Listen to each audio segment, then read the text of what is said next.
to Steve Jobs, innovation is the ability to see change as an opportunity, not a threat. In these uncertain times, organizations need to innovate by effectively and proactively creating opportunities to make things better.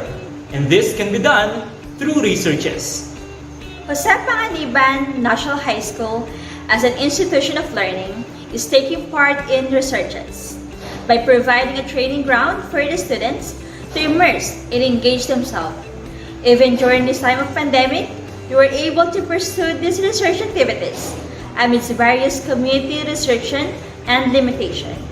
Indeed, there is no chance, no destiny, no fate that can circumvent, hinder, or control the firm resolve of a determined soul, according to Ella Wilkins.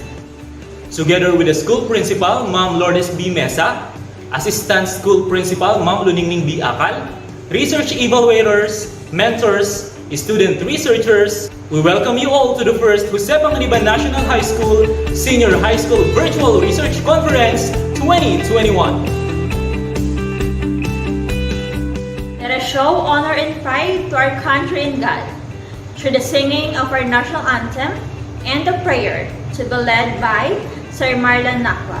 It will be followed by Bicol Hymn, Camarines Norte Hymn, and SDO Hymn via audio-visual presentation. Ang pambansang awit ng Pilipinas. Kayang magiliw, telas ng silanganan, alam ng puso, sa dikit mo'y buhay. Lupang hinirang, tuyag ka ng magiting, sa manlulupin, di ka pasisingil, sa nagagang tutok sa simoy at sa langit mo pagaw, ay hinatang tulad, awit sa pagkayang minamahal, ang islang ng matawad mo'y tagumpay na naghihinig, ang bituin at araw niya kailan pamay maghihinig, lumang ang araw ng walhagis pagsinta, buhay langit sa piling mo. Ang higaya ng pagkay mga api, at mamatay ng dahil sa'yo.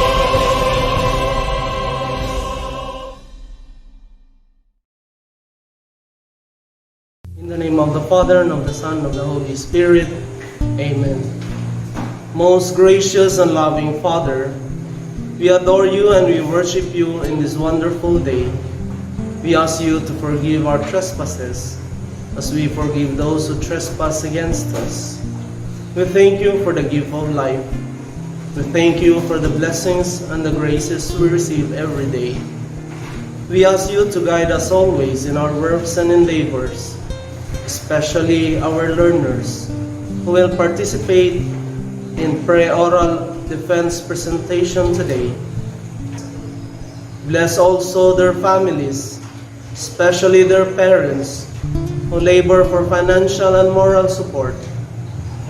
Bless each and every one of us so that our works will give glory not only in our society but in your kingdom. We ask this through Christ our Lord. Amen. In the name of the Father, and of the Son, and of the Holy Spirit. Amen.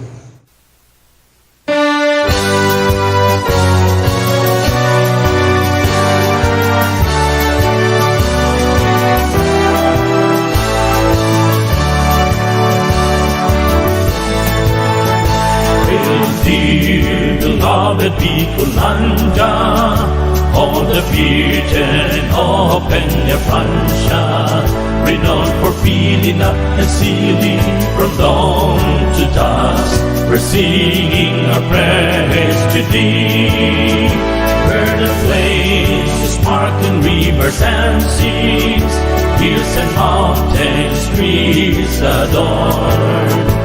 From the shores across the seas, all nature's gift to thee above.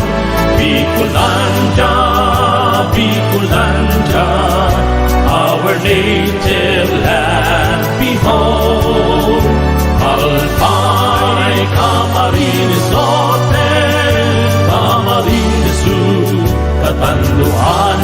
masbate sorsogon. Sinisogiri ka, nagaligaw, ligas di tabaco sorsogon, and masbate, a bold of noble hero, land of the free. Oh, Mount Mayon is watching over thee. Bicolanja, Bicolanja, the home of the Oragons. Fearless warriors, bold yet brave, the truth and dignity we give in. Bicolanja, Bicolanja, the home of the Oragons. Fearless warriors, bold yet brave, to truth and dignity we give in. To truth and dignity we give in. We give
To give us an overview of the activity, let us call the research advisor, Ma'am Jovelyn Florese, Teachers 3. This one-day event will showcase both quantitative and qualitative researches from the four strands: humanities and social sciences, the general academic strand, TVL, and the science and technology. This activity is undertaken despite the current limitations brought by COVID-19. Hence, the theme Resiliency of Research in this challenging time of pandemic. It is initiated by the Senior High School Coordinator, Sir Jerry Dasser, all the Senior High School teachers with the support of our Principal, Ma'am Lourdes Mesa, and Ma'am Ning Akal, and some trained Junior High School teachers. Research goes to be flexible and continue to make our students realize the value of research when we make them apply its techniques and methodology to solve or understand practical problems. Senior high school learners are catered through self-learning modules, and only 3 of them are in online distant learning. With the concepts given to them through self-learning modules and the advices and critiques given by teachers to apply research method and design appropriate and aligned with their topics through online platforms like Messenger and Google Meet, they managed to come up with research studies and are prepared to showcase them to us today. Thank you so much, Ma'am Florese. Let's hear first an opening remarks to be given to us by our Assistant School Principal 2, Ma'am Luningning B. Akal. Good morning, a pleasant day to everyone. To our supportive, industrious, and intelligent school leader, Ma'am Lourdes B. Mesa, our School Principal 3, to our guest speaker, EPS Darcy Gayman Niepo of the Schools Division Office, to all the teachers, faculty, to the parents, as well to the Parents Teachers Association, to all the stakeholders who have been supportive in all the schools activity, in all the school endeavor, and especially to all the senior high school enthusiastic young researchers, and to everyone who is part of this activity. To all of you, good morning and a pleasant day to everyone. Welcome to the Senior High School First Virtual Research Conference 2021 with the theme Resiliency in Research in this Challenging Time of Pandemic. So to begin, I would like to congratulate the Senior High School grade 12 students for producing quality researches that will be presented this morning. And congratulations to all the advisors, research advisors of this very good, very intelligent, and very active senior high school students Jose Panganiban National School have for this moment.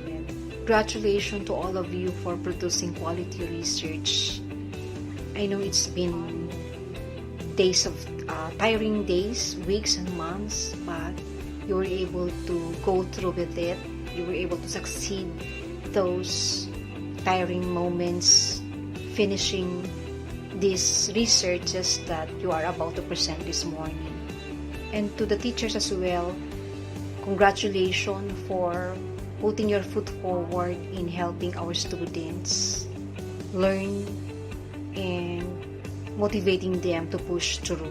So congratulations, indeed, your work is at par to all what others do in helping our learners achieve what they have to. The purpose of this event is to create more avenues for our senior high school learners to further conduct more researches, more quality researches that will allow them to express their interest, to propel our learners, our senior high school researchers, to be able to come up more with researches that will help them to become economically stable, to further choose wisely whatever techniques they wanted to help them in achieving more goals and helping their lives to be more stable and more comfortable as they continue their schooling,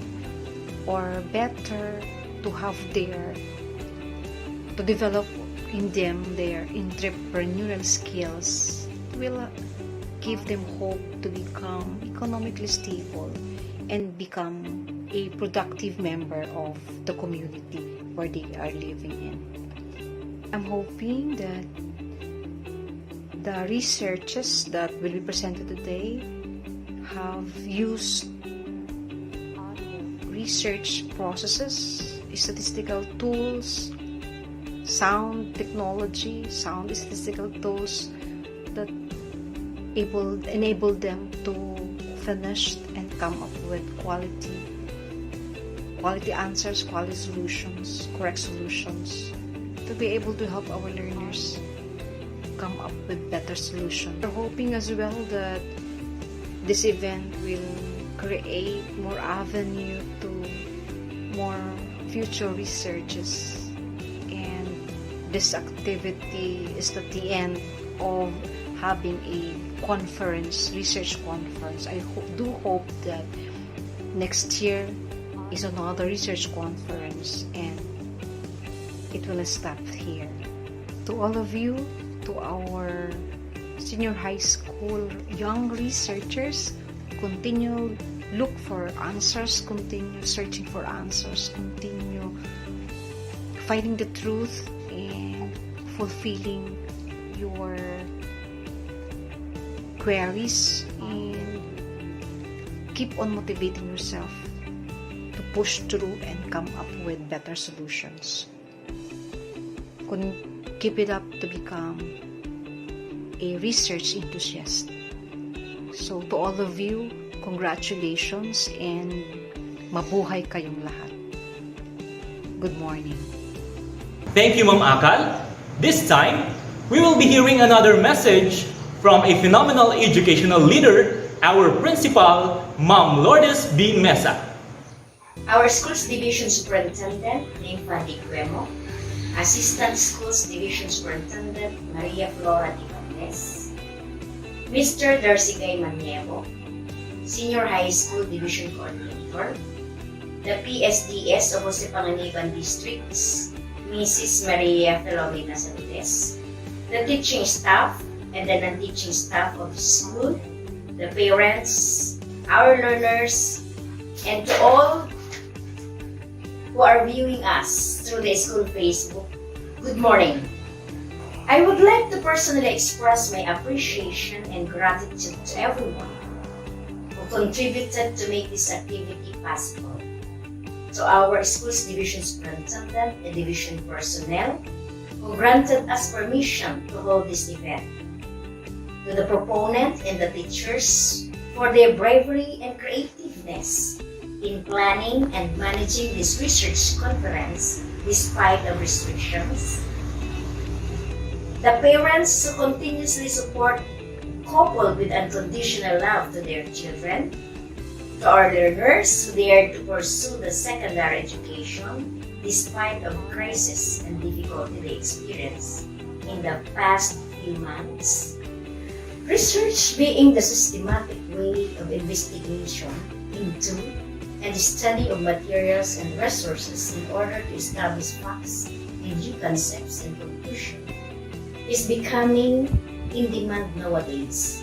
With the research skill of our scientists and researchers, the solutions to save mankind in COVID-19 pandemic are on track. Vaccines were invented and discovered in short period of time that brought confusion to many individuals. However, this remains a potential subject for another research. This one-of-a-kind school innovation, the first ever research conference of the Panganiban National High School, is an opportunity to every learner that may open the door in the world of research. I presume that this activity will give our learners chance to think of a more realistic subject for their research study. The ideas and learning that everyone may absorb from the research presentations to be shared by some learners may provide others new ideas and may motivate all to continually develop research skills, fundamentally instilled by teachers.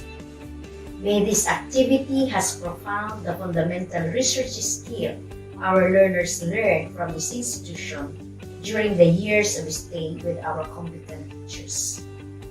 To the teachers, may you continuously think for another innovation that would help our learners to be the best researchers of their time.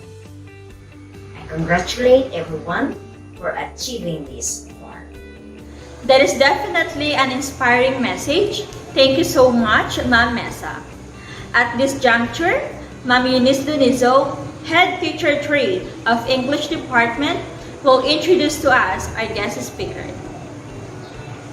All starts with the first step.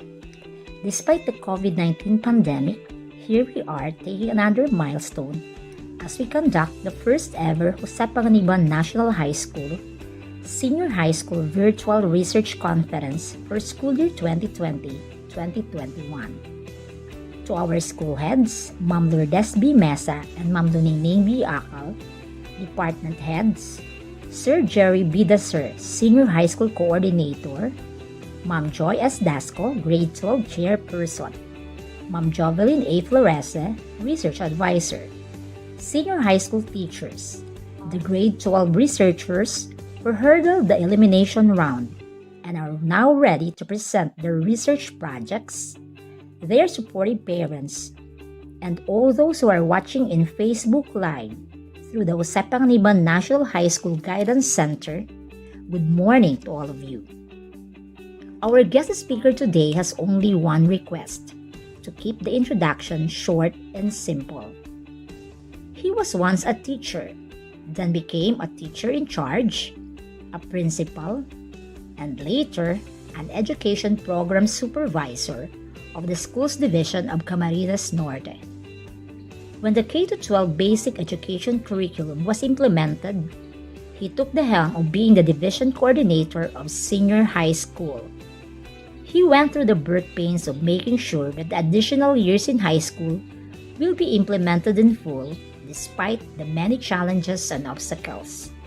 He was the brains behind the first ever Senior High School Expo 2 years ago that showcased the best practices and the best outputs of the senior high school students in the province.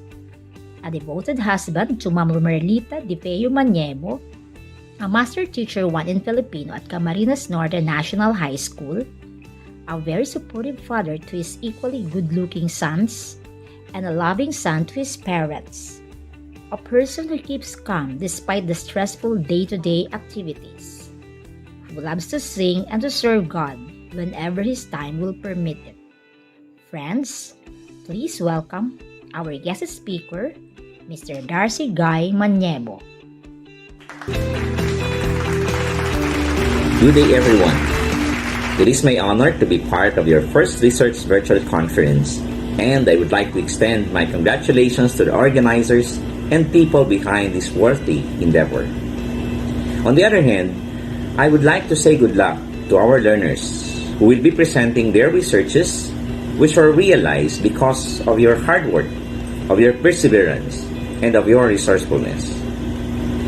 I know and I feel the sacrifices that each one of you put into your projects, especially that we are in these difficult times. It is not easy.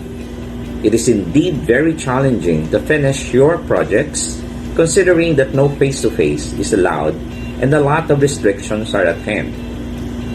But despite all these circumstances, you made it this far, completing your tasks. Salute to each one of you. Your resiliency in adapting to this new normal is indeed a manifestation that later in life, you can face life's challenges without hesitations. This task that you completed is just a simple way of testing your resiliency in whatever endeavors you will meet in the future. With what you have done and what you will present and show today, I am pretty sure that a good future awaits you in each and every one of you. Again, my congratulations to your first research virtual conference. Thank you very much. Thank you so much, Sir Darcy.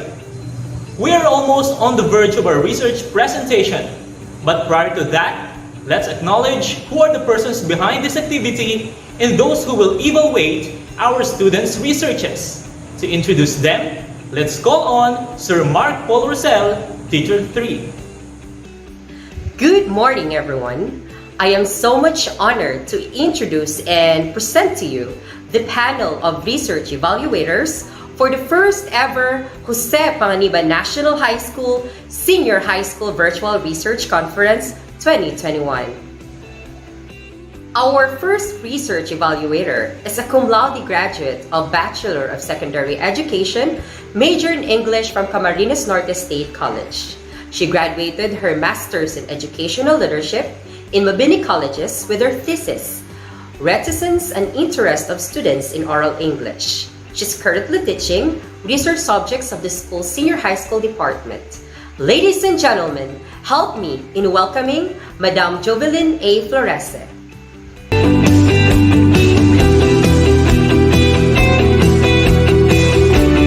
Our next research evaluator graduated with a degree of Bachelor of Secondary Education, major in General Science, and finished her Master's in Environmental Science.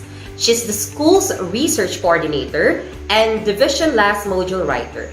She's a winning coach in a different research congress or competition in the division, regional, and national levels. Ladies and gentlemen, let us all welcome Madam Marife D. Sereno.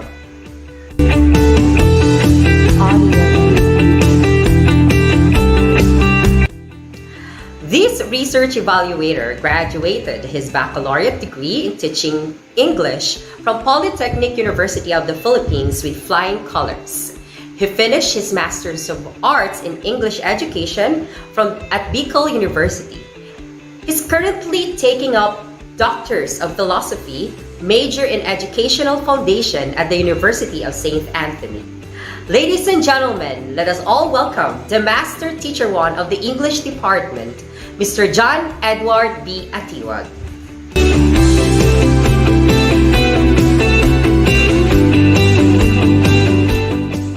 This research evaluator graduated with a degree of Bachelor of Education, major in Filipino from Camarines Norte State College.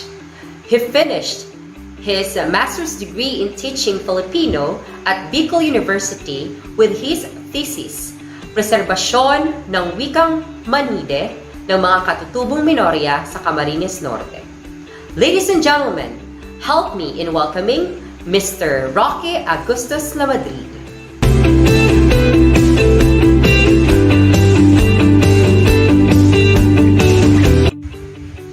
The next research evaluator is a graduate of Bachelor of Science in Accountancy from the University of Nueva Cáceres, Naga City. Determined to achieve more professional advancement in her field of expertise, so she took up master's degree in business administration at the Camarines Norte State College, wherein she was conferred with the Meritus Award during her graduation. Her hunger for knowledge made her pursue another postgraduate course, which is Doctor of Education, major in Educational Leadership at the Bicol University. She has conducted studies, written cases, and papers related to business and education, and she is a business consultant as well. Ladies and gentlemen, let us welcome Madam Essential Acaballo.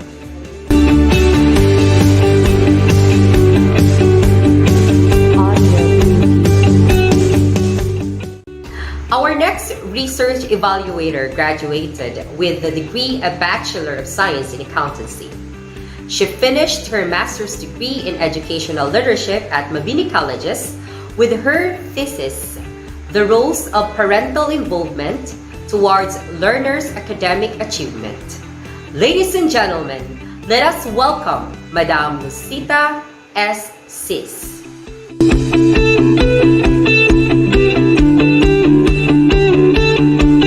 So to all the research enthusiasts, good luck and break a leg.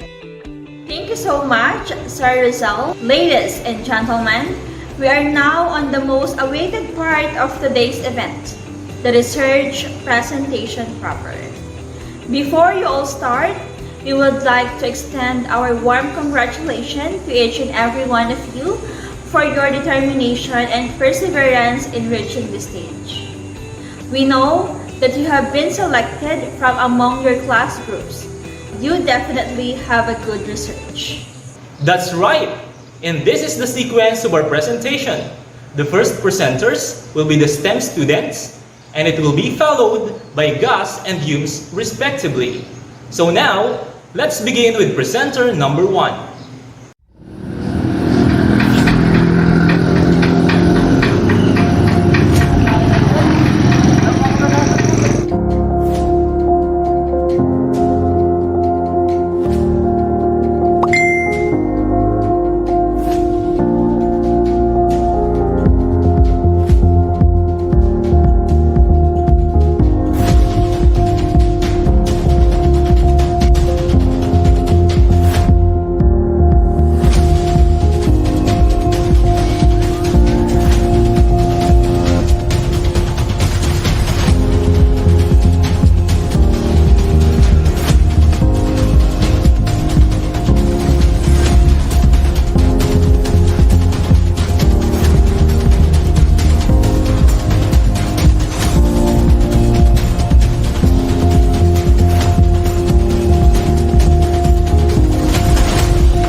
that had already been touched by numerous hands?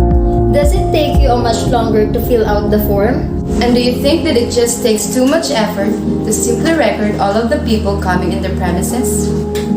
In response to this dilemma, we, as researchers from Grade 12 San Jose Panganiban National High School, propose the iScan, scan, cleanse, and attendance through non-touch.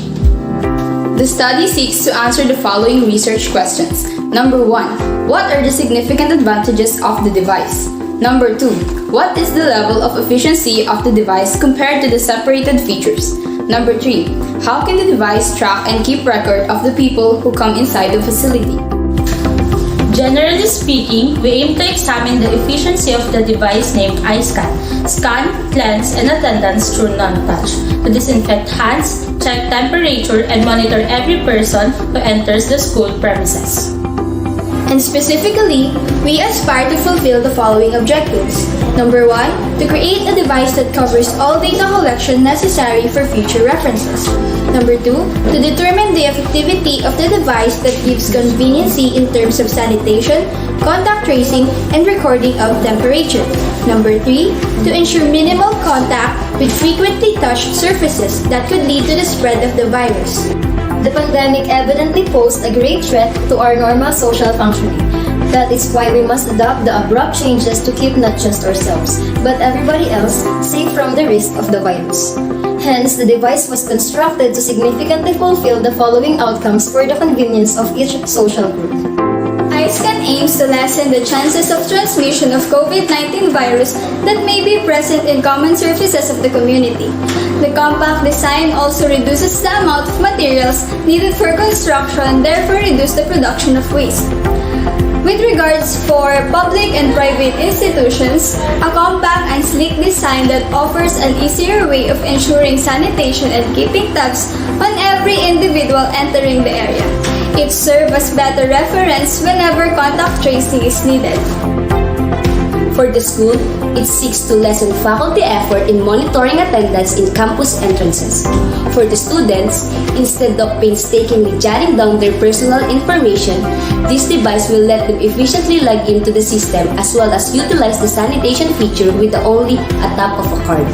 And for future researchers, this will serve as a reference for more innovation in response to societal issues. On that matter, the researchers applied the descriptive experiment research design. To test the device's effectivity, the researchers utilized the purposive sampling and chose respondents who relatively work in the medical field and technology advancement within the vicinity of Jose Panganiban, Camarines Norte. Since evaluating all the members of this population can be remarkably expensive, time-consuming, insignificant, and risky due to the current pandemic, the researchers decided to assess only 20 respondents as the sample size. Survey questionnaires are used to validate their response. response. The instrument is structured using Likert scale to answer the questions related to the level of efficiency of the device.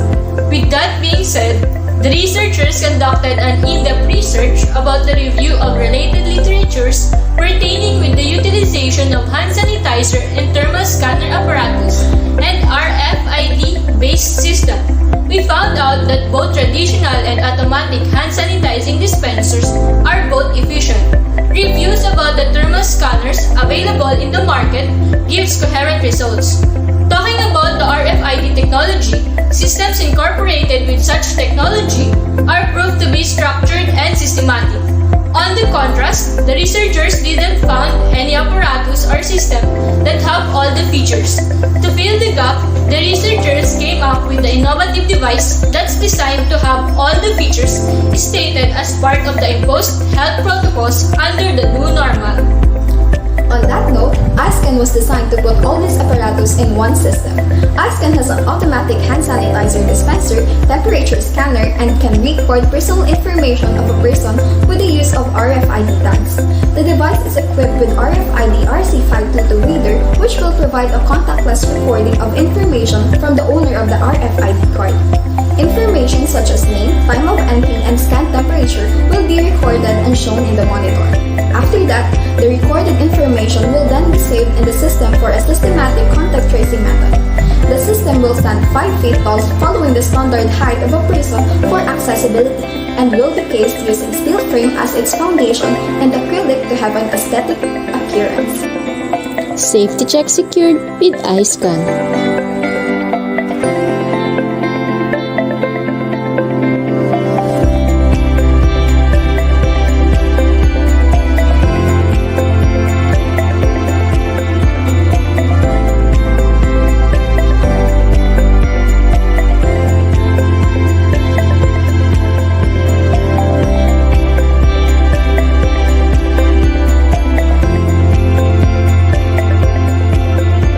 So thank you for your presentation under the team iScan. So that's very impressive. So let's hear now the questions, suggestion, or queries of our evaluators. So let us hear first from our research advisor, Ma'am Jovelyn A. Florese, evaluator. I'm sorry.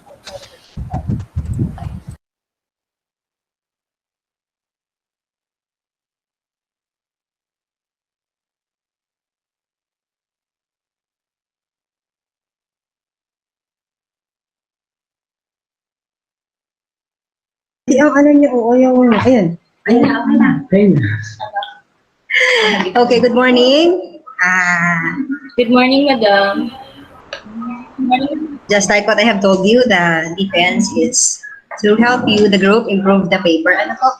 Kasi yung technical ito, lalo na yung gawa nyo, napaka-technical. Ano? Okay. So,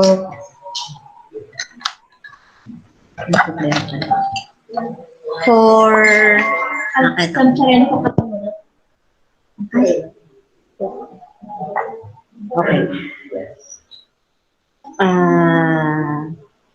Let me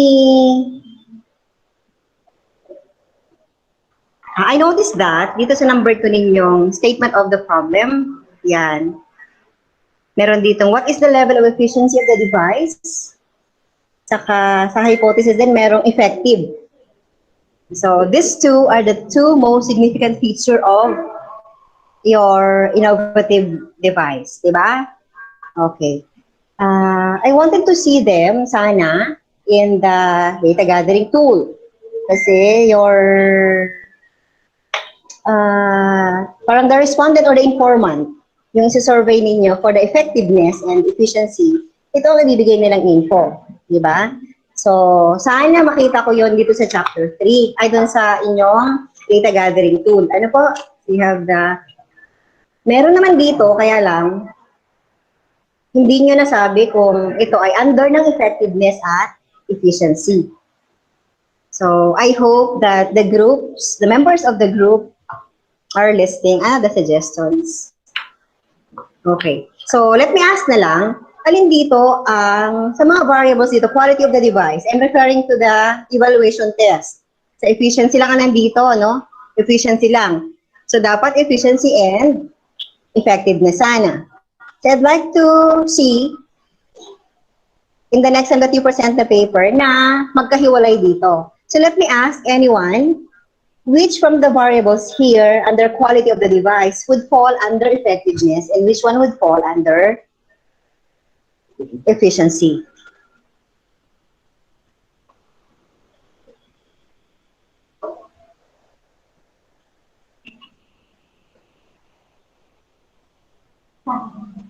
Okay, for example, yung recording of attendance, is it efficiency or effectiveness?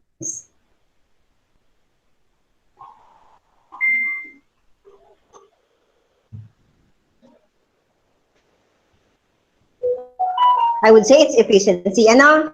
Kasi sa software ito, kung tama ba, perfect ba yon? Then ito namang isa, compactness of the device, I'd say it's effectiveness. Kasi outside siya. Kung magtatagal ba ito o hindi, yung material nyo. Yes, so I suggest na hiwalay po yung features. Ano? Okay. Thank you. Okay po, noted po, madam. Thank you po. Meron pa? Okay, ayusin na natin itong SOP ninyo. I noticed that the first one, first statement of the problem, and the fourth one, tapos yung pangalawa rin, the second one, are parang interrelated. Ano? So yung number 2 natin, sabi ko, effectiveness and efficiency na ano? What's the level of effectiveness, efficiency and effectiveness of the device? So hiwala natin yung separated features. Itong separated features nyo is ilagay natin sa 1. Significant advantages of the device as compared to the separated features. Pwede po ba yun? Naintindihan po ba why I'm saying this? Okay. Yes po, madam. And then okay, number 3 naman, walang problema kasi ito na yung methods, paano gagawin. Tapos sa 4, alisin na natin siya. Kasi ang content nito ay nasa introduction. Tama ba? Nasa introduction na, no? So, alisin natin ang 4. Yes po. Dito lang tayo sa 3. Number 1, 2, and 3. Yon. Tapos, may isang... Sir Edward, ubusin ko na to. Tapos, para ikaw naman ang sunod. Ano? Okay. Hindi, kasi yung napansin ko lang. Okay. So, itong namang iba, sa chapter... Ay, hindi. Sa chapter 3, sa methodology, I believe may mga hardware, I'm not a very technical person, but I believe there are software and hardware used. Tama ba? Yes po. Okay, so i-explain natin isa-isa. Alin ang software and how, you can explain here briefly how each one of them functions with your device. Ano po? Okay po. Tapos, okay, isa na lang. Dun sa, di ba attendance checker siya? Does your device also can monitor? Does your device also monitor or record the people who go out? Yes po, madam. The time, kasama ang oras?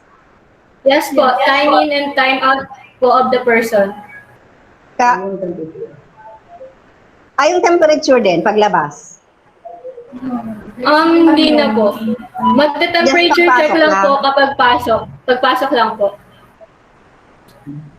Okay. Sige. Okay, mahalaga sa akin yung yung paglabas kasi halimbawa, umalis siya ng 9 o'clock. Tapos na-pronounce may COVID pala ng alas 10, hindi na siya kasama sa contact tracing. Ano? Okay, that's very technical. Wala na yata akong sasabihin pang iba. Sige, yun lang. Thank you. Thank you, madam. Thank you po. Thank you so much, Lorenzo. This time, let's hear comments from the evaluator, Ma'am Marife Serena. Serena, good morning. Good morning. I would like to congratulate the group because I was able to see your improvement in terms of research writing. as well as the write-ups. However, I observed that uh, is is this a kind of research na is it a proposal or a complete research? Since I do not have it is not rather a complete because I am not able to see the chapter 4. Is it the results and discussion? Not yet po, madam. It's not yet complete po. So it is a proposal? Yes po, probably. However, you have the device, right? Yes, madam. Kung may device na kayo based, di ba may device kayo from the presentation? So, how come na hindi na itinuloy? You have the questionnaires, the survey questions, you have the formula for the statistics, but hindi nyo tinuloy. Yun yung question ko. Kasi madam, we are just parang fulfilling the requirements of the subject, which requires the papers, yung chapter 1 to 3 lang. But since immersion po siya sa capstone, kailangan po siya ng device. And yun po madam, so parang since pinufulfill pa po namin yung subject sa yung competency ng 3 eyes, parang hindi pa po namin siya tinutuloy kasi wala pa po kami doon sa stage na yun. However, napakita nyo siya through presentation kung paano nag-work. Because it is a multifunctional device. Diba? It is consists of attendance checker, a device that sanitize and check the temperature in one, right? Tama Yes po, madam. So, gagamit ang school ng database. Tapos, yung RFID, kung gagamit kayo, sino ang magre-release nun? Kung halimbawang ma-pursue itong studying to.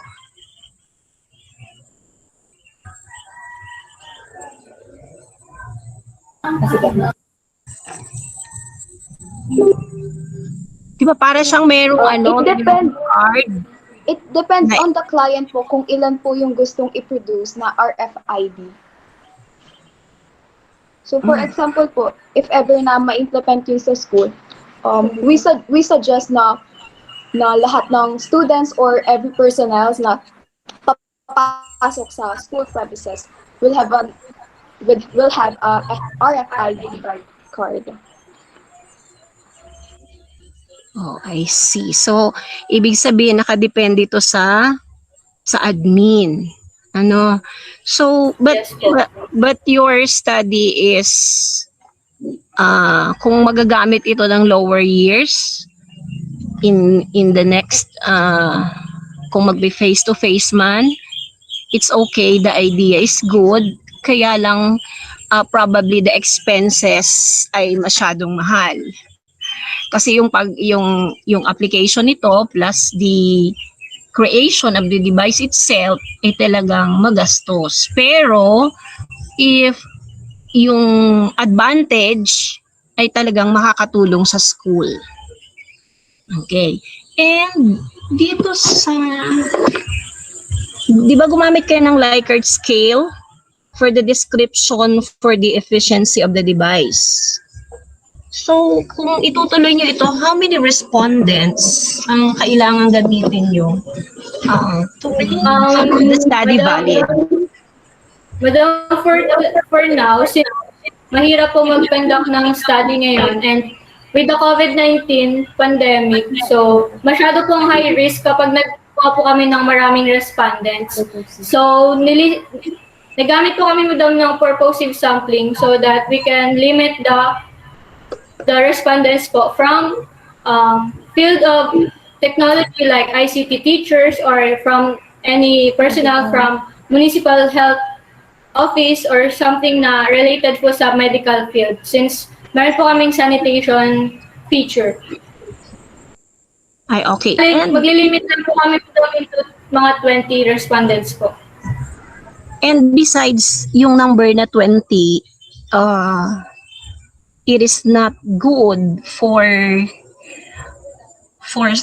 survey study. Siguro medyo taasan nyo pa kasi what is true to 20 respondents is not true to all. So meaning, mas maraming sample, mas maraming respondents, I mean. So mas marami kang may compare na result. Okay, and aside from that, itong ginamit yung study na iScan, I thought it was it is a contactless type of device, right? Yes po, Madam, right po. Okay, so meaning they are using tags or smart labels depending upon on the description na ginawa nung gagamit siguro kayo ng IT dito, kasi i-install po sa school. Tama po? Gagamit kayo. Yes po. Okay. Yes po, Madam. Ang ginawa nyo kasi pinagsama-sama nyo lahat yung device sa iisa, although kami nga ngayon, we are not using the biometric attendance checker because of the danger na gumamit kami ng fingerprint para baka infect or maka-spread ng virus. So that's why looking at the best at is using ID. So I congratulate you for making this iScan na talagang makakatulong sa school in tracing the attendance as well as yung contactless natin na pagsusulat ng attendance sa may gate at yung pagpipila, of course. Okay. So that's it. Thank you. Thank you, Thank you po, Madam. Thank you po, Madam. Thank you po, Madam.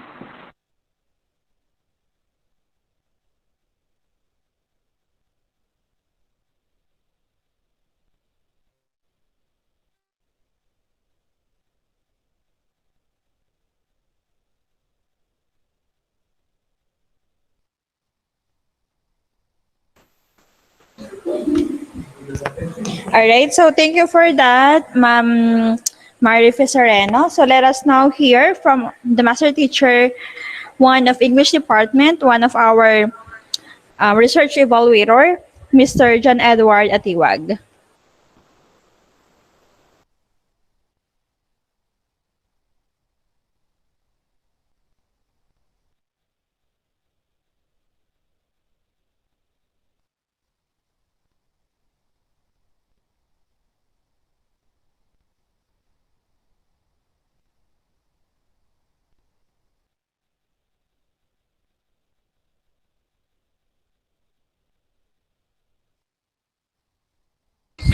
Parang swerte ng laptop ko ngayon.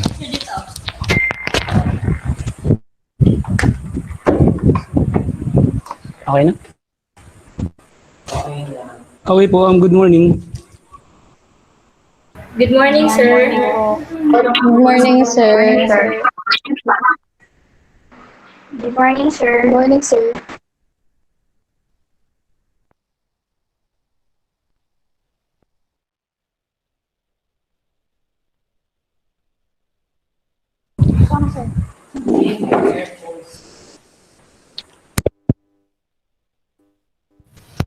Hello?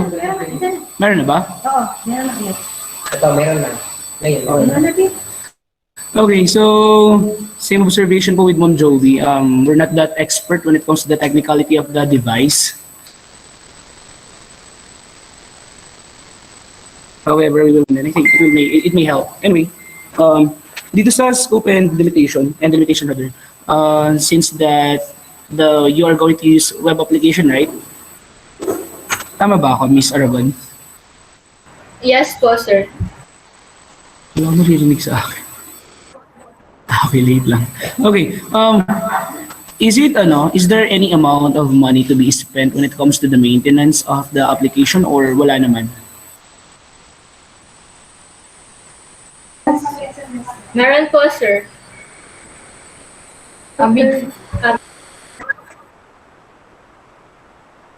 For how much? Per month and per Um, um, Sir, hindi pa po namin ma-estimate, pero sure po kami na maggagastos po talaga kasi kapag nagdami po yung population na kasama na registered, syempre kailangan na po natin gumamit ng cloud para sa storage po ng mga data.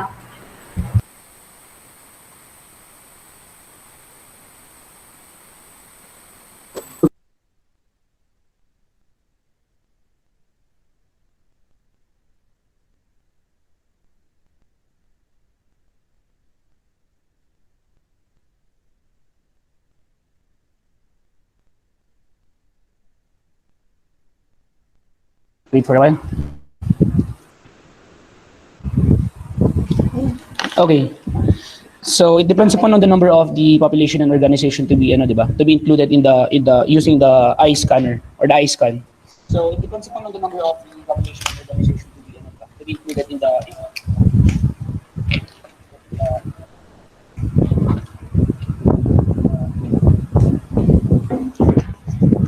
Hindi ko marinig.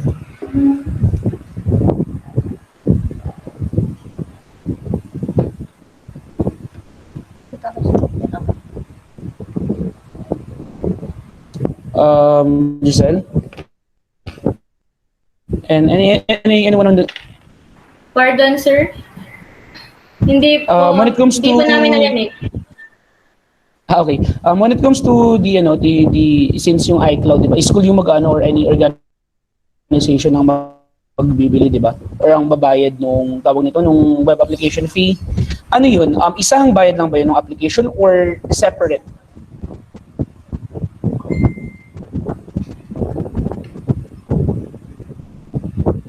Di ba, sir, separate po siya kasi yung sa cloud po, parang monthly. Oh my gosh. Okay. Thank you very much for that. Okay.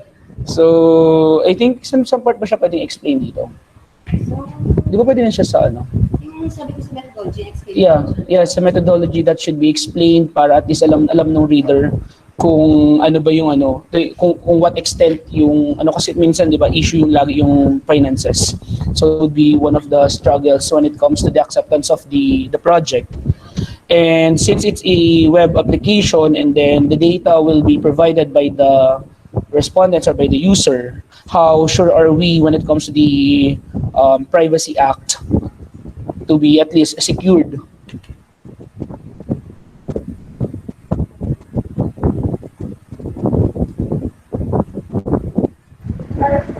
In our device po, only one admin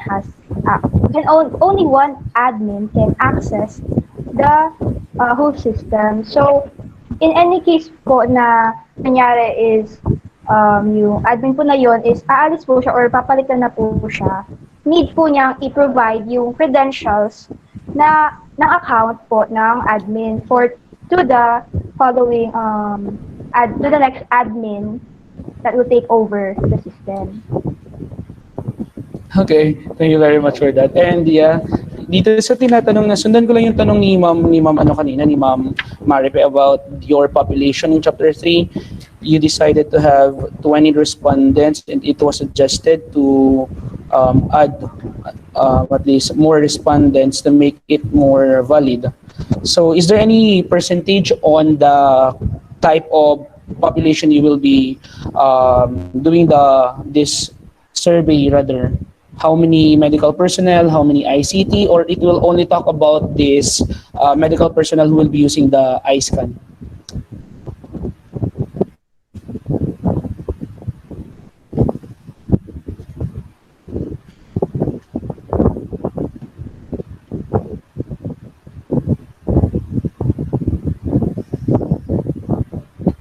Di ba, sir, 50-50. So, if ever na ICT teachers or those professionals from technology advancement Then 50% ng respondents is sa kanila and 50% for the health personnel po. Okay, so that would be, I think that should be properly stated in the population on how many, the percentage for the ano. And then we are talking with the title, Ma'am Joby. Since diba, this device, the method, what do you call this, the questionnaire that you will be using has something to do with after they experience the device, right? And since that in your statement of the problem, it talks about the efficiency and effectiveness of your device. So the people who will be answering this are the ones who experience already the practice and the usage of your device, right? Yes po.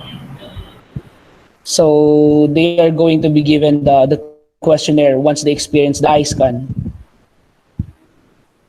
Yes po, we are going to demo po. Then we can ano po, with the data gathering po, mag-demo po or pa-experience po namin sa kanila yung device po para malaman po nila sa kanila para ma-evaluate po nila ng maayos and mabigyan po ng ratings na maayos yung device.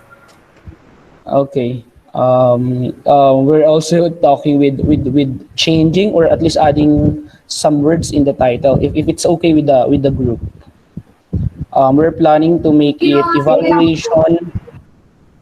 Yeah, we're planning to make it evaluation and acceptance of eye scan, cleanse, or we're going to make it now something like not scan, not verb. Evaluation and acceptance of Eye scan. 3 in 1 Yeah.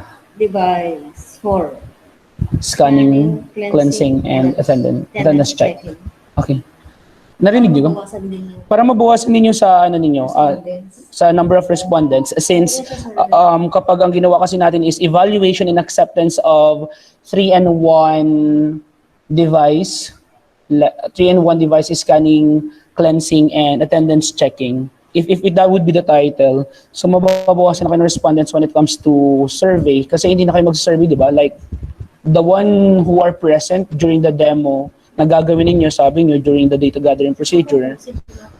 Yeah, yun pa. Mas magiging purposive pa yung inyong study when it comes to that.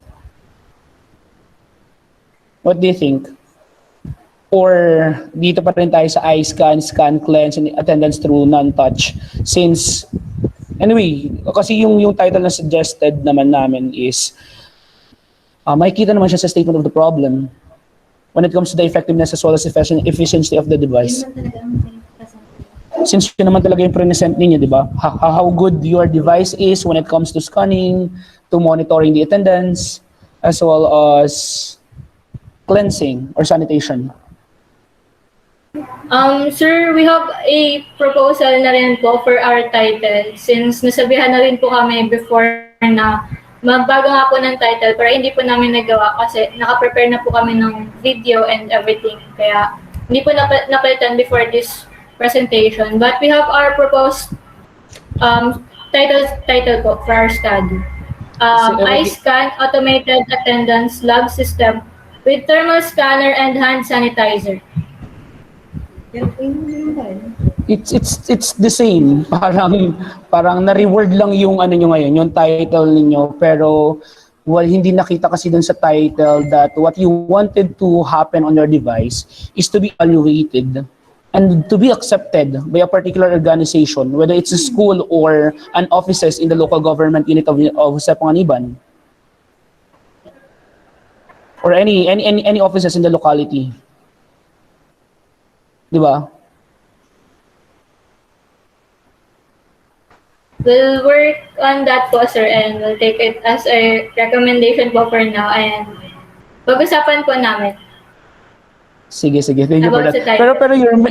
Pero your main goal talaga is for that device to be accepted and be utilized, di ba, by any offices in the locality? Yes po, sir. Okay, because that will help them. That's your main purpose, right? Yes po. Also, I think from the fact that you will be again measuring the effectiveness, so i-measure nyo na rin whether they are really willing to accept and use that device with all the finances that they have to pay and everything.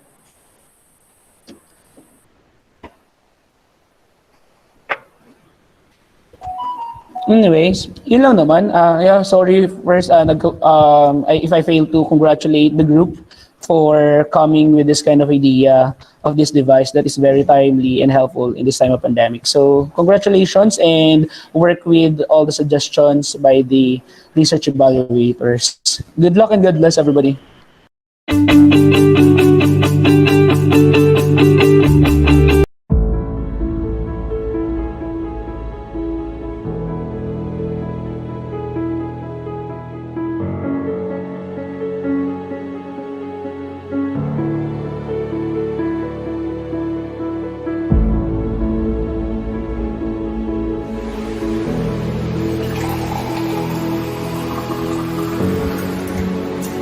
Hindi naman ng tubig.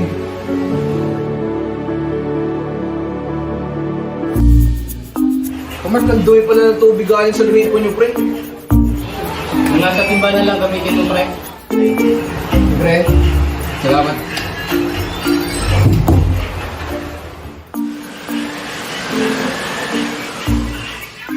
Parang nakakawalan sa labas, ah. Ang mga brown out. Nasa. Oo nga. Ayun na nga. Tira ka dito. Bakit na? Umay! Sino may dito dyan? Oo, pre. Tingnan niyo ako may bagyo ngayon.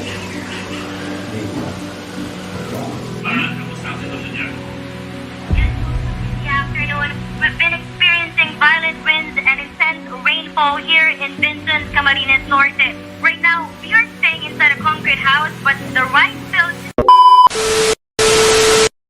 Are you experiencing sudden power outage caused by heavy rain or other problems? Well, we might just have a solution for you. Introducing our study entitled Integrated Water Filter and Hydroelectric Generator System, also known as FieldGen. I am Hendrix Austin Dumagao. I am Romela Vicente. I am Rantos Joaquin Garacera. And we are senior high school student under Science and Technology, Engineering and Mathematics strand. Integrated Water Filter and Hydroelectric Generator System, also known as FieldGen Z, is a device with sensor, water filter, pH meter, and a water turbine that generates electricity from running water on the faucet when cleaning the water. By eliminating chlorine, chemicals, pesticides, heavy metals, and microbiological pollutants, the water filter improves the taste and fragrance of the water and makes it drinkable. To start, this study aims to answer 4 research questions. First, how efficient is the device in terms of materials used, functionality, safety, and overall cost? Second, what are the factors that affect FieldGen Z's functionality? Third, how can FieldGen Z ensure the cleanliness of the water? And lastly, what advantages do FieldGen Z offer to the community? This study aims to provide consumers with filtered water and the temporary electricity during power interruptions by producing an effective water turbine which converts the flow of the water into renewable and clean energy. Here are the following objectives of this study. First, to help every household owner in producing and storing electricity and be able to utilize it in times of power interruptions. And second, to be able to generate a faucet with sensor, filter, and a water turbine that produces electricity while making sure that the water is clean and safe to use. With that being said, us researchers conducted a thorough research related to our study. In the work of TJ Erinle and others, they developed a laminar hydro turbine which worked even with low pressure or low flow to produce electricity. They utilized overhead water storage. As a result, the kinetic energy of water is used to turn a water turbine, which generates electricity. According to their study, the energy generated is non-polluting and does not contribute to global warming. Hatata and others explained that one of the major issues that the world is facing today is finding a reliable and sustainable energy. They stated that small hydropower can be cost-effective form of renewable energy. However, it will also depend on the river level or source of the water. Although water filters and hydropower turbines work excellently, there will always be a room for innovations, research, and studies where we can create an even better solution by fusing these two. During a heavy rain, the water usually turns brownish or dirty. This is usually caused by rusty plumbing, rainwater runoff contamination or contamination problem caused from rainwater runoff leaking into your well, or septic cross-contamination. This brown or discolored water is not poisonous or severely harmful, but it is not safe to drink due to the dirty particles. To resolve this issue, the researchers created a device with sensor, water filter, pH meter, and a water turbine that generate electricity from running water on the faucet when cleaning the water. This device also contains water turbine that is used to convert energy contained in water, potential or kinetic energy into electrical energy. The pressure of the water from the tube will be the main source of energy to rotate the turbine. So now let's talk about the functionality of the device. The device will start to function when someone utilizes the faucet with a sensor. The water from the source will be filtered. Then, it will pass through the water turbine and pH meter. The pH level can be seen through the screen located on the sink. As it is happening, the electricity generated by the water turbine will be stored in the battery. After that, the stored electricity will be passed through the inverter to convert the DC electricity to AC electricity. This is what you will connect to the outlet, so the electricity would be used by devices and other appliances. To ensure the efficiency of the said device, the researchers decided to conduct a survey. The expected respondents of this research are the teachers of Jose Panganiban National High School and engineers of Jose Panganiban Camarines Norte. Since letting all the members of this population answer the questionnaire is very time-consuming, the researcher decided to consider only 25 respondents as sample size, but still maintaining its reliability and validity of data gathered through the questionnaire. That's quite a handful of information, isn't it? But we hope you've learned a thing or two from us. Field Gen Z, the hydropower you just need. This is 12 STEM Ingenious, reminding you to have a great and hydrated day.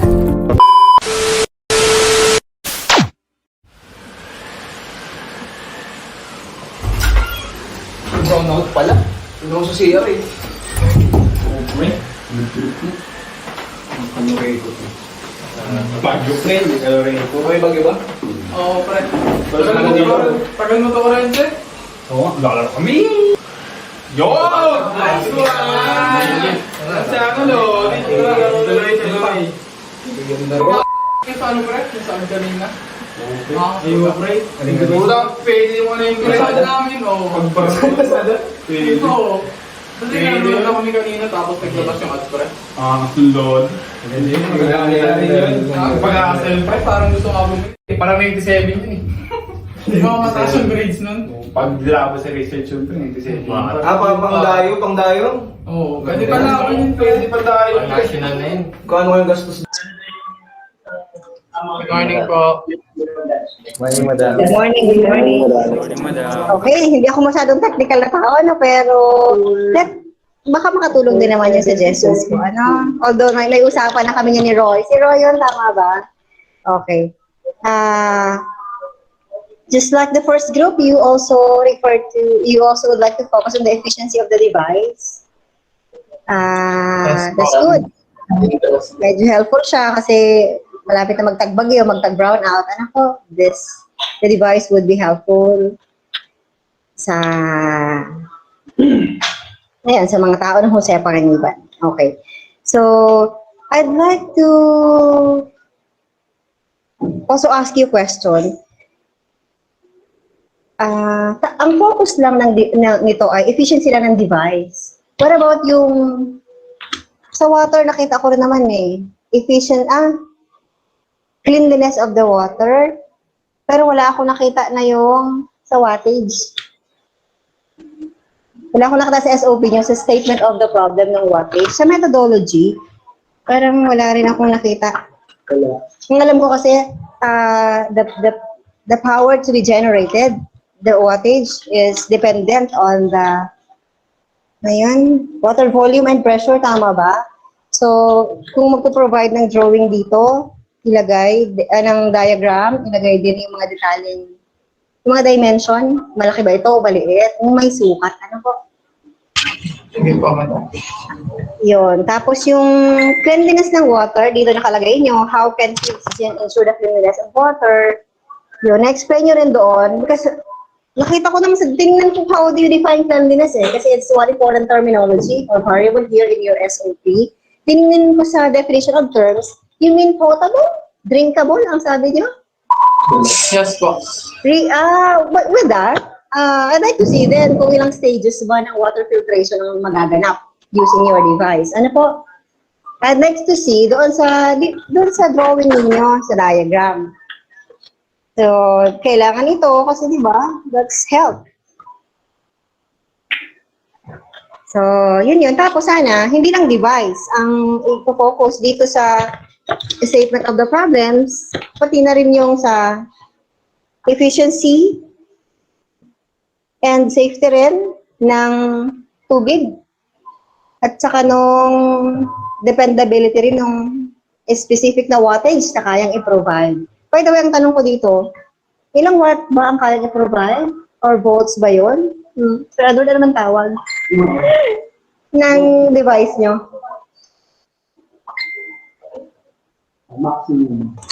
Madam, bale yung sa turbine po namin, may 4 po siya na water turbine, tapos ang kada kada turbine po nagja-generate po ng 12 voltage. Bale, po yun?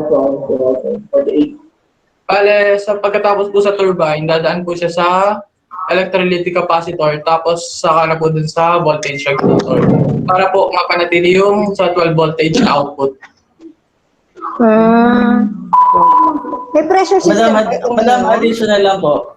Okay, Lambert, come over. Yung po kasing pag-wattage, magdedepende po siya dun sa inverter na gagamitin, from battery to inverter. So, may inverter kayo dyan. Nakalagay po ba yun dito?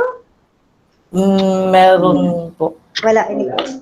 Yan sabi ko namin ninyo. Wala sa patala. Ano po, depende po madam kung ano po yung kung ilang watts po yung gustong gamitin ng ano. So, ma-inverter para mas marami ang output, Para po madam maging 220 volts siya. So, kasi po pag ang from battery lang, hindi man po kayo makakapag-power ng electric fan, for example. So, kapag gagamit po kayo ng inverter, magiging 220 volts po siya. Madam, bale yung inverter po, pang-convert po ng DC electricity to AC electricity para magamit po yung na-store na electricity doon sa appliances.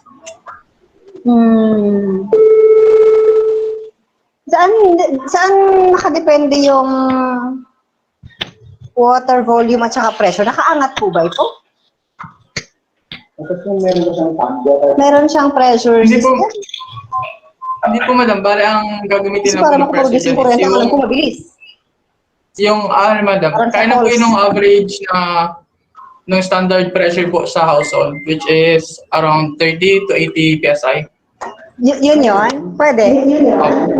Opo.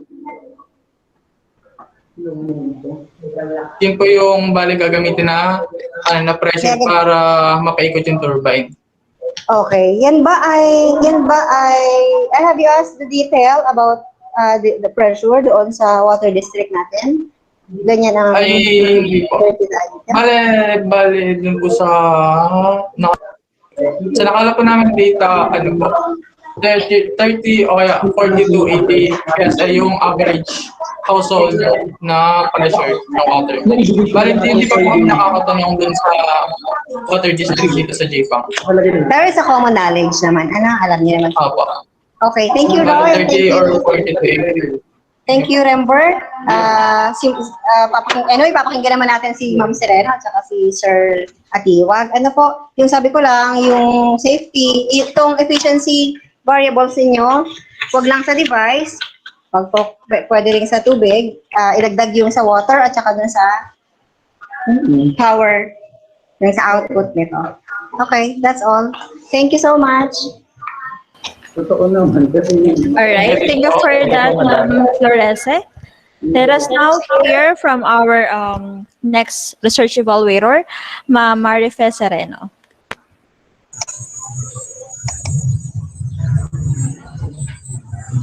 Good morning.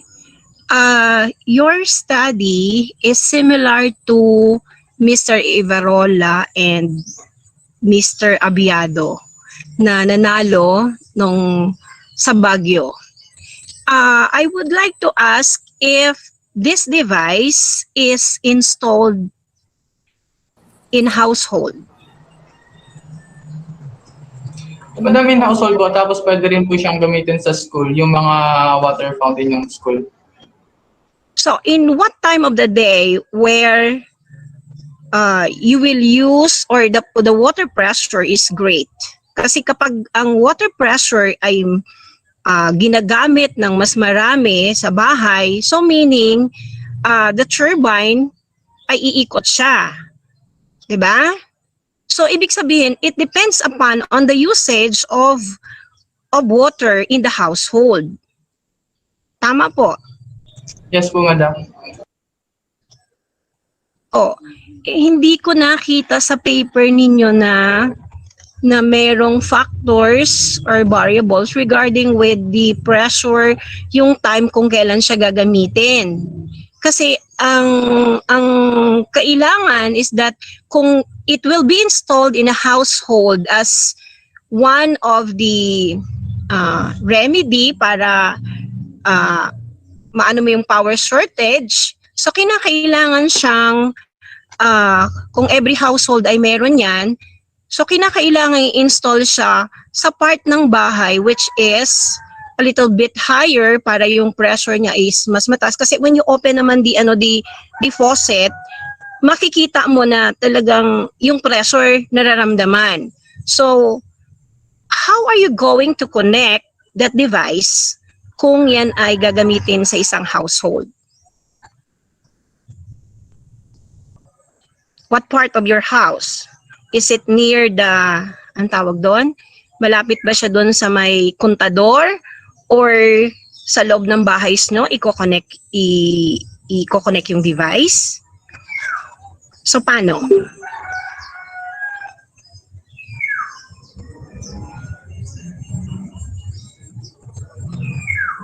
Saan nakakonect? Malapit ba siya sa kontador? Sa loob ng bahay, sa banyo, sa CR, or pwedeng sa lababo. Kasi dun mostly gumagamit tayo ng mas maraming tubig. Roy.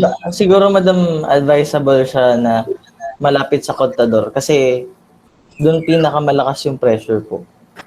Ngayon, kung sa kanya una dadaan yung tubig, pagka binuksan mo yung faucet, sa kanya pinakamalakas yung pressure po ng tubig. Pressure ng tubig. So, ibig sabihin, the electricity that is being produced will depend upon on the usage of the household. Diba? Yung peak time na kung saan gagamit ng mas maraming tubig, di doon ka makakapag-store ng mas maraming energy. Kasi pagpasok ng tubig, yung pressure, yun ang magpapaikot ng turbine. Tama po? And then, mechanical energy po yun. Tapos, kung may inverter, may generator, it will be converted from DC to AC. Tama po. Kasi i-convert muna siya, iipunin muna siya, di ba? Sa meron kayong battery. Tama. Yes. May battery kayo mag-iipon ng kuryente na makukuha sa umiikot na turbine. Pinapaikot siya sa pamamagitan ng pressure ng tubig sa bawat bahay. Tama po? Hello? Yes po, madam. Tama. So ngayon, ang point ko dito, hindi sa lahat ng oras sa loob ng isang araw or 24 hours a day ay gumagamit tayo ng tubig. So ngayon, kailan lang siya pwedeng mag-store ng water? Rather, ng kuryente from the running water. Madam, mag-i-store lang po siya ng electricity every time na may gumagamit ng faucet. Tapos yung pong na-store na electricity, gagamitin lang po siya kapag may power service interruption. Okay, so ibig sabihin, pang ano lang siya, in case na mawala ng kuryente, may pagkukunan kayo. Yes po, madam. So, ano ang power storage ninyo? Anong power storage ninyo? Battery, ilang volts? We are using, Madam, 12-volt battery. That can power up ng ano-anong devices sa bahay ninyo in case na nawala ng kuryente. Kasi hindi naman everyday nagba-brown out.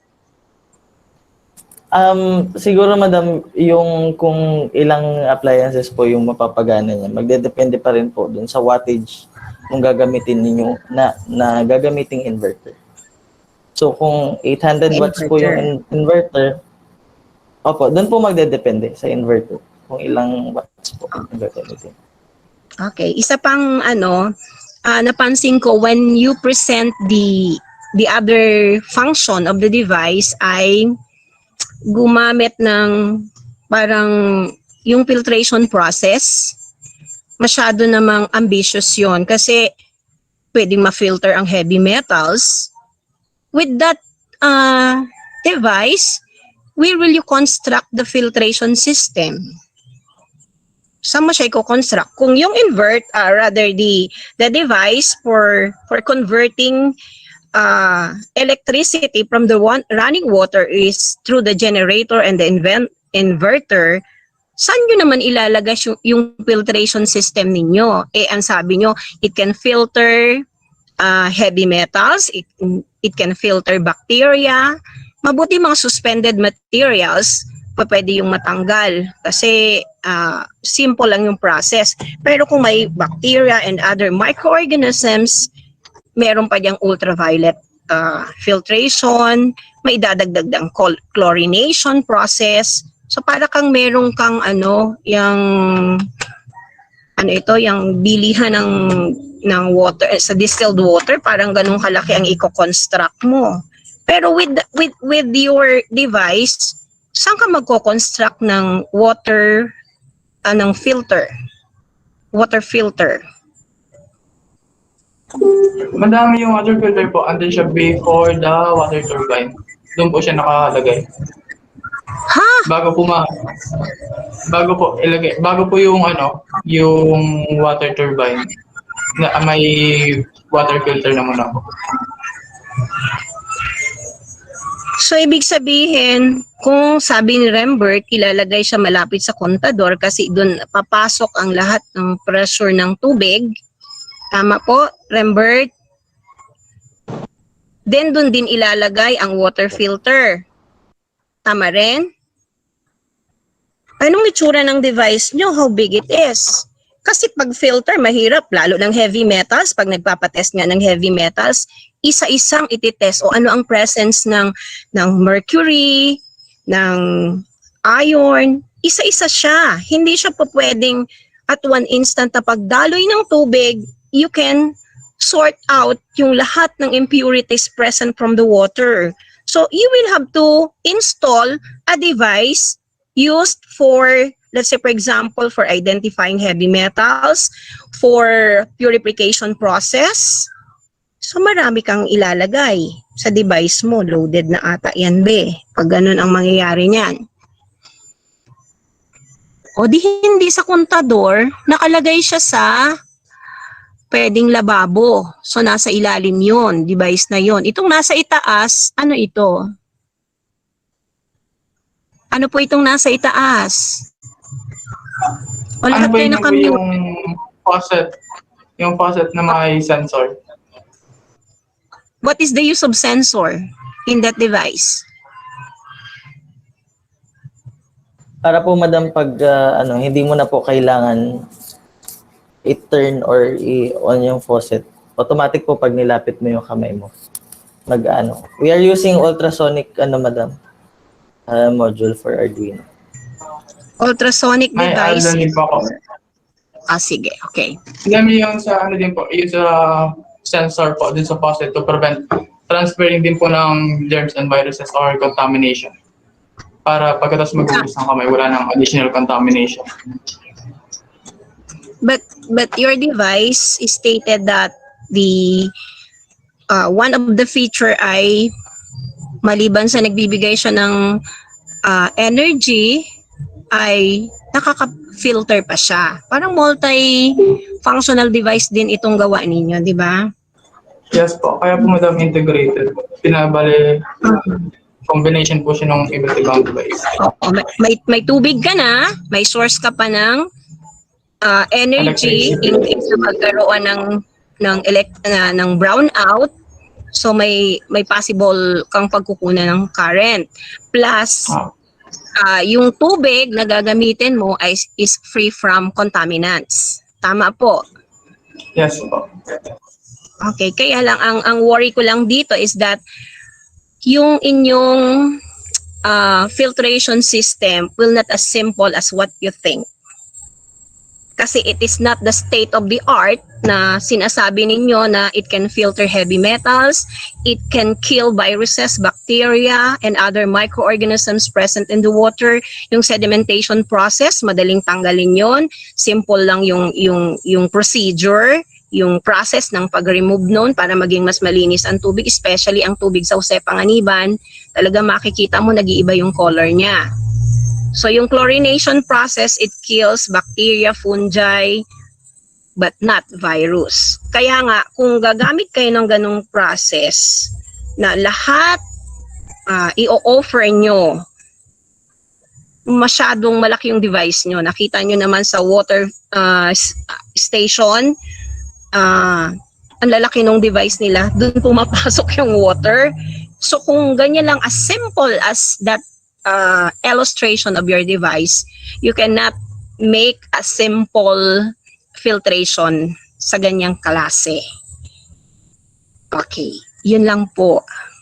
So sana ma-improve kung ano lang yung kaya ng group na gawin kung filtration process. It is simple filtration lang. Wag nang for filtration ng heavy metals because the process is not as simple as what you think. Ganun lang po 'yon.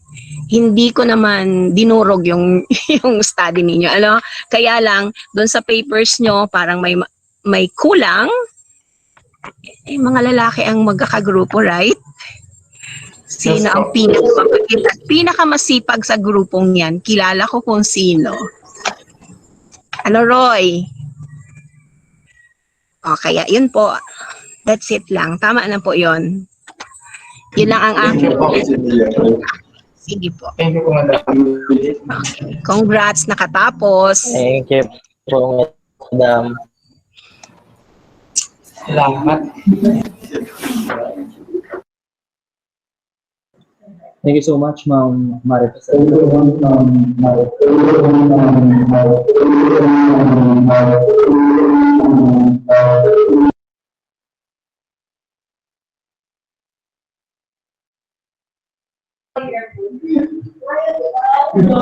This time, let's call Sir Atiwag for his comments. Okay, good morning, everybody. Good morning. Naririnig na ba ako? Okay, so good morning to our congratulations for making it what? Yeah, na kayo, title defense. I would like to since it was already scrutinized when it comes to the technicalities of the device. I think the only suggestion that I'll be giving this morning is for you to explain well in the statement of the problem, in the scope and the limitation. Yeah, in the scope and the limitation, everything that you have explained to us, since that not all of us here are that expert when it comes to the explanation of the AC, the wattage, the things that will happen, and then the weaknesses of the device, to how far it will go, to whatever usage of the device that you will be using. So you have to include it in the scope and the limitation, since it will explain everything on the extent of the usability of your device. So yun lang naman. So dun sa mga suggestions siguro ni Ma'am when it comes to the functions of the device, the filtration, kung hindi kaya na maging effective or efficient din naman yung filtration, because according to the explanation of Ma'am Sereno, it takes a lot, and this device is really ambitious when it comes to lalo na sa finances, lalo na yung, tas ang purpose nyo pa is ilagay ito sa every household, how much or how come if the household has not that enough space in the device that you will be putting up.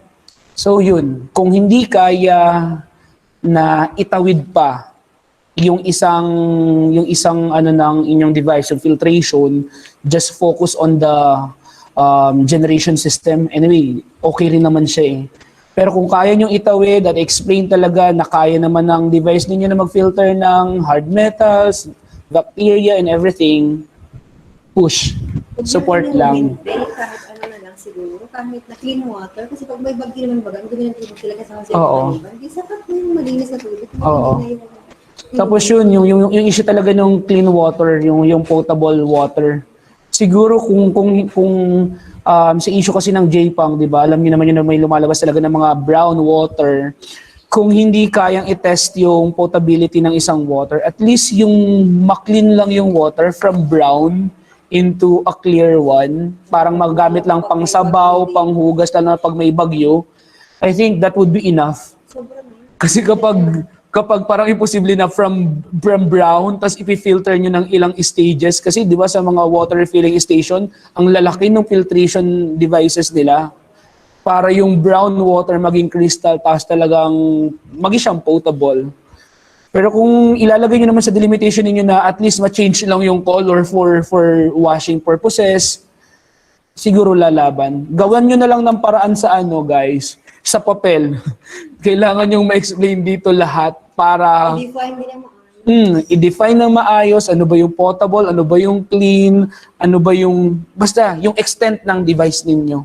Para kung tinatawag siya ambitious, with the help of your paper, hindi siya matawag na ambitious kasi you explained well kung hanggang saan lang yung device. Ano po? So, paper works guys. Explain it everything there. So yun lang, congratulations and male power. Male power. Thank you po, sir. May isa po kami babae. May isang babae. Sige. Hindi po lalaki. Lalaki din. Sige. Anyway, good luck and God bless sa gagawing papel.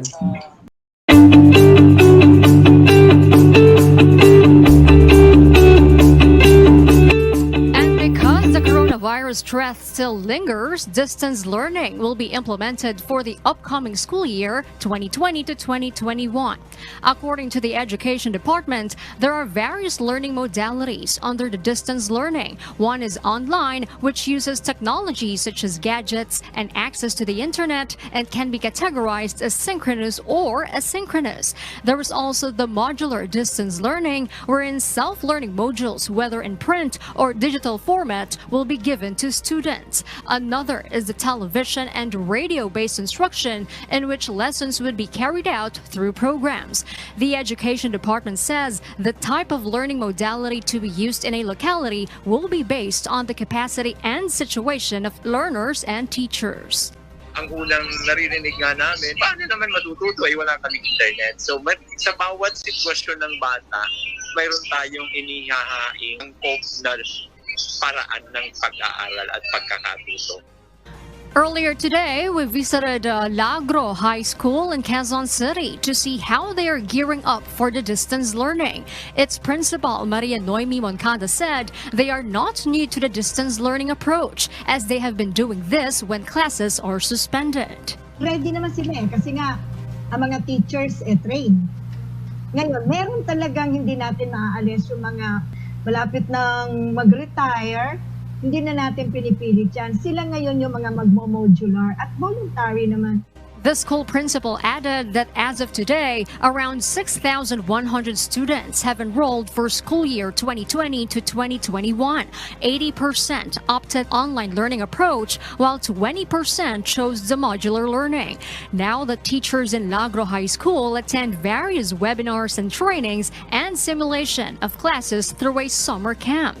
This would be a huge challenge for the technical vocation livelihood strand, as it requires hands-on training. Good thing, electronic products assembly and servicing teacher Raymond Cruz has found a free website wherein students can design and construct models. As of now, Raymond has 22 students enrolled in the simulation of the course.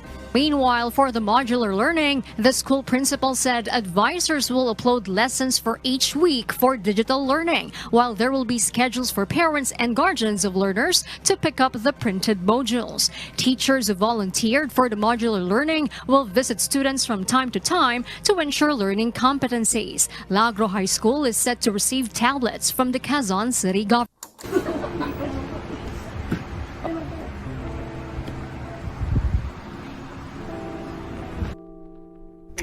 Napanood niyo ba yung balita? Tungkol sa pagbalik eskwela ngayon? Oo. Napanood ko rin yan sa TV. Yung tungkol ba yan sa learning modalities? Oo baga. Ano ba pipiliin niyo? Modular or online? Modular ako. Ang hina kasi dito sa bahay eh. Same tayo, Nikki. Di na ako mag-aaral. Ang gulo kasi eh. Modular din ako. Tara, Char. Good afternoon. Pili po kayo ng mode of learning nyo ngayong school year.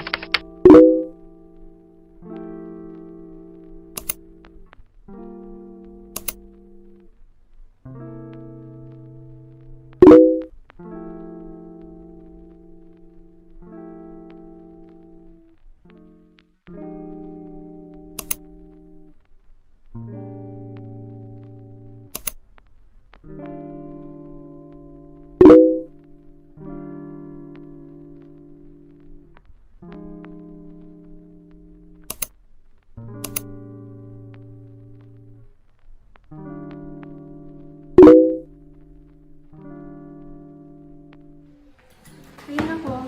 Marami ngayon ang pumili bilang modular sa kanilang modalities ngayong school year. Naku, ang dami nating gagawing module. Ang init-init naman, nakakapagod pa. Sana naman may makatulong sa ating kahit device para mas mapadali ang ating gawain. Sana nga. Due to the COVID-19 outbreak, students and instructors have been unable to engage in face-to-face learning within the school. As a result of the pandemic, modular distance learning has been implemented as an immediate reaction to maintain educational continuity. At the moment, the Philippines is in the midst of adapting to a new normal type of education, and educators are constantly developing. The most common kind of distance learning is modular learning. This learning technique is now employed by all public schools in the Philippines because, according to poll done by the Department of Education, studying through printed and digital modules is the most favored distant learning mode among parents with children enrolled this academic year. This is also in consideration of the learners in some areas where internet is not accessible for online learning. The use of modules encourages independent study. One of the benefits of using modules for instruction is the acquisition of better self-study or learning skills among students, while the disadvantages include greater self-discipline and self-motivation required for students, increased preparation time and lack of concrete rewards for teachers and staff, and greater administrative resources needed to track students and operate multiple modules. During this pandemic, teachers are doing their best under difficult conditions. Most are working harder and more hours than before. That's why producing an improvised paper sorting cum staple machine will surely offer significant and be beneficial to the teachers. It will boost their productivity while freeing up time for other tasks. And if this product results to high demand, it will give rise to new ideas for future products and will give big contribution to the society. The objectives of the study includes the following. 1 is to promote a new way of sorting and collating modules.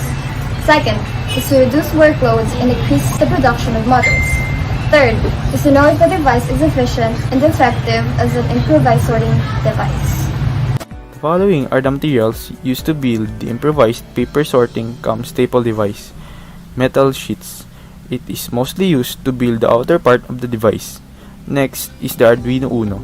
It is an open source microcontroller board that is equipped with sets of digital and analog output pins that may be interfaced to various expansion boards and other circuits. Relay. A relay is a programmable electrical switch which can be controlled by Arduino or any microcontroller. It is used to programmatically control on or off devices which use the high voltage and or high current.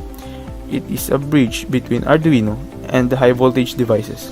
These parts are connected to each other by wires using soldering iron and soldering lead. Stepper motor. A stepper motor is an electromechanical device. It converts electrical power into mechanical power.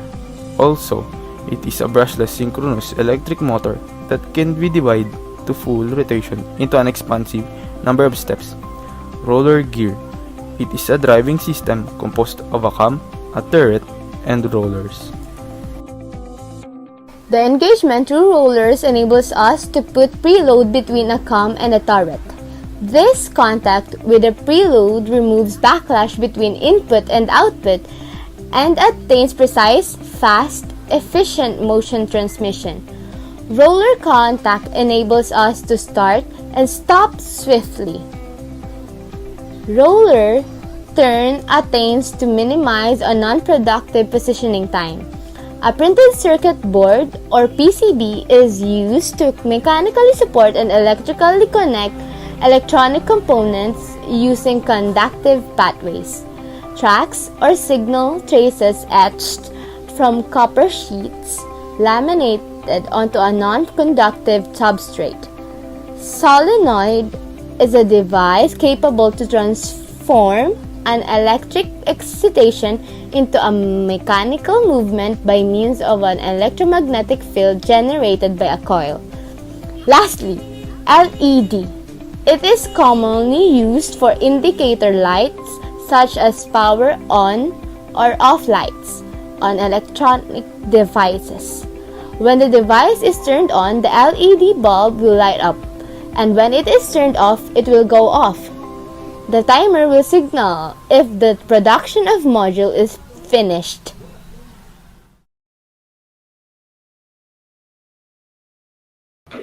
Thank you for your presentation. Let us now hear the comment suggestion of our research evaluator. Let us call Ma'am Jovelyn Ferese.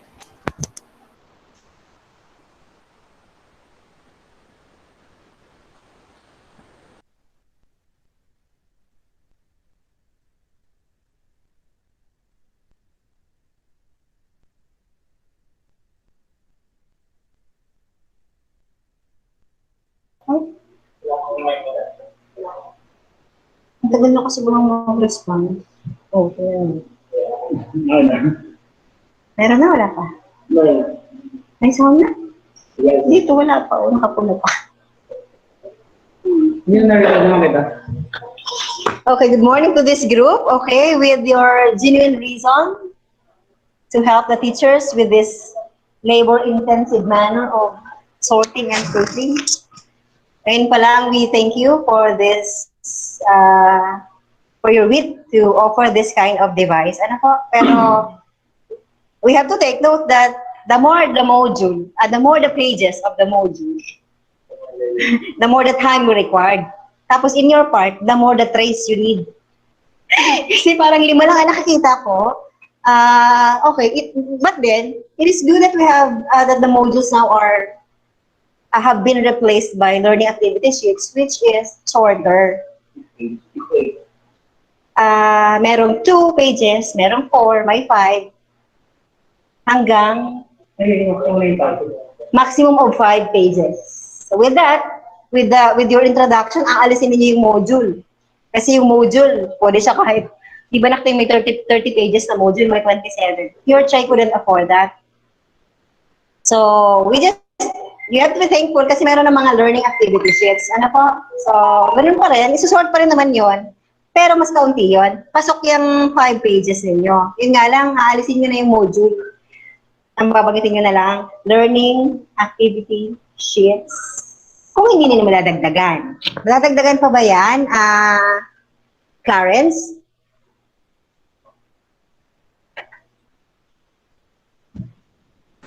Yes po. O, baka nagugulat lang sa tanong, ano? Pero pwede na yan doon sa learning activities. Pero sa sheets, pero sa module, hindi na. No? So, it's up to you. Yung paper niyo nga ayusin. Ano po, okay?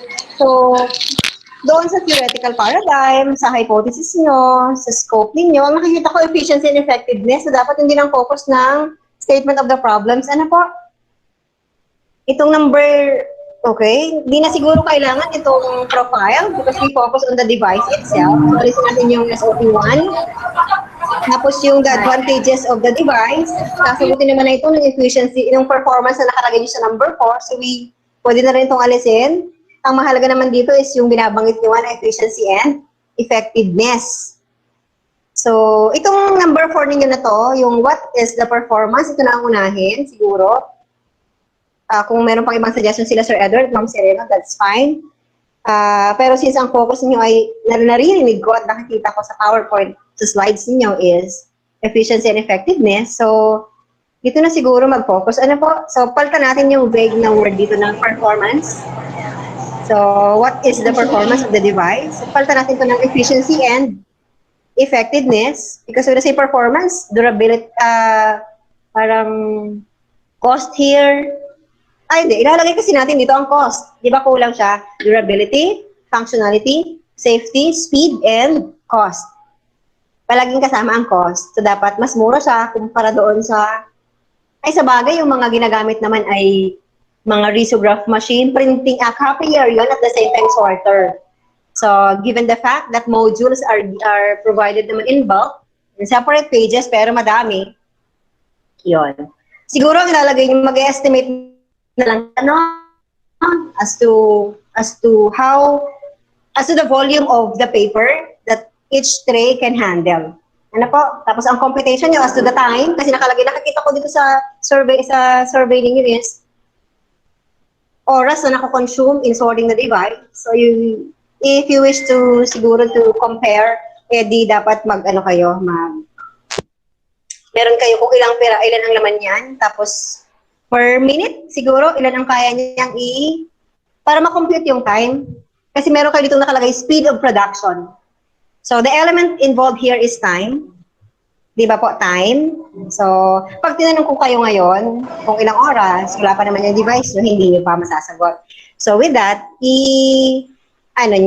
during the testing, saka dito sa papel na to, ilagay nyo na rin yung, when you test the material, kapag, di ba, mag-evaluate nga yung papel, the device, since it will be evaluated, kayo mismo, when you try it yourselves, bago nyo ipa-handle, meron na kayo kung ilang piraso yung kaya niyang i-sort at i-staple. Yun, para sa speed of production. Ano po? Yun, sa cost naman, madali lang ito. Yung sa durability, paano pala sa durability? Explain nyo na lang dito, descriptive. Yung sa durability. Ano sa function, kaya naman itong i-evaluate. Okay, so yung panghuli na itong the impact on the impact of the device on the respondent's productivity and working hours. So, yung mga qualitative data na ito na ihihingiin sa mga mag-i-evaluate. At saka, here in your paper, please provide a detailed photo. Photo po nung nung device. Meron na ba kayong available? Ito lang, itong 3D na lang na yan. Kulang lang sa details. Ano po? Maria Lopez?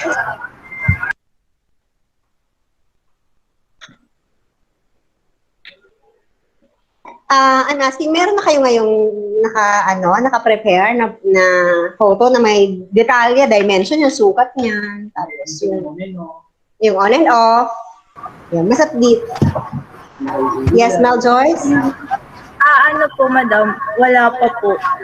Okay. So, I have to take note of that. Ano po?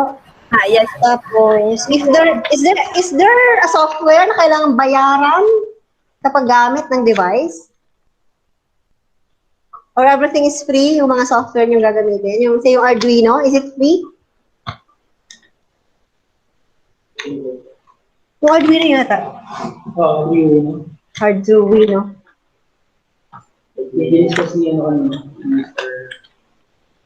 Madam, paulit ko no. Is there anything yung mga software na gagamitin? Is there anything that you would pay?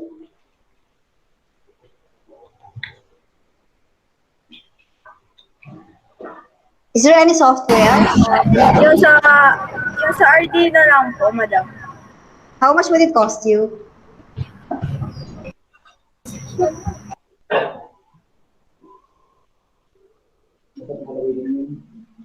So kung meron ilalagay po, ano?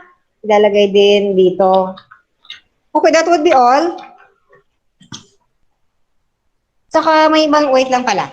Yung mga words niyo dito, may nakikita ako sa introduction, parang printing out, printing process. So if that is not needed, so palitan po ito ng sorting. Will you focus on the sorting and stapling? Ano po?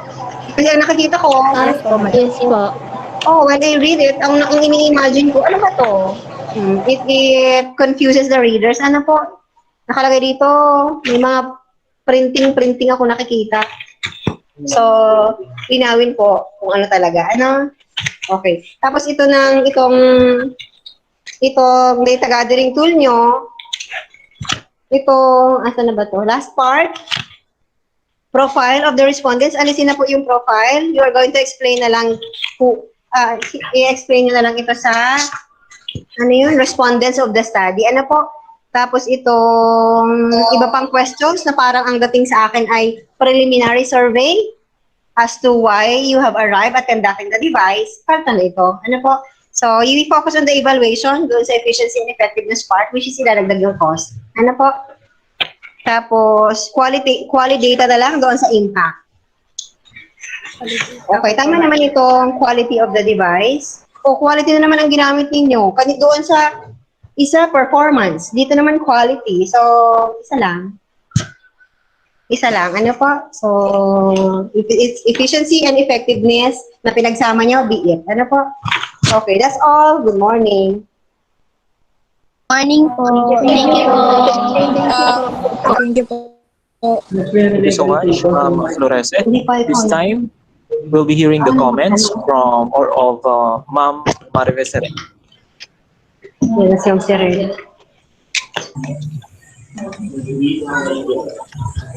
Good morning.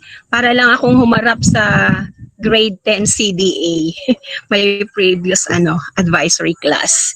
Now, I observed that your device is somewhat similar to risocolator TC stapler punch unit, which wherein it can collate 10 pieces of A4 paper and with staple on both side na pwede siyang stapler sa tigkabilang gilid, and then it can automatically done in less than a minute. So how your device differ from what is present in the market?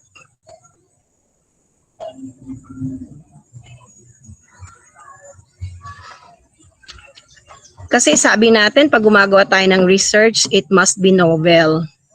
Ngayon, kaya lang, kapag aalamin natin ang novelty ng ating trabaho, ng ating research, it is an exhaustive literature search to determine kung nag-i-exist na siya sa market o kung meron nang naka-discover o kung meron nang gumawa. So ngayon, I find out na your device is somewhat similar to risocolator with TC stapler na merong punch unit. So anong pagkakaiba ng inyong device with the one which is present in the market?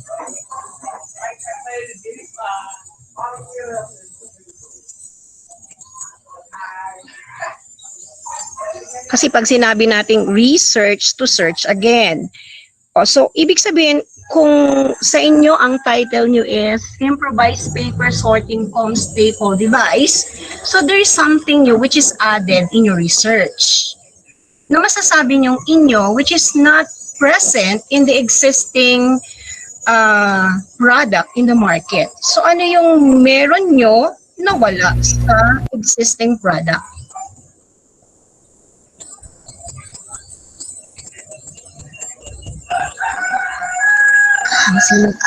Madam, yung pag-sort po, yung paglagay po sa bawat bin, it is manually done po, not automatically po. So which is better, automatic or manual?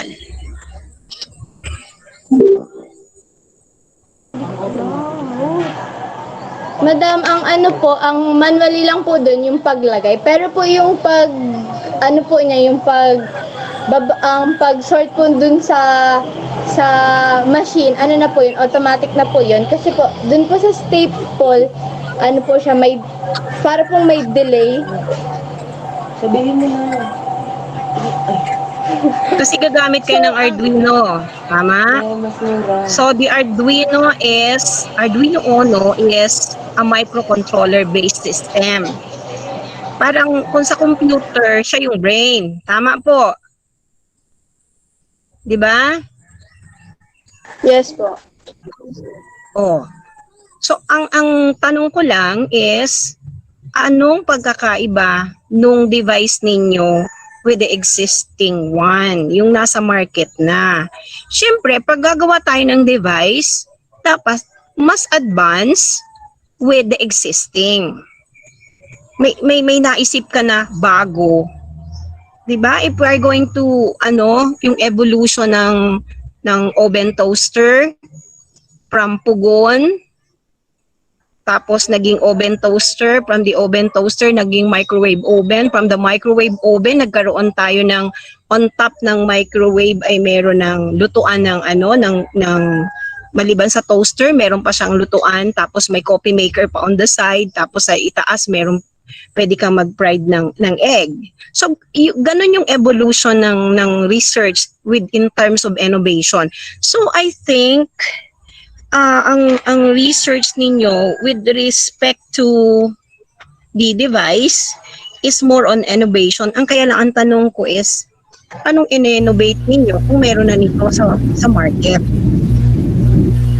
Kung ang gagamitin man pala ay manual paglalagay, tapos isusort out siya. Kasi ang pinaka-focus ng study is sorting, tsaka stapling ng papel, ng module or ng LAS. Diba? Ano po, madam?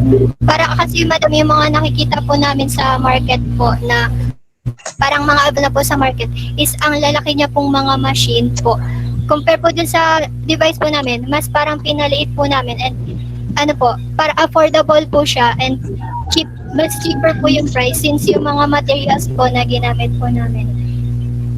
So remember, remember, combination siya ng mechanical and electrical itong inyong device.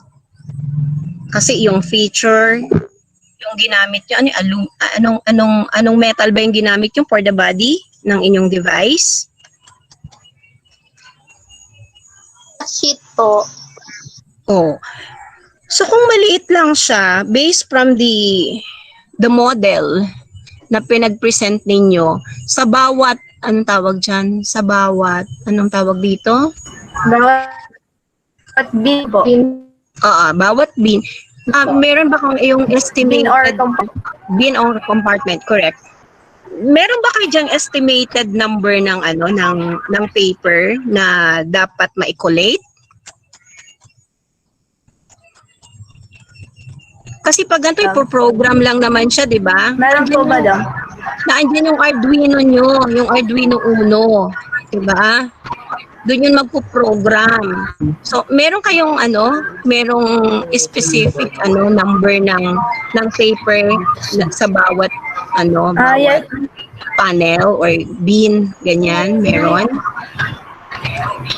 Yes po, madam. Sa bawat compartment po is maximum of 50 pages po.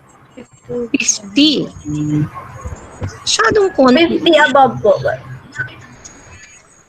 Konti lang siya pag 50, masyadong manipis yun. Pero imagine niyo ang module na pinoproduce namin, hundreds, thousands.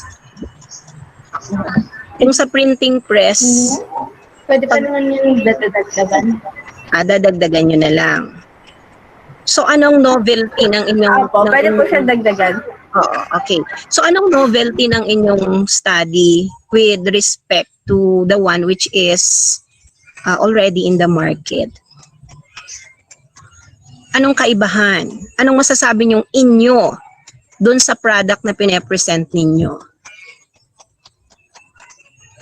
Na masasabi mong, amin ito kasi meron akong feature na ito which is not present doon sa existing one.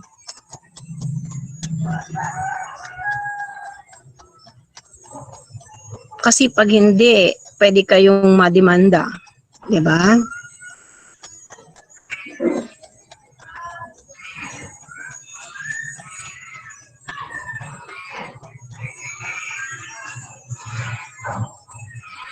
So, yun ang i-focus ninyo, anong meron sa study nyo na hindi nag-i-exist doon sa meron na.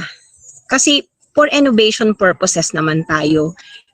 Kaya masasabi mong iyo kasi may dinagdag ka. Yung dinagdag mong yun ay ikaw ang nakaisip for the improvement, para mas mabilis, para kung ang nag-i-exist is 10 papers in less than a minute to collate, o kung kayo naman ay nakagawa ng more than 10, o di yun yung feature ng device nyo na wala doon sa existing one. So ganun dapat mag-review, mag-search kung ano yung meron at yung wala, para at least may maidagdag kayo as your contribution to make your study novel. 'Di ba isa yung characteristic ng ng research na dapat novel yung gawa mo.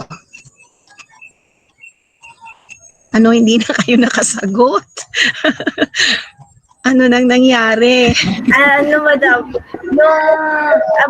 yung about po dun sa parang kung ilang number ho yung ilang number ho ng modules or mga learning activities na mabubo is hindi pa po namin siya ganun makukuha kasi hindi pa po namin, wala pa po kaming device. Lagi lang po kami nasa estimation po. Okay. Kasi nga, parang plan pa lang siya, di ba? We're just a proposal. Pero kung gagawa kayo nun, may estimated na dapat. And besides dun sa inyong survey questionnaires, gumamit again kayo ng Likert scale. Tapos, nakita ko rin na same old na nagawa ninyo, improve the direction in number 3 for your survey questionnaire, respondents' perspective in the quality of improvised paper sorting staple device. So you will have to rate, improve ang direction, 5 excellent as the highest. Anong gagawin doon? You will have to check, you will have to write, what will you do? And then for the quality of the device, as your criteria, we have functionality, effectivity, durability, safety, and time efficient. Dapat may questions. Kasi may mga tao namang na hindi nila alam kung ano ay yung functional, ano yung effectivity, ano yung durability, ano yung safety, and time efficient. So dapat may follow-up question, the one that which is being presented nung grade 10 kayo. So ganun po, improve nyo itong inyong survey questionnaires. Yun po. Tapos, dapat may cost analysis po kayo para estimate nyo, di ba, sa lahat ng study, may feasibility study, sa research, so kinakailangan meron kang estimated cost that will be included in your cost analysis. And then, nakalimutan nyo uli, so dapat meron ding illustration of your research project which is known as the research, ano yun? We have the project plan. Diba? Project plan. So sa project plan, doon naka-illustrate yung device together with the part. O, yun po ang hindi ko dito nakita. And then for the flow chart of methodology, okay naman ang pagkakaayos. And so far, may improvement with the way you presented your research paper. And congratulations. And God Thank you po, bless. Madam. Thank you, Madam.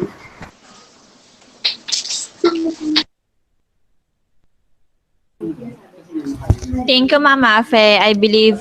Narinig ba ako? Narinig? Hello? Narinig po? Yes, ma'am. Narinig ko. I'm sorry. All right. So thank you, Mama Afe. I believe our students were able to improve their research. All right. So let us now hear from our master teacher of English department, Sir Edward Atiwag. Hi, good morning, everybody. Good morning, sir. Good morning, sir. Good morning, sir. Yes, well, congratulations to the group for at least showing love for us teachers in taking a look of the possible solutions of the struggles that we are facing. Actually, alam ko namang you are so familiar with the things that we are experiencing, and there are so many rants coming from the teachers when it comes to sorting out and stapling of modules. So thank you for the initiative of at least taking a look on what will be the possible solution for us teachers, specifically in our school, since we don't have the capacity to buy that sorting out machine and stapling machine which is already present in the market. Kaya yun. So I do understand yung sinasabi ni Ma'am when it comes to the novelty of the device, since 'di ba in every device, lalo na kung gagamitin mo siya at ilalagay mo siya sa market, kailangan siya ng mag-request for patent, 'di ba? And it really takes something new which one is present in the market. But on the other hand, if we are just going to focus on the other side of the research, specifically in taking a look of giving possible solution to whatever the needs of the locality, then papasok naman siya dito. Yun nga lang, hindi lang siya siguro mailalabas sa market as for business purposes. So I think if you are going to at least adjust when it comes to the rationale of the research, and then you are just going to put there and explain there that this device will only be used localized in Panganiban or any other schools, not for business purposes, and that you are seeing the need kasi because the school doesn't have that kind of enough of money to purchase that existing product which is in the market, then I think papasok naman siya, no? You just have to make a good story how to retell your rationale in your research, in your paper, which one is really the need and the possible solution that you are at least giving for these respondents that you would like to be given of help. Now, yung sa SOP, na-discuss naman na yun ni Ma'am Joby. You just have to focus with those things. And, ay, akala ko ako. And paano na lang, yung consistency of the paper lahat, if you are focusing on the paper sorting and then stapling, make sure na both of these features must be discussed all throughout the paper. Kasi parang meron kayo dito mga parts ng paper na nag-focus na lang kayo sa sorting out, na wala na yung sa stapling feature. 'Di ba? Parang tulong din yung stapler, 'di ba? Pinakita niyo sa video na parang nag-staple kayo, you reenact how hard it is.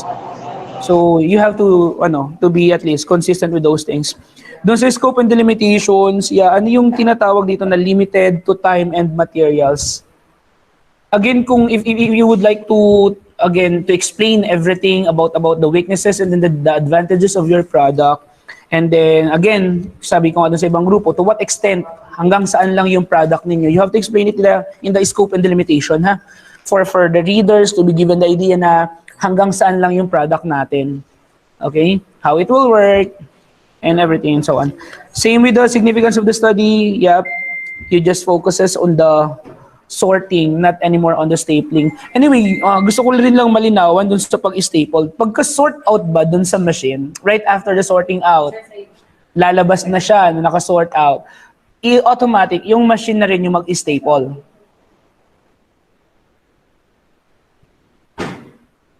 No, 'di ba na makikita niyo po dun sa device, may slide po siya. Yeah. Dun po bababa yung mga papers. Okay. Tapos po dun sa gitna, dun po yung staple machine. Okay. Opo. Dun po siya mas-staple. Tapos pagkas po nun, lalabas po siya dito sa gilid. Okay. So, same issue to know dun sa na-raise ni Ma'am Jovi when it comes to number of pages of the learning activity sheets or the module. So again, if you are going to request for a module, you need to at least add another compartments or bin. Pero kung last naman talaga siya, learning activity sheets comprising of at least maximum of 5 pages, pasok naman tong device. That is why ito yung sinasabi ni Ma'am Jovi kanina, that you need to have this illustration of the complete device, not only this 3D, for us readers, for us evaluators to see whether what's happening on the device. Kasi just by simply with seeing this 3D image you provided, yeah, dun yun yung sinasabi namin na ang hirap makita saan nanggagaling. Parang yung sa sorting out, it's possible, visible naman siya. Pero when it comes to the stapling manner, hindi na siya kaya. Now, possible ba na anyway, since you had your RRL and RRS, yung bang existing machine na in-explain kanina ni Ma'am Marife kanina, ni Ma'am Sereno, familiar na ba kayo doon? Or nakakita na ba kayo? Or at least nakanood ng video how it was being utilized and what are those features na meron yung nasa market? Nice. Ano po, sir, yung napanood po namin sa YouTube is ano lang? Sorting lang. Wala po silang Sorting. Okay, pero sabi naman ni Ma'am Marife, meron na siya. I do not know. Can you manage to add another feature on your device na kunyari kapag last 10 pages na lang or 5 pages, may merong magno-notify sa inyo kunyari voice sensor. Kaya ba 'yun? Meron ho, sir.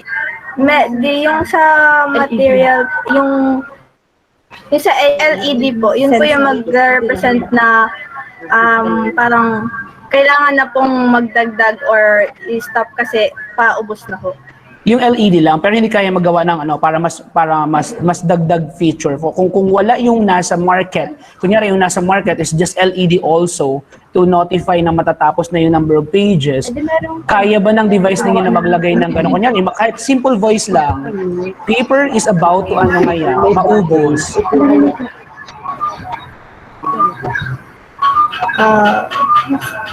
Kaya ba? Hindi. Mahirap. Kaya naman ho. Kaya. Apo. Di para at least para kunyari, kung yung nasa market is LED lang, yung notifier na mauubos na yung pages ng paper, why not yun yung ilagay nyo sa device ninyo para kung ipapatent nyo siya, something is different with your device with what is existing in the market. Di ba? Parang yun, yung maglalagay kayo ng kunyari, voice, ng speaker system para, speaker notifier, kunyari, na last 5 pages. Kung hindi man yung number ng pages, magno-notify lang na, the paper is, prepare for another set of, paper. Yung ganun, para may bago. Apo. Yes po, possible po. So, kaya. Kaya. So, yan. So, ang gawin nyo guys, mag-research kayo doon sa sinabing product ni Ma'am Mape, ni Ma'am Sereno. You have to research with the features of that, Risocolator.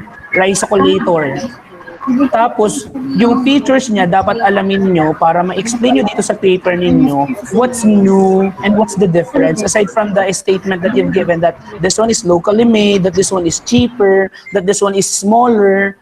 So, lagay rin ko yung feature na ganun kung kakayanin. Okay? Your paper naman kasi, your paper matters kasi yan yung unang binabasa eh. Diba? Hindi naman lahat ng makakakita ng research ninyo ay makakausap kayo para i-defend. So, your paper should speak for yourself. Ang naisip po namin or naging parang plano na lang po namin na para mas maging unique po yung yung device po namin dun sa existing na sa market po is naisip po namin na dagdagan po siya ng parang solar panel po para since na dito po sa Pilipinas is sobrang init po and para po pag hindi po available yung parang electricity, pwede po magamit po ng mga teacher pa rin po yung device po namin. Yun, that's At mas a good. makakatipid. Yeah, that's good innovation, 'di ba? Since 'di ba, power interruption is really an issue when it comes to lalo na kapag summer dahil merong depletion ng kuryente. You have to add it again on the introduction, on your rationale, what makes your product different from the existing one. So, good thing na nakausap kayo ni Mamape kasi nga at least alam naman Mamape yung existing product. So, you'll be able to be given the idea on what would be the changes on the plan since this is just a plan para pag brought up ninyo ng device ninyo, okay, may bago. May solar panel, may speaker notifier, and everything. So, yun. Congratulations and thank you for the initiative that you've given to us teachers. We really do appreciate it because we felt the love from our students that you really wanted to help us. So thank you and God bless for the revisions. You can do that. Aja. Thank you, Thank you, Mom. Thank you, sir. Thank you for the Thank you so much, Sir Edward, and of course to the other two research evaluators. Okay, and of course to all the group members of the team, which has this topic, improvised paper sorting cum stable device. Now, let's move on to the next presenters.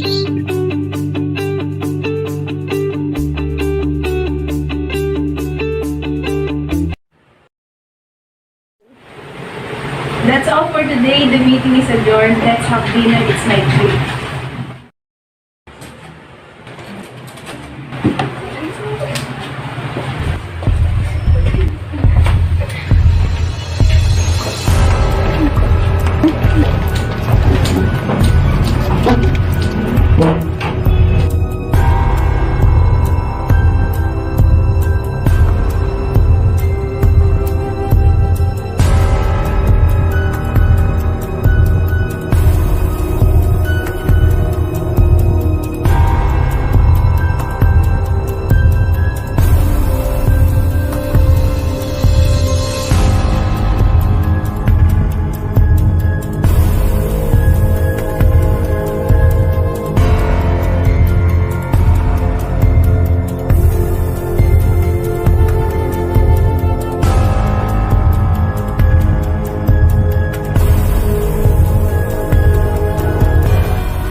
Did someone stole something important from you because of poor security system? Do you want to solve this problem? Looking for budget-friendly door lock? Then you must watch this. Let me introduce to you our research study entitled Apex 4-in-1 High-Tech Security System Door Lock. The study was conducted to test the effectiveness of Apex 4-in-1 High-Tech Security System Door Lock on securing properties. This study sought to answer the following questions. Number 1, how reliable is Apex 4-in-1 High-Tech Security System Door Lock in terms of fingerprint, RFID card, SMS support, alarm? Number 2, what is the efficiency of Apex 4-in-1 high-tech security system door lock and securing the area. Number 3, why Apex is more beneficial than the other commercial door locks in the market. Number 4, what are the advantages of using Apex as safeguard on any offices in a Panganiban, Camarines Norte? There are 4 objectives of this study. First is to evaluate the capacity of Apex 4-in-1 high-tech security system door lock on sending warning or threats to registered users. Second, to assess the effectiveness of Apex 4-in-1 high-tech security system door lock on securing properties. Third, to improve the security system door lock using Apex on any offices in Panganiban, Camarines Norte. Lastly, to provide high-tech security system door lock as a safeguard. The researcher expected outcome are Apex 4-in-1 high-tech security system door lock is effective to secure the property, transmit alarm, and send SMS to be alert. Apex can improve the security system door lock in any offices in Panganiban, Camarines Norte. This device can make registered user easily access the door without making it easy for an unauthorized person. The researcher came up with a study, Apex 4-in-1 high-tech security system door lock, a lock which can be accessed through fingerprint recognition and RFID card. It also has an alarm and GSM system that provides a user layer security, ensuring the safety of the people and their valuables, such as important documents and other items. It is very convenient for solving problems on lack of security of property and in intrusion into premises. This device is also very convenient for workplaces, since RFID card-operated door locks are usually employed with a very basic level as the identification badges for the workers, providing a simple solution for any company or industry that uses access control system. This device is battery operated, unlike other high-security door locks that needed electricity to work. It is also cheaper than other high-tech door locks. On the other hand, it is very reliable since it has alarm and an SMS that will inform the owner when there's someone who tries to intrude. The researchers conducted a thorough and in-depth search of related studies and literature. We include components that make up the device. These are RFID card, fingerprint scanner, GSM module, piezoelectric buzzer, and Arduino. First is the RFID cards. RFID stands for Radio Frequency Identification, and it refers to a technology in which your readers captures digital data, contain the RFID tags or smart labels using radio waves. It is similar to barcoding in that data from a tag or labels are captured by the device that stores the data in the database. Second is fingerprint scanner. Fingerprint scanner are security system of biometrics. They are used in police stations, security industries, smartphones, and other mobile devices. Everyone has pattern of friction ridges on their finger, and this pattern called fingerprint. Fingerprints are uniquely detailed, durable over an individual's lifetime, and difficult to alter because there are countless combinations. Next is Global System for Mobile Communication, or GSM module.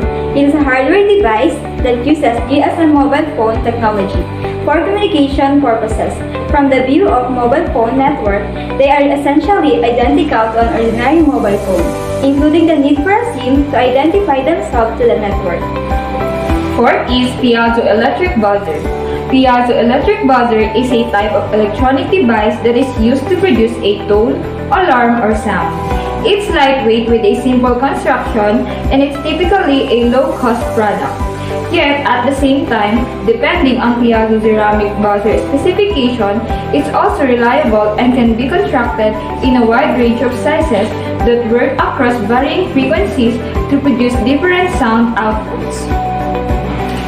Lastly, Arduino is an open-source electronic platform based on easy-to-use hardware and software. Arduino boards are able to read inputs like light on a sensor, finger on a button, or even a Twitter message, and turn it into an output such as activating a motor, turning on a LED, and publishing something online. A person can tell the board of what to do by sending a set of codes and instruction to the microcontroller. Gather all the following materials. Connect the Arduino. Connect the LCD 16x2. Connect relay module. Connect solenoid door lock. Connect RFID reader. Connect piezo sensor. Connect transistor. Connect GSM breakout module. Connect fingerprint scanner.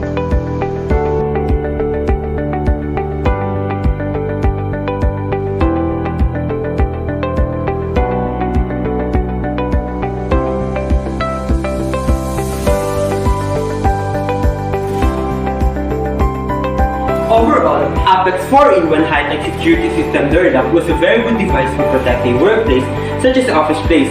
This can ensure the safety of the office worker and the documents inside the office. This device was surprisingly efficient because of its 4-in-1 features. It was also budget-friendly compared to other door locks. Robbery can happen anytime and anywhere. This device upgrades the security system in order to prevent it to happen. Apex 4-in-1 high-tech security system door lock will surely give you the best quality of security and assurance. In Apex, we give signal. We secure. And we assure safety. Again, we, the Team Apex, say that safety is not expensive. It's priceless. Thank you, Team Apex. So let us now hear a comment or suggestion from Ma'am Marife Sereno.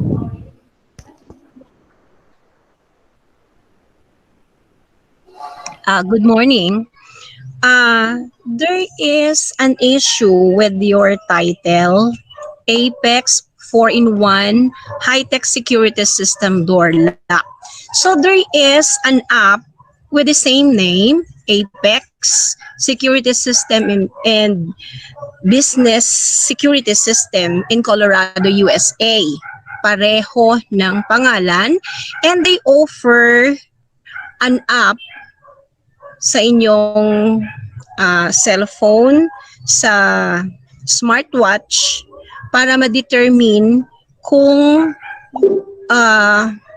merong intruder inside your house. So based from what I understand in your study, you will have to input the data for your fingerprint. So meaning if you were 5 in a family inside the house, i-register mo yung fingerprint mo. Tama po? Tama po? Yes po. Kasi if someone were able to touch that sensor at hindi nag-registered na yung fingerprint niya, there is try siyang, di ba tries ang No po, madam. Kasi po, ang nagawa po naming device po ngayon, gada error po, nag-a-alarm na po siya. So meaning the alarm was sent to the owner? No po. For example, ganito kasi ang pagkaintindi ko sa device nyo. So, programmable siya, di ba? So, merong RFID card. So, isi-save mo doon yung data. Pwede yun ang gamitin mo as your card kung papasok ka ng bahay. The other one is through fingerprint. Tama rin. Yes po. Ngayon, if in case ginamit mo yon and nagkaroon ng error, from what from what you have been presented, nakita ko may error munang 3. Pag nag-error ng 3, saka siya magbibigay ng alert doon sa owner. So, ang pagkaintindi ko is that the message or the alert ay isi-send via SMS? Yes po. Yes po. Yes. Okay. Kung SMS, Meron din kayong ginamit na piezoelectric sensor. What's the use of that Buzzer po. Buzzer po. It, buzzer? Opo. From what I have learned, the piezoelectric sensor is used if there is kung mayroong force of entry inside the house. Kaya magti-trigger siya na may force entry sa bahay nyo. Halimbawa, kinalabog yung pinto. So, yung sensor na yun ang mag-a-alarm doon sa owner. So, halimbawa, alis ako ng bahay. Sa amin po, Okay, go. Sa amin po kasi, ang ano po namin, para po tumunog siya, kailangan po mag-record na hindi siya nakasave po sa data. Kunwari po, yung fingerprint ko po, hindi po nakasave dun sa Arduino. And then po, mag-a-alarm po siya. Tapos, Correct, magsisend na kasi- rin po ng SMS. Kanino magsisend? Sa owner ng bahay? Kahit sino po, kunwari, kung ikaw po, Hindi. saka po yung... Ang alam ko, naka-program din supposed to be. Kung 5 kayo Opo, sa yung bahay, naka-program po naka-program yan. yun na kung halimbawa, Opo, 5 kunwari kayo, po. di 5 din ang may cellphone na bibigyan ng alarm. Na there is an intruder Opo, pwede inside po your yun. house. There is a forced entry. Tama? Possible po yun. Ilalagay po natin yung 5 na numbers po. Yung contact nyo pong 5. Pwede po yun ilagay. Okay. So, ganito Opo, muna pwede siya. po ha? yun. So, ang una, may RFID for entrance. Yes po. Second, meron kang fingerprint para ka makapasok Opo. ng bahay. Opo. And the device is located where? Sa front door ba? Saang part ng bahay?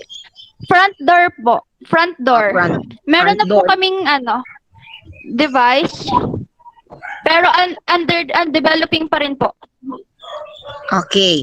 So, nasa harapan ng bahay pagpapasok ka, RFID or Yes po. fingerprint. Pag may access, naka-program, naka-save ang data, pwede kang pumasok. Ngayon, in case Opo. aalis ka ng bahay, so isasarado Opo. mo ang buong bahay, correct? Yes po. Yes. Okay. Paano ngayon mag-work yung alarm system if in case there is an intruder na gumamit ng fingerprint na hindi naka-register sa data ninyo? Pag naka-receive na po yung, kunyari, yung fingerprint sensor po, once na copy na po niya yung fingerprint mo, i-deliver po siya through sa Arduino po. Tapos i-identify po niya if nakasave ba to sa pinogram namin or hindi. If not po, may relay po kami kasing tinatawag. Doon po siya dadaan and then pupunta naman po siya sa Arduino po ulit na isa na nakakonect sa buzzer and SMS. And then, magti-trigger na po dun yung alarm and SMS po. Kasi po hindi siya nakasave eh. Magkakakonect na po kasi sila. Yes, what's the use of the buzzer? It's an alarm po. Ang tawag po sa kanya is piezo electric buzzer. But ang function po niya is as alarm. Ang alam ko sa piezo electric buzzer is a kind of buzzer na tutunog lang if meron siyang force entry.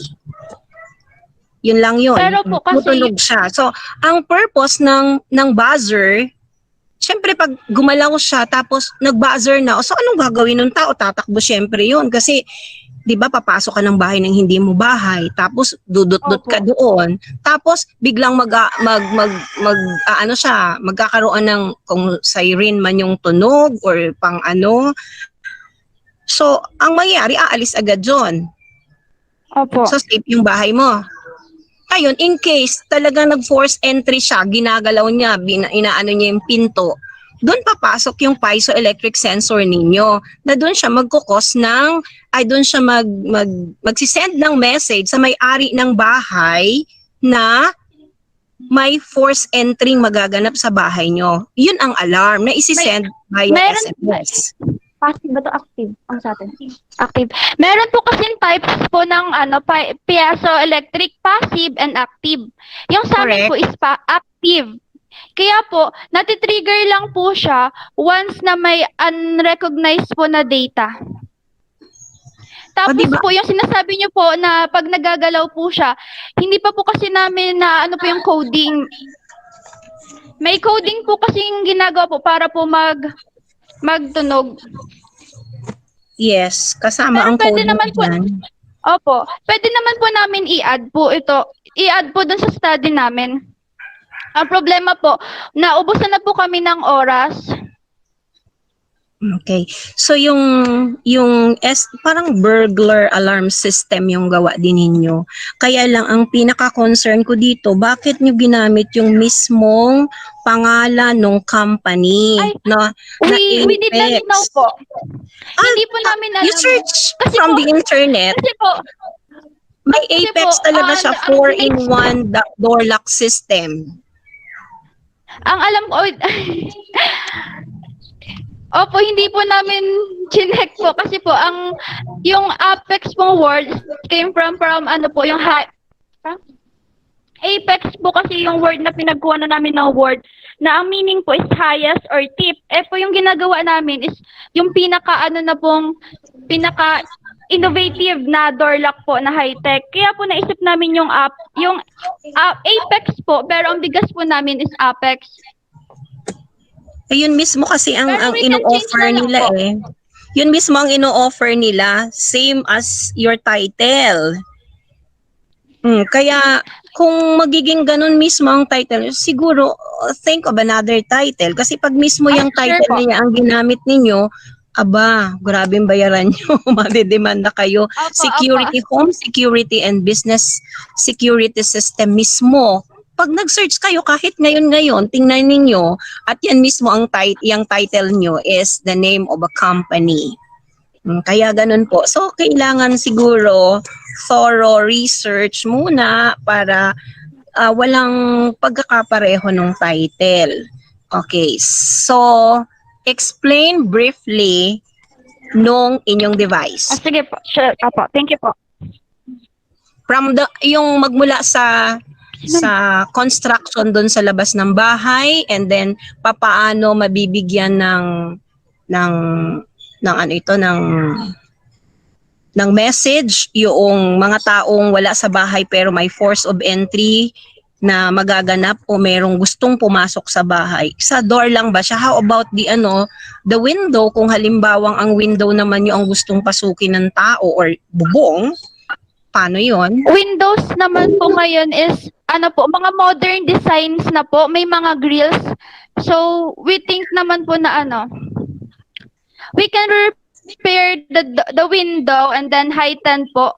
Then focus on the door na po kasi if secured na po yung window, saan po ba ibang dadaan? Sa door po. Ang magnanakaw kasi maraming paraan para pumasok ng bahay. So the best way talaga, yung pinaka-common na pasukan is the door. Pero kapag magnanakaw ka, syempre, you will have to think of a way na papasok ka ng bahay na hindi ka sa door dadaan. Diba? So ano kayang pwede ba kayong maglagay sa door o kaya sa sa bubong, ganyan, kasi kahit bubong pwedeng daanan. Tsaka ang feature na pagkakaiba nitong device ninyo with the one na kapag wala ka sa bahay, pwede mong ma-check yung lahat ng nangyayari sa loob. Kahit ka pa nasa ibang lugar.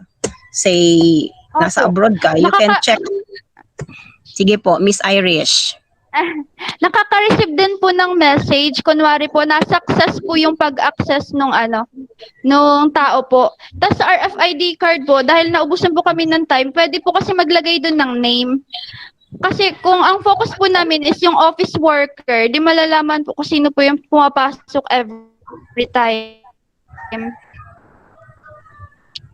So, saan siya intended? Pambahay ba or pang-office? Or establishment? Saan siya?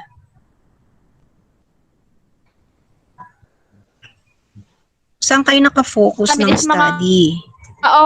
Office workers po. Sa mga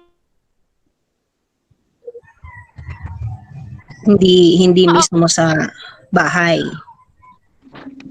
Oo, kasi sino lang baga naman ang bahay na magpaparalalagay ng door lock system na ganyang ka-high-tech Eh di syempre yung mayayaman. So yung mga ordinaryong tao, ano ba naman ang gagawin? Eh di maglaka ng bahay mo, kandado, di ba? Oh, ganun yun. Siguro yung talagang merong kayamanan sa loob ng bahay, yun ang kailangan talaga ng may home security system. Okay.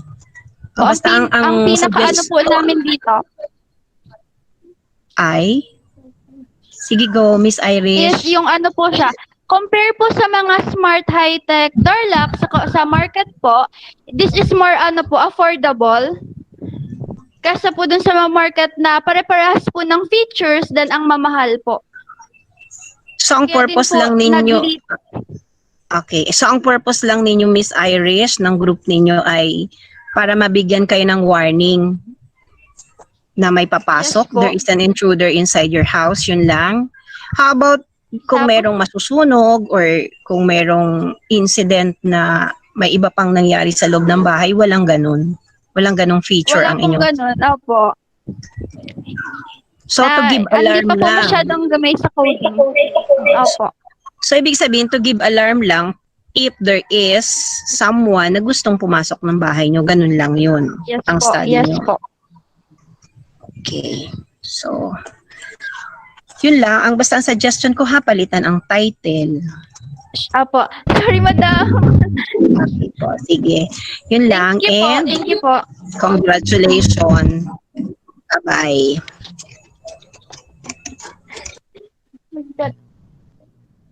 Thank you so much, Ma'am Serena. This time, let's hear something from Ma'am Jovelyn Flores.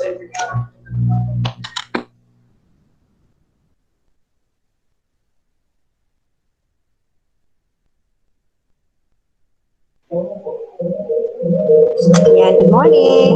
Happy. Morning. Good morning po. Ano na yan ito? Nagpumasok lang. Okay. Okay. Good morning po. Wala akong masasabi maliban sa ilang in support sa sinasabi ni Ma'am Sereno, no, na palitan natin yung Apex. I asked you already kung saan yan galing and then you explained to me naman yung meaning, pero meron pala talagang business security company, security company na ganyan ang pangalan. So, even in the Philippines, sa DTI, kahit na napaka-genuine ang pinanggalingan ng name ng business mo, ng product mo, kapag meron kang katulad, hindi yan papayagan. Ano po? So, I suggest na palitan nga yan. Marami naman po din pangalan nyo pag halo-haloin nyo. O, yun. Tapos dun sa, ano yun, dun sa significance, yung para kanino talaga itong security system door lock,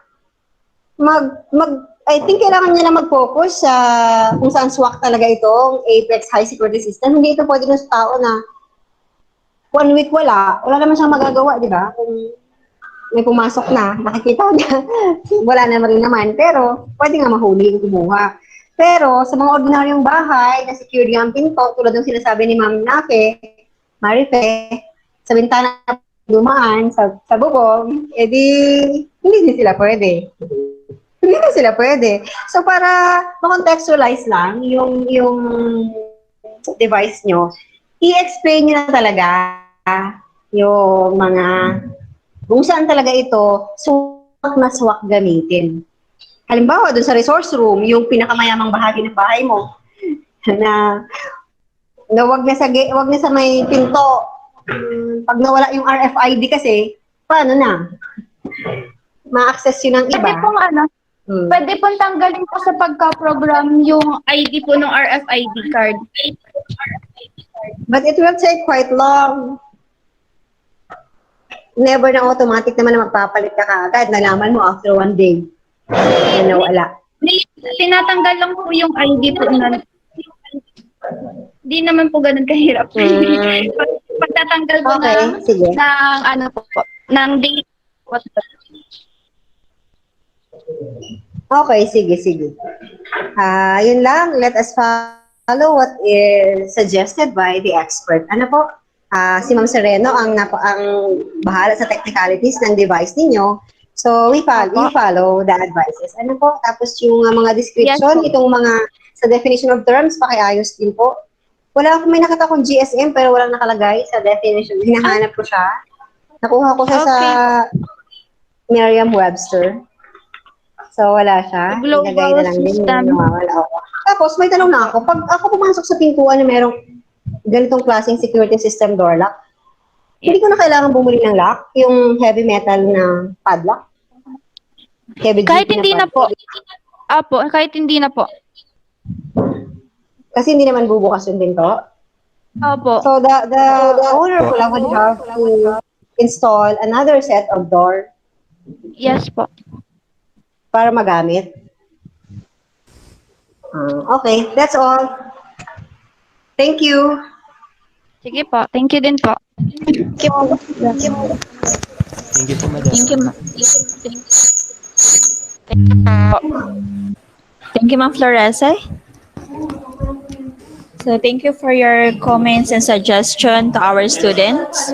So let us now call on Mr. Edward Atiwag. Hi, good morning. Good morning po. Good morning, sir. Morning, sir. First and foremost, thank you because I am one of those respondents that you had considered in asking for or in conducting your pre-survey. Yun, sabi nga, I asked Ma'am Joby, sayang yung data on the pre-survey that the group had made because it was not included in the paper. But according to her, nga, ginawa niya yata siya, tapos na yung paper.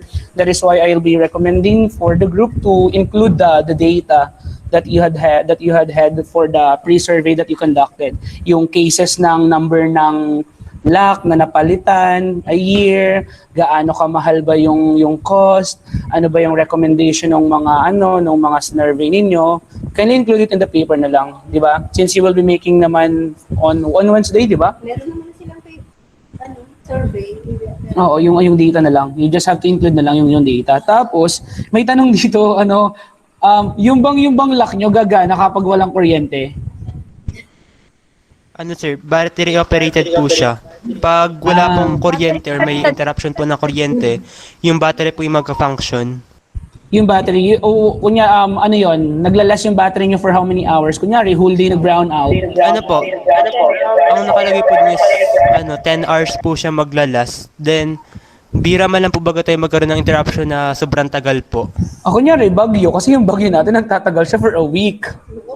Diba? So 1 week kung hindi mabubuksan yung pintuan ng kwarto ko. Dito po papasok yung tinatawag po, yung key support po. Ang problem po is na kulang po kami sa time. So yung key support po talaga is nawala po siya sa study namin. I see. So hindi ka makakapasok. So you have to... So we have to add po yung key support po para po mabuksan. So you're going to include your key support on the final plan. Yes po. Yes, sir. Yes, sir. Oo. Yeah, better kasi baka 1 week na tapos wala pa rin kuryente. Okay, thank you very much. You just have to include it on your on the next feature of your plan. Tapos dito sa Likert scale na ginamit, yung interpretation, take a look at this kunyari, yung sa 2.60 to 3.39, somewhat efficient, reliability, durability, fast detection, and effectiveness. Or it could be somewhat efficient, reliable, durable. Yes po. Yes po. Nabalik po siya. Opo. Yeah. You just have to check your interpretation when it comes to the Likert scale. Yes po. Okay. Nagulungan din ako eh. Anyways, yun. Tapos, okay naman yung research instrument. Treatment of data. Yun. Okay naman yung device. Have you tried na yung model nyo? Have you tried We can demonstrate po ngayon. Sige, We can demo po. We still have this afternoon session kasi. Pero I'm looking forward. Have you tried na kunyari nag-exert kayo ng force, 3 different fingerprints which are not tawag nito, programmed. Nag-text ba? Ano po, it keeps alarming naman din po. Tapos nagsisend po siya sunod-sunod ng SMS. I see. Actually, di ba yun yung request ko dun sa pre-survey ninyo that I wanted a lock na kapag nasira, magno-notify through my phone. So thank you very much. Is kasama naman pala yung expectation ko dun. So yun, work with the revisions, specifically the title because title matters. Tsaka, yeah, it's a lesson learned that you have to be a good researcher when it comes to RRL and RRS. You have to dig deeper kasi yung reason na hindi po kami aware, hindi po namin alam is not valid once you are a researcher because you're a researcher and you have to be, di ba, comprehensive at every aspect of your research paper. Anyway, with that, with all the revisions that you will be making and the plans, good luck and God bless. And yun, thank you very much for the initiative and congratulations, dear students. Thank you.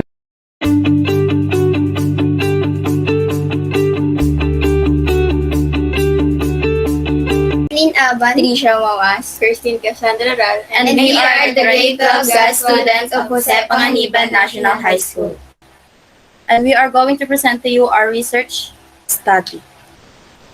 Wait.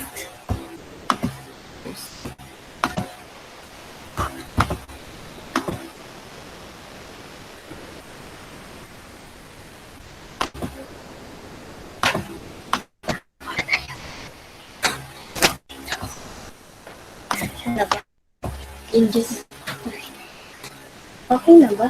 Okay na.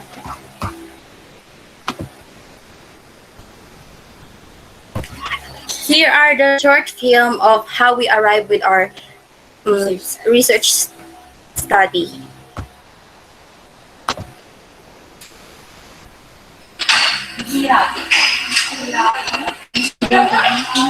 Kung naiintindihan eh, tayo, sa mga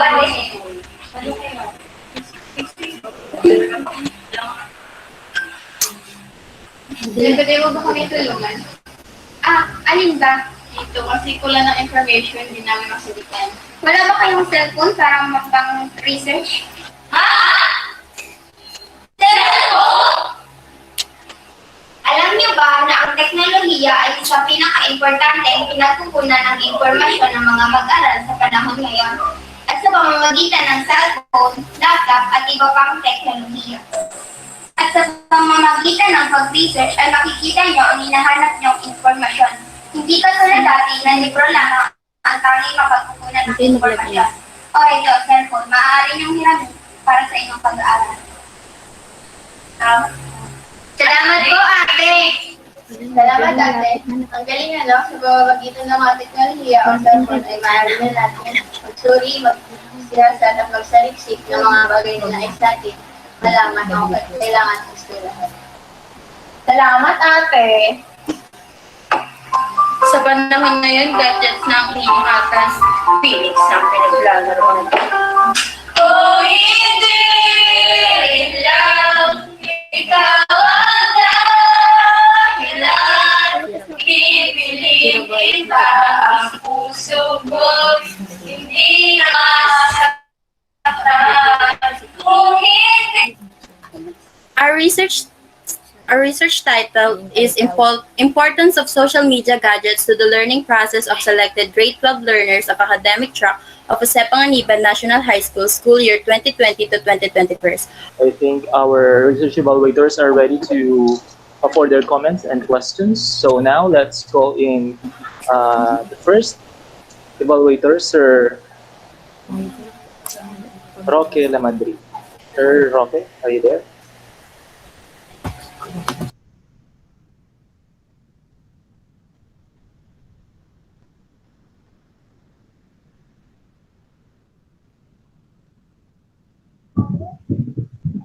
Good afternoon. Narinig ba? Afternoon. Yes po. Clear ba? Opo. Gusto kong malaman o just want to ask a question. What is your theoretical framework?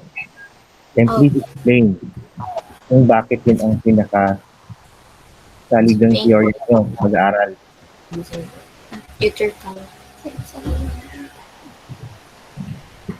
It's okay lang po ba, sir, kung mag-share screen lang po ulit kami since nandito po in theatrical? Yes, yes, yes. Could you please expound your understanding on the theoretical framework that you use?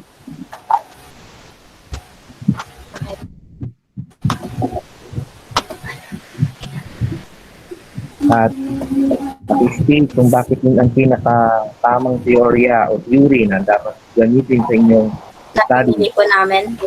Okay. Kasi po yung first distributed cognition theory, pinopromote yung learning. The first one po is, wait. We have the distributed cognition theory. It promotes more.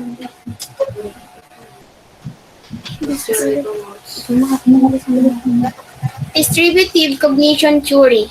This theory promotes learning in a community of learners or a system where interaction takes place. It is Bandura's learning theory. Next is Bandura's learning theory.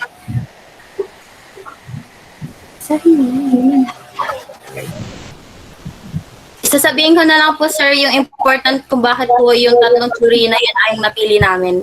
The first one po is yung learning, yung theory po na distributed cognition is pinopromote niya po yung learning in a community learning system where interaction occurs, and doon po is yung mga participant, they are usually use technologies and devices na kinakailangan nila for their learning. And the second one is the Bandura's learning theory. The importance of here is that they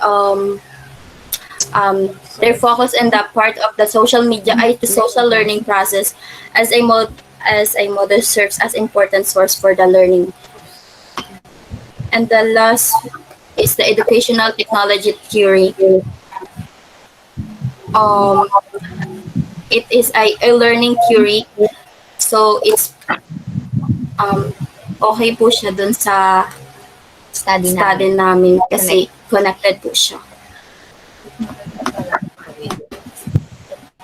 Okay, thank you.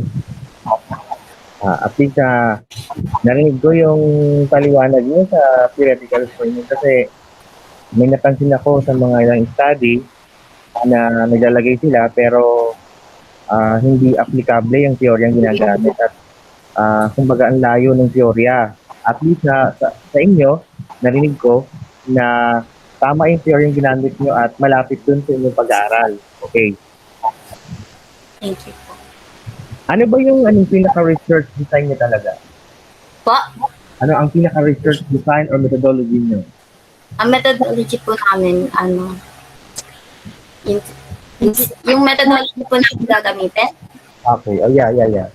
Descriptive research design po, method. Paano nyo nasabing descriptive research ang isang research design niyo? Paano po namin nasabi na descriptive research design yung gagamitin po namin sa study namin? Yes. Kasi po magagamit po kami ng questionnaire para makakuha na kami ng data. Okay, good.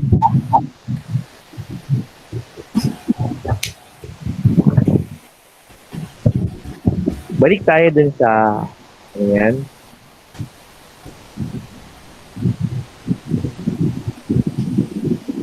statement of the problem. Tama? Ang statement of the problem ninyo is meron kayong 1, 2, 3, 4, 5, 6.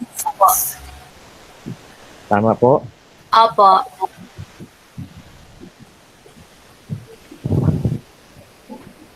Ano ang pinaka-layunin talaga ninyo? Bakit ito yung topic ninyo? So now, since nandun po sa title namin, para malaman po namin yung importance ng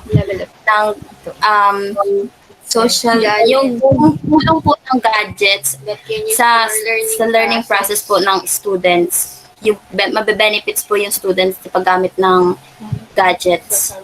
Especially po ngayon.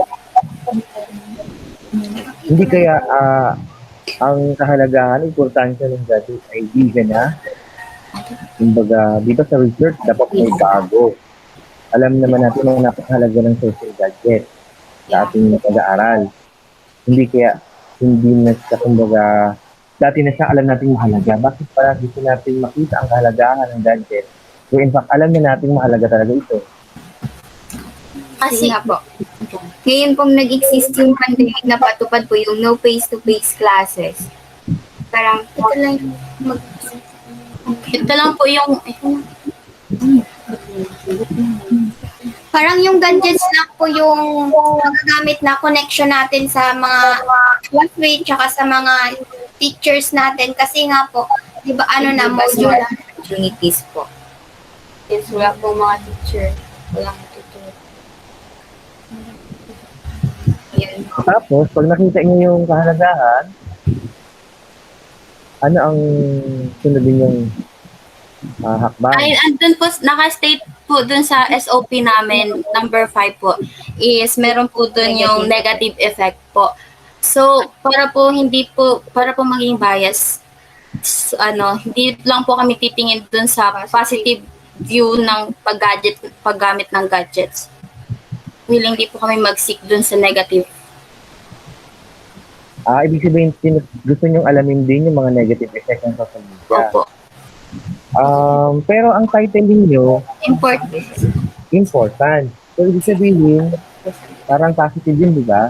Opo. Ang tanong ninyo sa SOP is negative. Dun po sa Okay, sige. Doon po sa negative effect po, doon po sa negative na sa SOP namin is since nagpo-focus nga po kami sa importance ng gadgets. Pero in a way na parang gusto din po namin malaman kung ano po yung epekto din po nung paggamit ng gadgets sa kanila. Kung importante po sa kanila yun, may epekto din po sa kanila yun in a negative way. Wala kayong nakikita na parang dahil isa-isang mungkahing pananalitik pa lamang o research proposal. Pero may nakikita na kayong parang proposal kung anong Po, sir? Narinig niyo pa ako? Mahina po. Sige, walaksan ko. Dito kasi, di ba usually ang research proposal is chapter 1 to 3 pa lang, tama? Opo. Ibig sabihin, hindi pa siya nag-undergo ng findings, ng interpretation of data, recommendation. Tama po ba?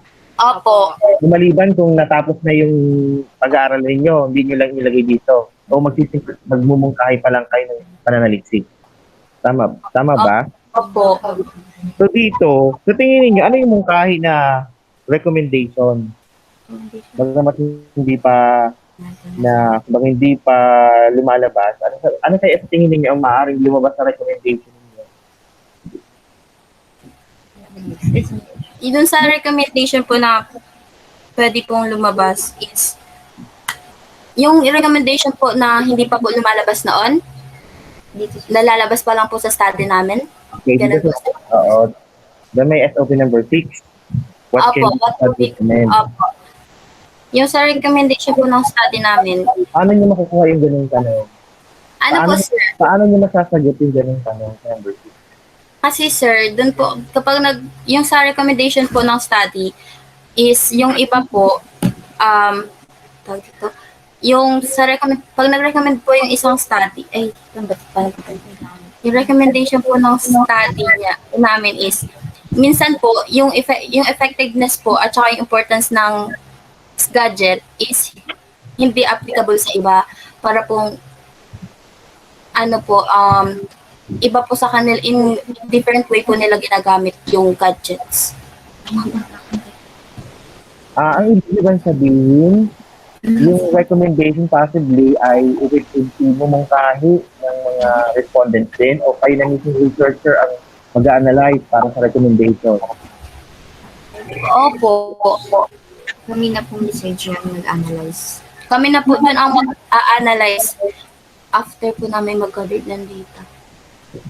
Pero dito sa questionnaire ninyo kasi meron kayong... Kaya nga po, may nakalagay nga po dyan. Diba? Na may natanong kayo dito. Tama? What the study recommend to you as a student So, po? tinatanong nyo respondent, tama? Tinatanong nyo dito yung respondent. Opo. So, meaning, sa mga respondents magmumula ang mga recommendation. Opo, sir. Tama ba? Opo. Ay, akala ko po kasi sir, pwede po kami magkaiba po ng, di ba meron din po kaming recommend din dito sa study and then meron din po yung Tama naman yun. Pwede kasing based dun sa interview ninyo, Opo. kakaroon kayo ng parang thematic analysis o Opo. coding. Mula doon, nililitaw na theme o recommended na o suggestion nila, yun ang palulutangin ninyo. Opo. Kasi gagamitin nyo ng analysis yung bilang recruiter. Nagigets ko ba? Opo, sir. Okay. Saan ba dito? Wala naman akong gaanong comment sa inyong study. Ang napansin ko lang, dahil hindi pa naman ito tapos o hindi pa siya nagagawa, I suggest na lahat ng mga verbs nyo is ang present. Huwag ipapasok yan. Dahil sinasuggest nyo pa lang yun. Sinapropose ko pa lang yung study nyo. Okay po. Tapos, dito sa napansin ko dun sa endnotes nyo, may hawak sa hard copy nyo, paki-familiarize yung yung APA format, tamang referencing. Ay, opo, yung MLA, and SAA Ano ba po. sinuro sa inyo? APA? APA ba? Opo, tapos MLA po. Ano ang sabi ng teacher sa inyo? Ang gagamitin? APA o MLA? Ang sa amin lang po, ang sabi lang po is yung title po and then yung title ng article, yung retrieve and then yung link po. Dalawa kasi yun pwedeng American Psychological Association o MLA. Kung ano yung instruction ng advisor nyo, alin man sa dalawang paraan ng referencing, yun ang gawin niyo ha. Kasi may mga format doon, may tamang format, tamang spacing, tamang paglalagay, kung ano nauna, mga punctuations ang ginagamit.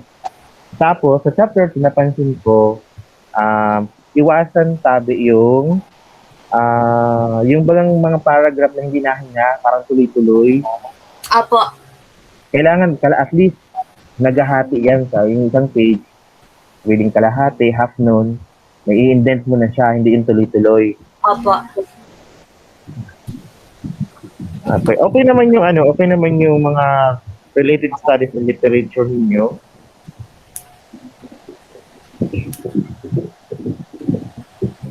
At okay naman yung theoretical framework ninyo dahil na-depend nyo naman na yun ang pinaka-angkop na teorya. Dito na lang, I suggest na lang dito sa conceptual paradigm, figure 2, pakilagay na lang dyan yung sa process, yung katangian ng research design. Kung yung descriptive, lagay nyo yan kung anong klase ng descriptive yan. Tapos yung sampling, kung anong klase. Ano bang sampling ang gamit nyo? Purposive ba? Random? Random po. Stratified po. O bakit nasabing stratified? Bakit nasabing stratified sampling ginamit nyo? Kasi po alam nyo bang ibig sabihin ng stratified? Hindi. Mahalaga kasi na pag nagagamit tayo ng mga terms pag ginamit natin dyan sa paper, alam natin yung word na yon. Apo. Ano ilagay ninyo? Stratified. Stratified ba? Sa sampling? Opo. Ano ibig sabihin ng stratified? Lottery po ang stratified po. Yung parang sige lang. yung Aldea.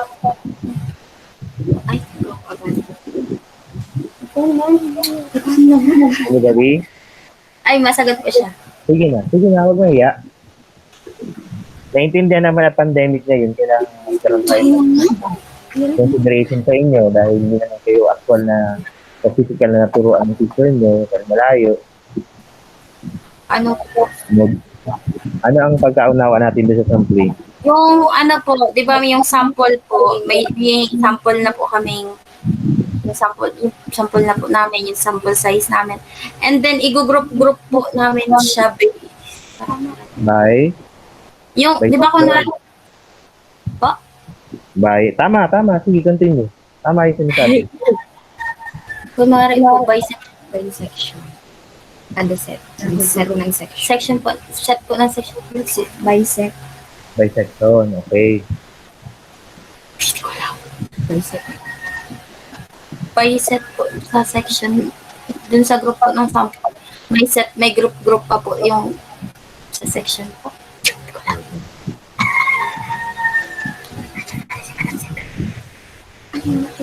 So far, wala na akong ibang itatanong.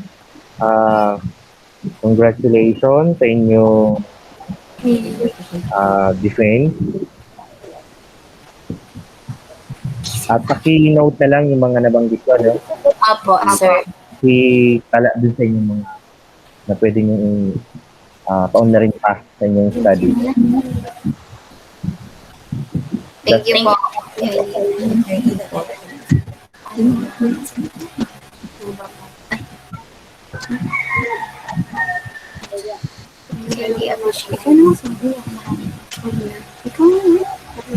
Okay, sir.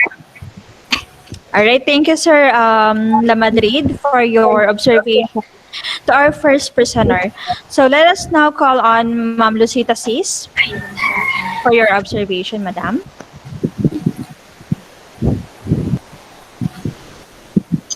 Okay. Miss Angelica and company. Grade 12 na pala kayo. Congratulations. Thank you po. I have here some observation regarding your papers about the statement of the problem. You have so many problems. Ba't ba gusto nyo maraming problemang sinasagot? Okay. So, in my observation, why is it that you include in your statement of the problem the profile of the respondents, where in fact it is already stated here in your title that it is all about grade 12 learners academic track. Ano? Sige, mamaya nyo sasagutin yan. And then I think you should disregard the level of help that gadgets provide to learners in learning process. And then yung negative effect, kasi we should avoid negative words in our research. So, to make it more presentable, I think the right word that we should use is what problems are encountered by the learners on the use of social media gadgets. So, instead of using the negative effect, problems ang ilalagay ninyo. Ano? And then, gusto ko lang malaman bakit kailangan yung malaman yung profile ng respondents. May epekto ba ito doon sa pag fill up nila ng inyong instrument para malaman yung importance ng study ninyo? Kung wala naman kasi itong effect, ay wag na at hahaba lang yung inyong questionnaire. Ano, that is only my suggestion. And then your SOP should be aligned, or your questionnaire should be aligned with the statement of the problem. So, nakita ko dito, naglagay kayo ng what is the use of your gadget. Wala namang kayong nakalagay dito sa inyong statement of the problem na ganun. Ano? Ang nakalagay nyo lang dito ay description ng gadget, description ng internet connectivity. So, Ayun, may miss nga. Siguro instead of, tapos hindi nyo rin naman nilagay yung negative effect. So siguro, parang instead of what is the negative effect, pakwentuhin nyo na lang yung respondents ng what are the problems they encountered Okay po. on the use of social media. Ano? Tapos,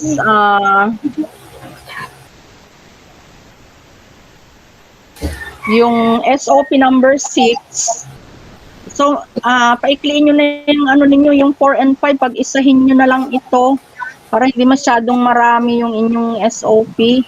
And then itong, instead of 1, 2, 3, magiging 4 na lang ang inyong SOP. Okay na ito. What can this study recommend? Ano? Tapos, para so that dito sa inyong nakita ko dito sa inyong conceptual framework, no? Meron kayong ditong input, process, output. Instead of using or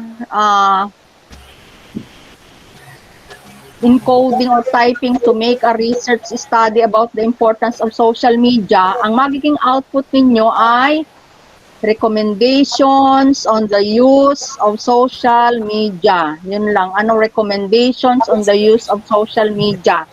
So, bahala na kayo pagdating ng oras kung anong mga recommendations ang magagather ninyo after ninyong mag-conduct ng survey.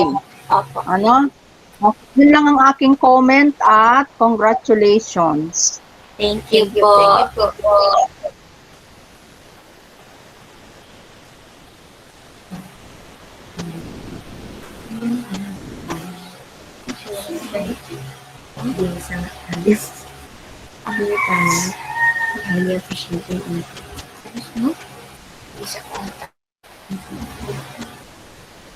Much, Ma'am Sis, for your comments. Now let's have the comments. Let's hear another comments from one of our research evaluator, Ma'am Essential Acabado. Okay, good afternoon. Good afternoon, class 12. Angelica, Kathleen, Francine, and others. So, let us take a look at your output. When you're going to write a title, always see to it that it is written in an inverted pyramid style. Okay? That is the rule. And also, please observe proper referencing and citation, because I noticed that there are some informations here that were not properly cited and referred.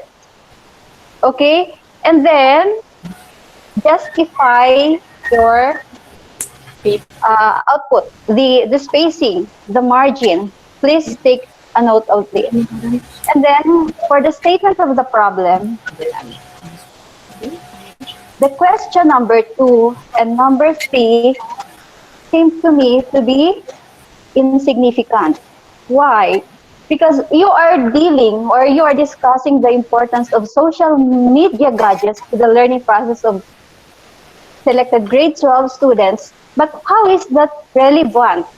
Those descriptions of cell phones, the connectivity provider, how are those relevant to your study? So I think I would suggest that you have to remove this number 2 and 3 SOP. Okay po ba yun sa inyo? Okay po. And then, tama po si Ma'am Sis. Dun sa, actually, we have the same opinion about The other question, what problems are encountered by students on the use of SOCMED? So that is correct. You have to apply that. So that is my comment for the statement of the problem. Then, turning to other pages, review of related literature, foreign local. I think you have to look for an editor to check your grammar because there are some, I know, as students, we cannot expect perfections or perfect output from you. But however, I think you have to refine your work. Okay. Now, let us take a look at the theoretical paradigm or paradigm. I think there is something missing. One variable is missing. You have Bandora's learning theory, distributed cognition theory, and educational technology theory. Since you are talking of the importance of social media gadgets, where are you going to put that into this theoretical paradigm? The importance? Do you think there is a need for your main topic or for your concern to be included here in the theoretical paradigm? Pardon, please. Ano po, madam? Yun kasing yun kasing may isang variable, may napapansin akong missing. Kasi di ba yung title niyo, Importance of SOCMED Gadgets to the Learning Process of Grade 12 Learners. So, where are you going to put that? Yung ganyang variable, saan niyo ilalagay dito, insert dito? Since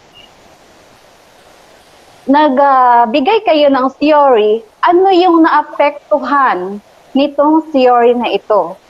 So, syempre, ang naapektuhan ay yung learning process ng mga student dahil sa paggamit nila ng SOCMED gadget. So, where do you think are you going to put that variable?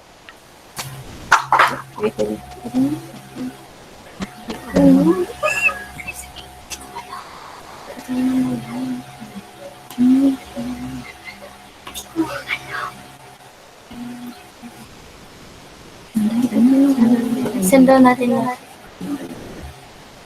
Send down natin din. Wait lang po. Okay.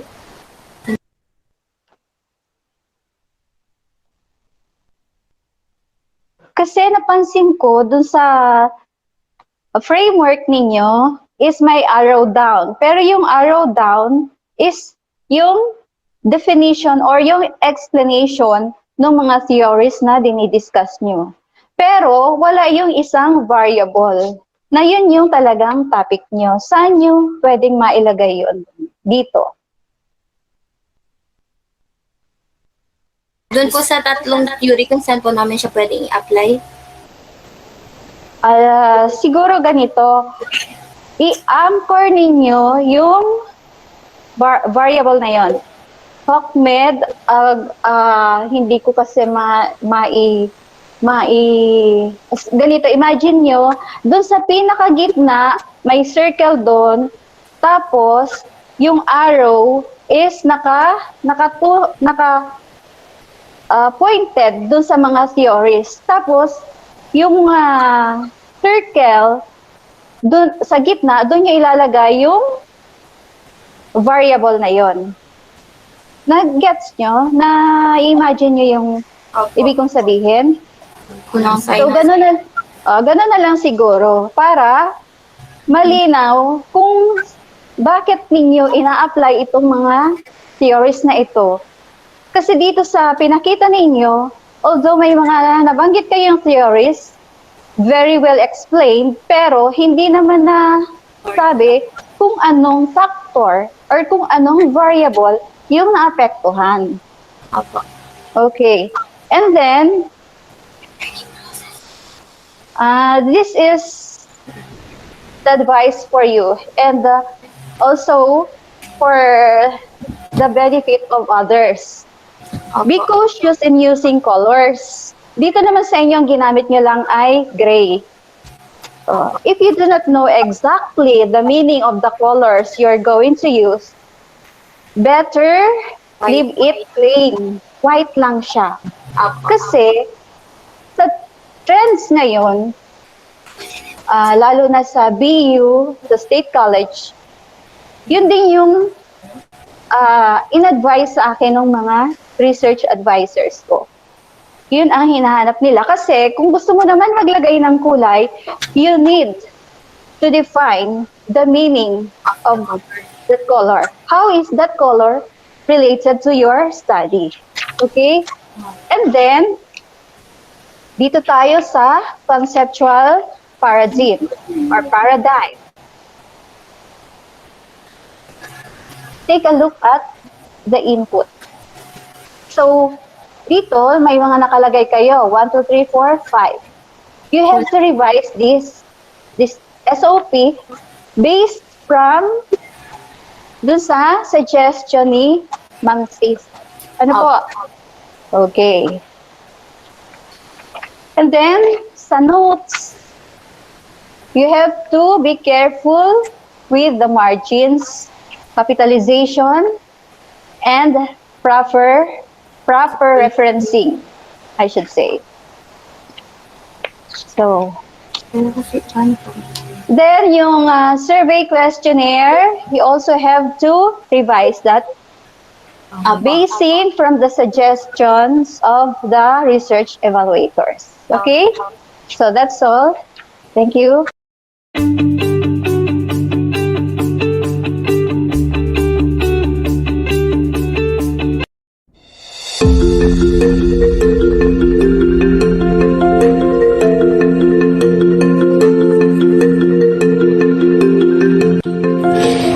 We were actually fine and happy in school.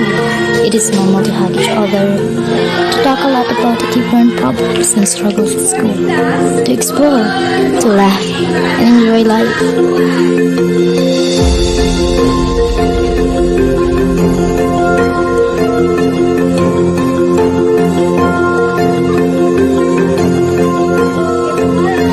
But until the COVID-19 vaccine is available, I will not allow the traditional face-to-face teaching or learning.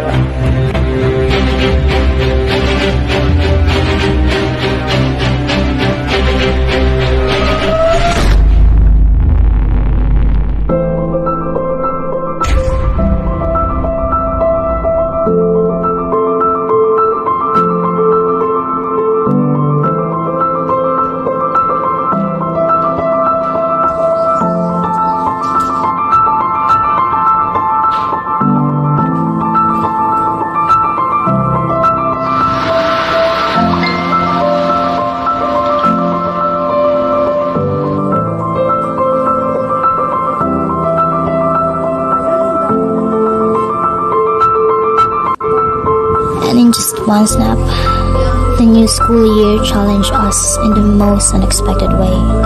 It tested us on how we should manage our time and forced us to be independent, to study with our own without any guidance with the people who used to guide us in school.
Magandang hapon po ulit. Dr. Jud po. My first question is, bakit ito yung napili nyo topic for your study? Bakit po ito yung napili ninyo? Because according to Net 2020, some teachers in provinces needed resources and more time to adjust. Teachers and students are not prepared to handle the new system.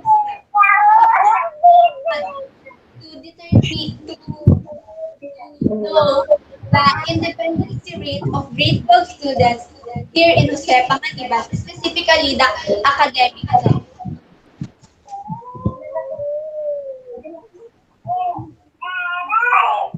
And like we presented earlier in the video, we want to know if our fellow students are in the same stage of us in surviving this new learning. We want to know if they are independent enough to handle this new learning style. Or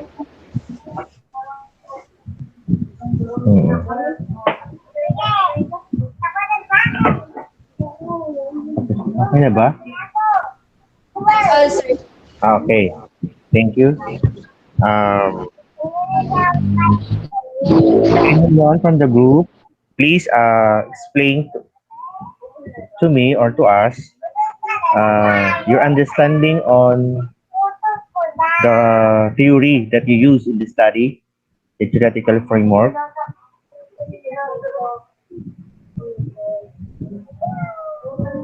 Bakit yun ang pinaka-theory ginamit nyo?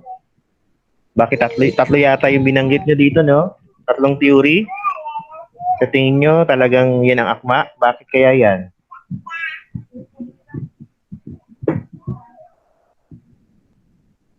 Hindi namin naririnig, di ko naririnig. yes sir, applicable naman po yung theories na ginamit namin. Bakit yung tatlong theory yun? Ano yung justification nyo? Bakit yun ang pinaka-applicable theory? Because independent learning theory is associated with educational and wider policy ideas.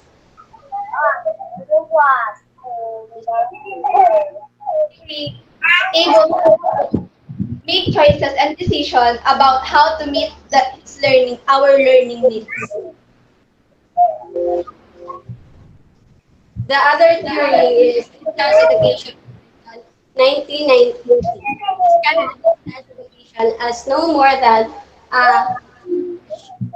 dashboard of ideas and practices from traditional classroom setting.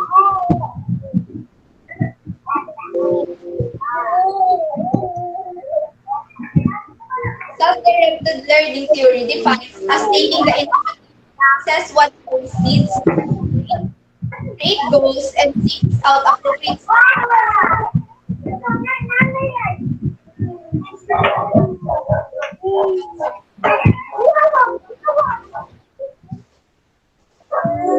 Okay na ba? Parang hindi ko narinig yung boses nyo. Hello? May problema ba sa ano?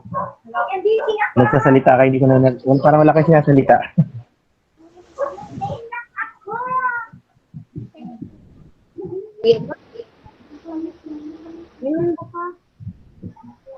Kaya, bukas lang. Naririnig niyo po kayo. Yan na, narinig na kayo. Medyo pa wala-wala kasi eh.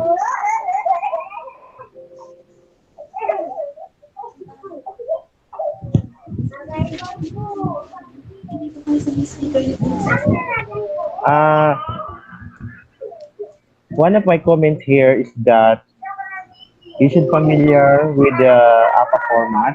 Please use APA format in referencing.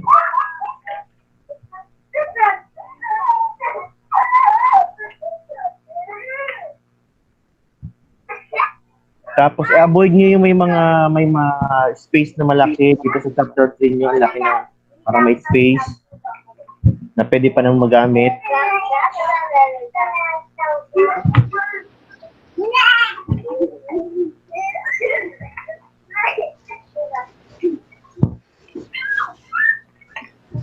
So much for that. Wala naman ako masyadong iba pa nakita. Thank you po, sir.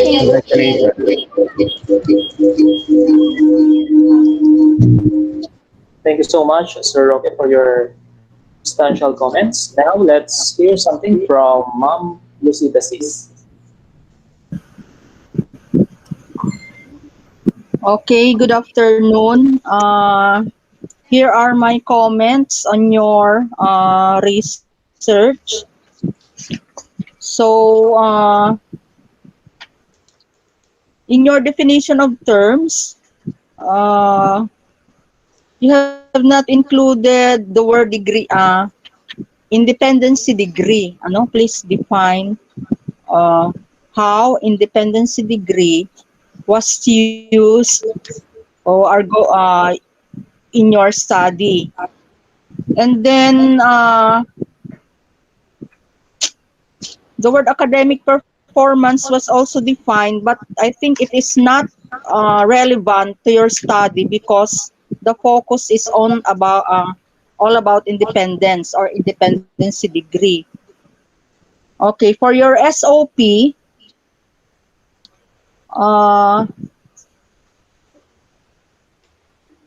please complete what you have listed here. Say, for example, retrieval and submission of modules,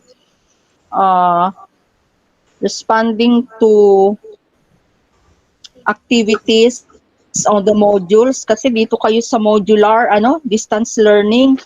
Tapos, carrying out related tasks in responsive activities and passing all the requirements on time. Okay, so for SOP number 3, your question is, what are the challenges encountered by the students in modular learning? Okay, so for what can this study be proposed to address the problems with regards to this research? Okay, so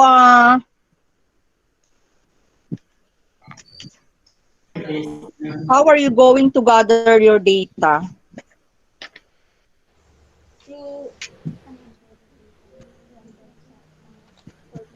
We gathered data through purposive sampling.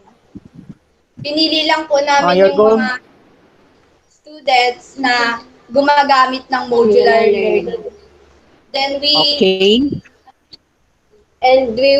plan to use the fishbowl technique to choose the selected. Okay, so use the percentage formula.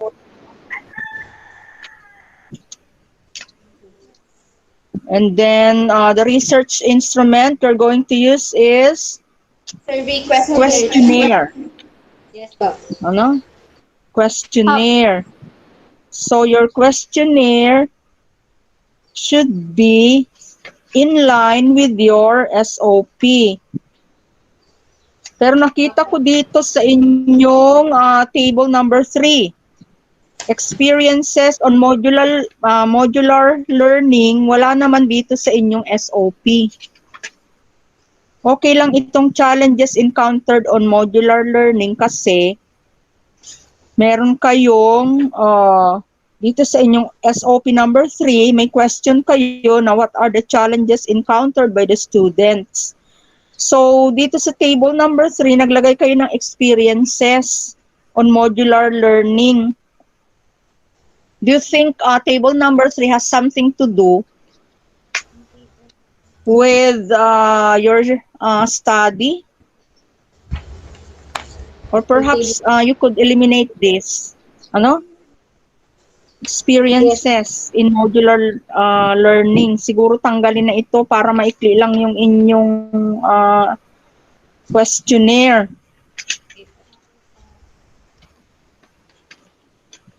Okay, yun lang ang aking suggestion. Ano? Thank you very much. May dagdag po yat. Pwede po magdagdag. Hello po. Yes, sir. Okay Go po. ahead po. Dagdag ko lang po dun sa definition of terms. Lalagay po natin yung conceptual definition sa yung operational. That's all po.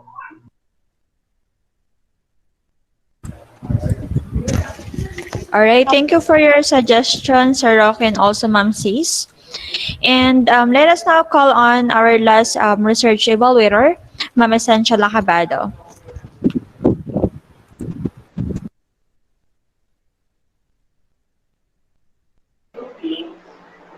Hello, good afternoon. Good afternoon po. Halos nasabi na lahat ni Ma'am Cis tsaka ni Sir Roque yung mga observations nila.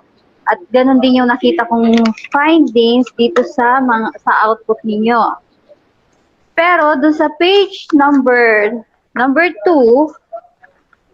siguro observe nyo yung proper citation. Kasi dito nakalagay 2020, flip science. Di ba? After ng author, tsaka nilalagay yung year. Can you recall that? Opo, yes po. Yun ang baguhin nyo. Then, dito sa statement of the problem. Basahin natin. This study is aimed to identify the degree of independency of grade 12 academic students on modular learning in Jose Panganiban National High School. This study was conducted in the second semester of 2021. So, alisin nyo na siguro, siguro hanap kayo ng editor kasi pwede nyo naman sabihin, this study aimed to identify, alisin nyo na yung is. Then, nakalagay din, this study was conducted, avoid using past tense. Yes po. Kasi you are still to conduct the study. You are not yet done with your study. So, why use past tense? So, iwasan po natin yan. Ano po? Opo. And dito naman sa yung degree of independency. I observe na ang focus ninyo is the independency degree. However, there is no question here in your SOP that asks or that refers to the degree of independency. What I saw is that your number 2 question, what is the student's level of independence in terms of, I think you should replace this with a degree. What is the student's degree of independence? You have to use the term degree because you use that in your title. However, if you're going to use level, then you should replace the degree in your title. Is that clear, class? Yes. Yes. Okay. Now, for your endnotes, please always take note that it must be in a hanging indent. Okay? What else?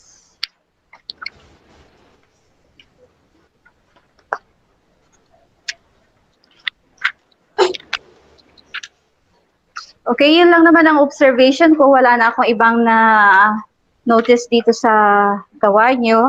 Apply nyo na lang yung suggestions ng ating mga naunang evaluators.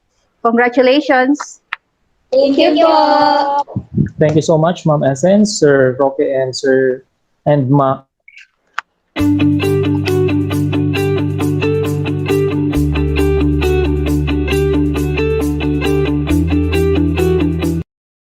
Guys, we need a research topic. Anyone? Suggestion? Any idea? I have an idea. Guys, Thinking is draining. Let me take a break.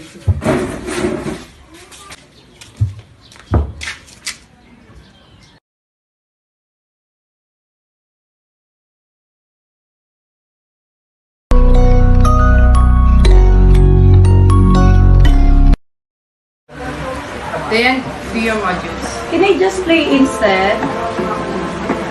Sure.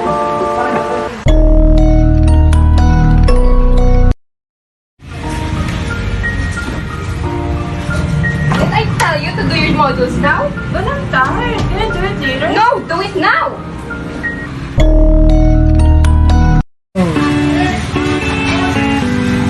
Papa, how do you solve this?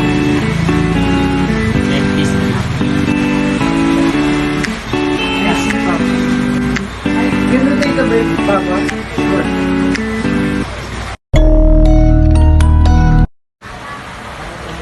Papa, can you help me with my modules?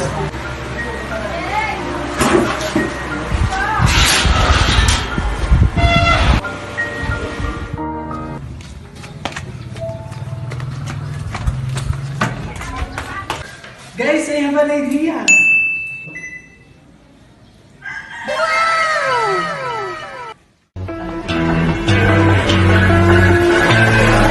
What you know about rolling down in the deep? When your brain goes numb, you can call that mental freeze. When these people talk too much, put that shit in slow. Good morning, everybody. Good day, good afternoon, whatever the time of the day is that you're hearing this. I hope you're doing great. Now, to explain the concept of our study, we as young researchers speaking from experience believe that in conducting a research study, the hardest parts have always been coming up with a research topic and having to compose a research title that fits perfectly with the research topic. However, the difference in the levels of difficulty does not mean that the rest of the parts will just come along easy. Keeping that in mind, we decided that what we really want to portray is the reality of what actually happens when conducting a research study. To know more about our research, please listen to Miss Gladys Azarate. Our research study is entitled Parenting Style in Relation to Academic Performance as Perceived by the Learners and Their Parents, Academic Year 2020 to 2021. We aim to know the different parenting styles of the parents and its relationship to the academic performance of grade 11 student of Jose Panganiban National High School. We also come up with this study because it is something we need to focus and recognize for it is timely and relevant to the present situation. In addition, research study plays an important role to determine the grade 11 students and their respective parents' attitudes and behavior regarding to the parenting styles. We are the researchers of grade 12 Humanities and Social Sciences, Block 1 Decisive. Optimistic!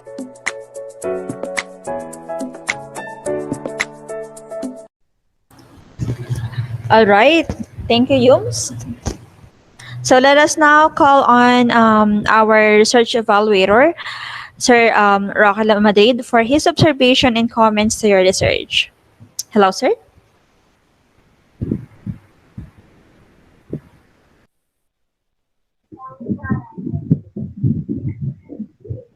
Good afternoon.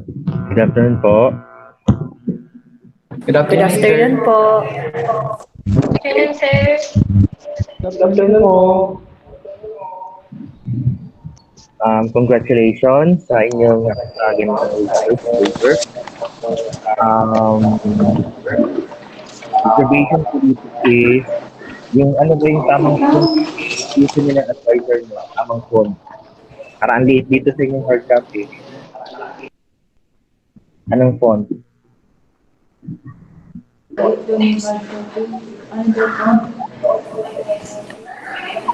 Sir, ano po, ang font po niya is Times New Roman and nagsuggest po si Madam Florese para po hindi daw po masyado change, sinabi niya po sa amin na 11.5 and 0.5 po sa margins. Kasi parang ang liit nung pag binasa ko kasi ang liit, hindi ko masyadong nakita. Ang liit ng mga letter. Pero kung ano yung sinabi sa inyo, dito sa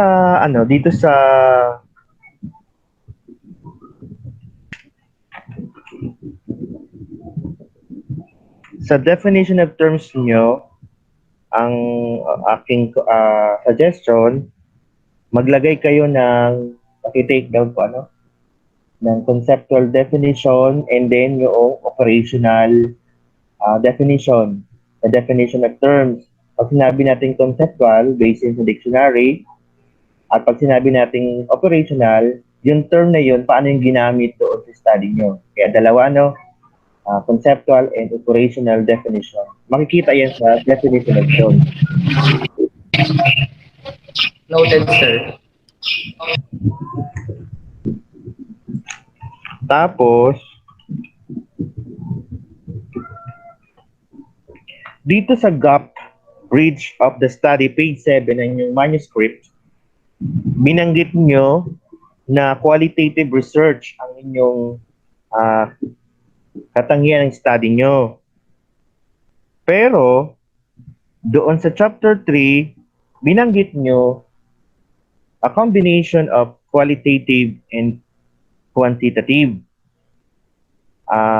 Comment ko dito, sa research design, saka dun sa gap, consistent yun na sinasabi nyo kung yun ay qualitative, purely qualitative, purely qualitative.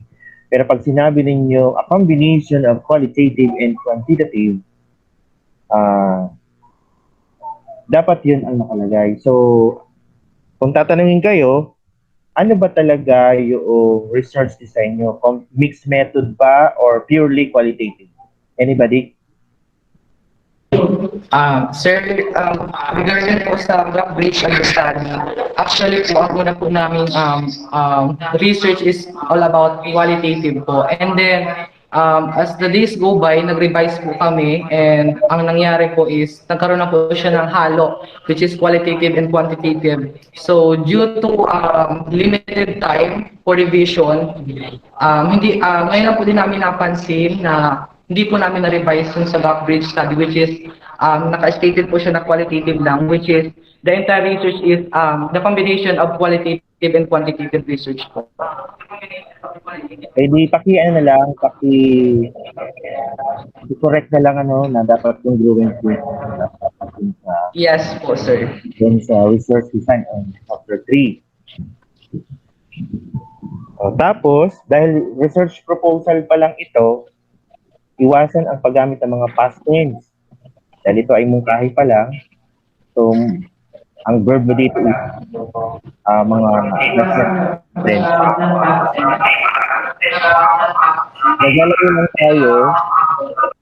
Naglalagay lang tayo ng mga past tense na verb kapag conducted na yung study, kapag tapos na ang chapter 4 and chapter 5.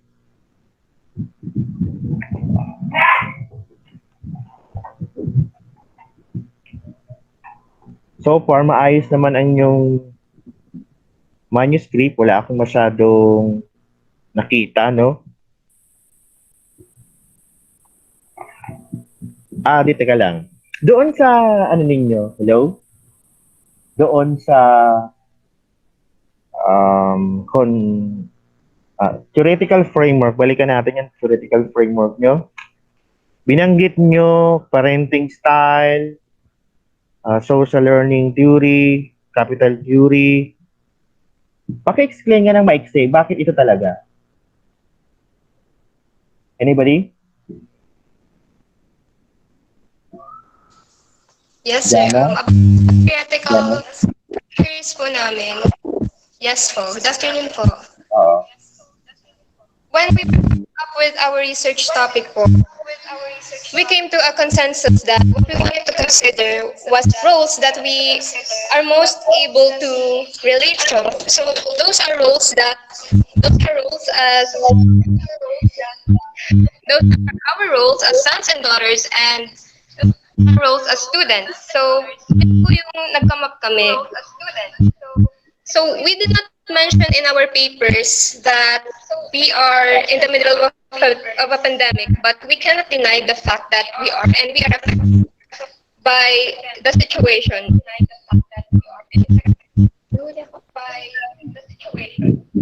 So, nung nagkamot na po kami, na-realize po namin na yun po yung nagaganap sa bawat household.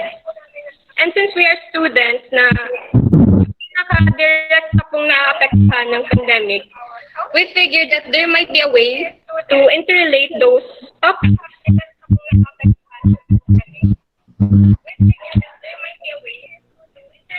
May feedback, no? Okay, so, opo. Sorry, sir. Ilalayo ko lang kung muna. My question is, bakit yung theory na yon? Bakit yung tatlong theory yun ang pinaka-applicable theory din sa study nyo?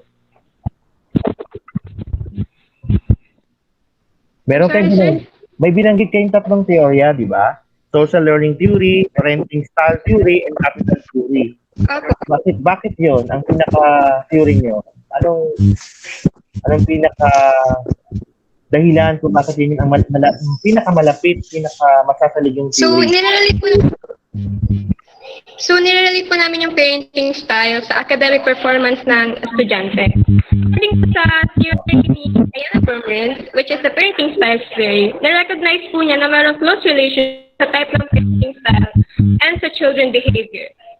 Kapag po kasi lumaki ang isang bata sa isang household na may specific parenting style, nagkakaroon po yun sa behavior ng bata. Kapag po nag-manifest yung behavior na natutunan niya po sa magulang niya, magkakaroon po yun ng direktang epekto sa pag-aaral niya. Okay. It is supported by Bourdieu's capital theory. It was stated here that habitus, which is defined as a person's particular background, perceives or reacts to the outside world. So, habitus is shaped by our family practices, informing youth relations, education, and how they envision their future selves. Dahil po sa epektong yun, meron pong iba-iba siyang manifestation na makikita sa ugali ng bata pagdating niya po sa paaralan. This was further supported by the social learning theory of Albert Bandura. He states that people, especially children, learn behavior as a result of those that are modeled to them, through the instructions given to them, by observing those around them and navigating the interplay of positive and negative reinforcement. So, meron po talagang epekto yung tatlong theory na yun sa pinag-aaralan po namin ngayon na study. How about the capital theory? How could you relate the capital theory in a study? That's about Capital theory. You stated here the capital theory. How could you relate that capital theory in your study? Yes, sir. Meron po kasi kaming previous study before all the revisions and about po yun sa relationship ng parenting style sa academic pressure. And before our present study, our statement of the problem focused on factors such as the financial factors, the economical factors, and other factors. So yung capital theory ay naisip po namin kasi nabanggit po dito economic, cultural, social, and symbolic. Okay, thank you. Well said. Pero, ma'am, dyan yung tama ba ako dyan? Dito sa inyong manuscript, page 8, nilagay niyo yung content ng theory, pero wala kayong explanation kung bakit. Yun, parang nilagay niyo lang yung theory, saka yung explanation. Pero kung paano sa i-connect doon sa study, dapat may content explanation din yun.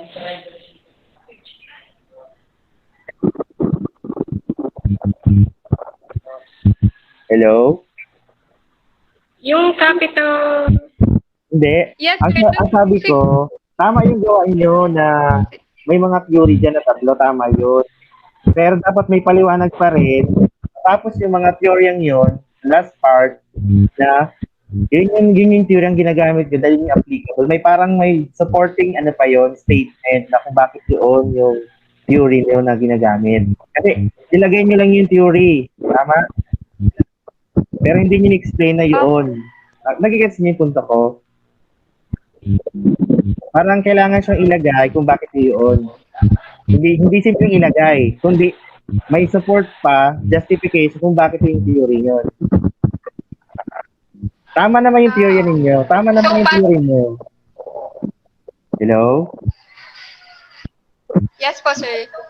Tama naman yung theory niyo, nasasagot niyo na yung tanong ko eh. Ibig sabihin, talagang naintindihan niyo yung theory. Kasi nasasagot nga niyo yung tanong. Ang tama, ng question, ng sakto. Tama yun. My point is, dagdagan niyo, ay suggestion ko, dagdagan niyo doon sa last part na nagpapaliwanag, explain na yun yung pinaka theory na akma doon sa study. Yun lang naman yung gusto ko sabihin. Wala naman akong question. Ano, tama yung gawa ninyo. Parang supporting statement lang. Narinig ko yung boses ko. Malagay rin po. Yes, noted, noted. So, legal basis, sir, na na-apply po namin yung theory. Oo. Hindi ba, kahit mga basis lang, justification. Basis and justification. Okay na? Okay po, sir. Noted po. Thank you. Okay po. Okay. Congratulations to your group. Thank you, sir. Thank you po. Thank you, sir. Thank you po.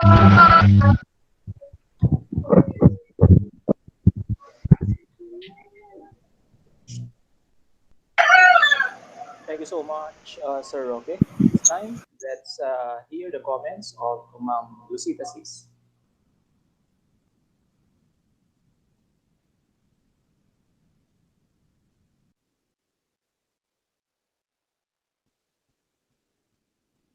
Madam, good afternoon po. Naka-off mic ka po.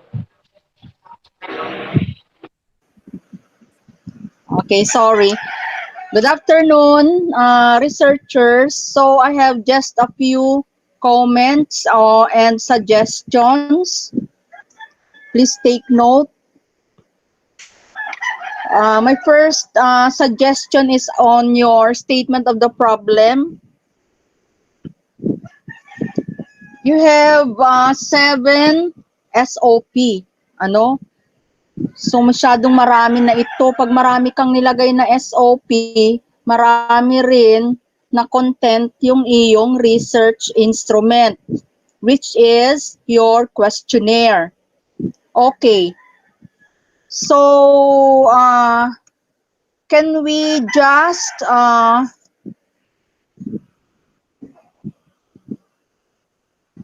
please do not include question number 4. Ano? What do the parents instill to the mindset of the learners? And then, do parents have confidence that their parenting style is productive? Kasi, dito pa lang sa question number 2 and 3 mo, pasok na doon sa iyong title of the research. Kasi perception lang naman ang inyong hinahanap. Meaning to say, pwedeng kwento-kwento lang ito kasi qualitative yung first 3 questions ninyo dito. Pagdating dito sa what is the significant relationship between learners and parents' perception, dito napapasok yung quantitative. Ano? Kasi meron ka nang binanggit dito na significant relationship. So, pwedeng itong number 6 dito maging number 4 question na ninyo. And then, itong number 7 problem dito, number 5 na. So, you have just 5 questions or problems para hindi naman masyadong mahirapan yung researcher. And then, yung inyong mga respondents. Okay. Dito sa definition of terms, please include also the word parenting style. Ano? What is parenting style? Or what is the meaning of parenting style as defined in the dictionary or yung operational meaning as used in this research? Okay. So, last na ito. Doon sa conceptual framework ninyo, ano? Yung first column, which is input, ang ilalagay ninyo dito, ang input ninyo dito, una, yung perception of learners. Ikalawa, perception of parents, no? Perception of learners. uh, on parenting styles in relation to academic performance, and then perception of parents on parenting styles in relation to academic performance. And then the third one is relationship between parenting style, uh, and learner's perception. So ito na yung tatlong ito. Parenting style in relation to academic performance. Yun lang po ang aking comment. Yung iba naman nabanggit na ni Sir Roque. Thank you very much. Thank you, Madam. Thank you po. Thank you po. Thank you, Ma'am Sis. So let us now call on our last research evaluator, Ma'am Essentia Lacabado, for her comments and suggestion about her research. Hello. Good afternoon. Good afternoon, Madam. Good afternoon po. Hello again. Plus nasabi na ni Ma'am Sis at ni Sir Roque yung mga dapat ko sanang i-comment. Parang ayoko nang magsalita. Anyway, meron na lang akong konting observation dito. Tama si Ma'am Sis. Yun na lang sabihin ko. Lagi ko na lang sabihin, tama si Ma'am Sis. Then, tama si Sir Roque. Okay, ganito. Doon sa title niyo, Parenting Styles in Relation to Academic Performance as Perceived by the Learners and Their Parents for academic year 2020-2021. Gawin niyo itong all caps. Malaking titik kasi 'di ba title ito. Then you are referring to parenting style. May nabanggit si Ma'am Sis. So ito yung tanong ko. What parenting style are you referring at? 'Di ba may mga types of parenting styles such as being authoritative, permissive, uninvolved, and authoritarian. So, what are you going to indicate those styles, or you have other styles that you are going to refer? What do you think? Hello? Hello, Madam. Yes, okay. So, as you can watch the video, Madam, we put the four types of parenting style, which are authoritarian, authoritative, permissive, and uninvolved. So that's the four types that we all know. So in terms of survey questionnaire, our thesis advisor, Madam Jovelyn Torres, suggested that we need to have an open-ended questionnaire for us to know the different parenting style, um, which is um, um, yung madam yung different parenting style which cannot be identified through the other researchers. So, binibigyan po namin sila, madam, ng parenting style na hindi po namin alam. So, kasi, madam, pag naglagay po kami ng optional, so parang doon na lang po nakapokus yun, which is, sabi ni madam, dapat makakalap pa kami ng more information about different parenting style. Okay, that's good. Okay. Now, let us go to technicalities. As much as possible, use literatures and studies that are updated or recent. Kasi may napansin ako dito, 2010 pa, 2000, year 2000 pa. Pero, depende naman yun sa research. Kaya lang, yun nga, suggestion ko, use recent literatures and studies. Okay? Then, ulitin ko yung sinabi ni Sir Roque kasi na-observe ko rin yun dito. Use or avoid using past tense. Very well explained naman yun ni Sir Roque. Siguro nagkakaintindihan tayo para doon. Another, Yes po. please ask for the help of editor. Kasi may mga napapansin ako ditong mga problema sa, konti lang naman, problema sa grammar. And then, doon sa question ninyo, question number 1 for your SOP, what behavior arose from the learners regarding the parenting styles of their respective parents? Do you think that question is relevant? How is that SOP 1 relevant to your study?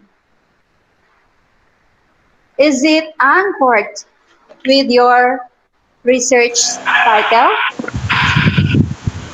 I think po yes. Why did you say so? There was a previous studies po na na nag na nag na nakandak na dati na nag-prove po na meron pong relationship yung parenting style sa behavior po ng mga bata. Nakalagay po dun sa RRL po na namin na ginawa, according to Mensa 2013, most students under authoritarian parenting style were socially incompetent.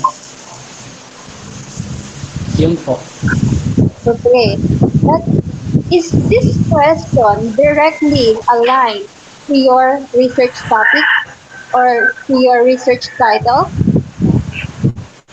Yes po, kasi po parang aalamin din po namin yung kung nakaka-apekto po yung parenting style sa academic ng mga bata. And parang mapupog po namin dito is nakaka-apekto yung parenting style sa paghubog po ng behavior ng bata para ma-improve yung academic performance po. Okay. Now, dun sa, tama si Ma'am Sis, yun ulit ang sasabihin ko. Yung number 4, pwede na siguro natin itong scrap. But for me, yung number 5, sa palagay ko, hindi rin siya directly anchored or aligned to your research topic. Siguro palitan, you're speaking of parenting style, di ba? So, dito sa mga SOPs nyo, nakafocus kayo sa perceptions, is it not? Hindi kayo gano'n nag-focus sa parenting style. Is that correct? Dun sa SOP nyo? Hello? Wala kayong question na mag-a-address? Yes? Sorry, ma'am.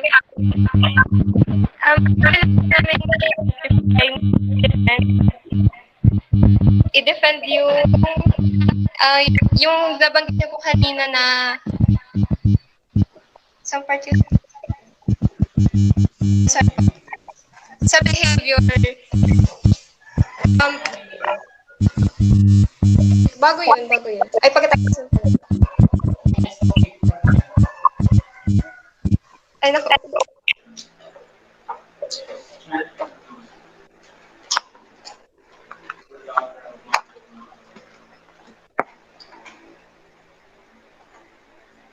Ma'am, pwede pong paulit nung naka-reason siya pong sinabi. Sorry po, nakatuko po kayo. Kasi yung nandun sa SOP nyo, ang focus is mostly about the perception of students. How about the parenting styles? Are you not going to include that in your SOP? Say for example, this is just an example. Okay. What parenting style, as perceived by learners, affects their academic performance? Another one, what parenting style, as perceived by parents, affects the academic performance of learners? So, those are the two questions that I think must also be included in your SOP. So, Noted po, ma'am. Doon po kasi sa questionnaire namin, dalawang part po siya. Yung isa po ay para sa parents and yung isa po ay para sa students. So, ang interpretation ay would be using thematic analysis. So, it is the inductive approach. So, yung hindi po kami yung magbibigay ng data. Instead, the data would be provided for us by our respondents in case that they do cooperate.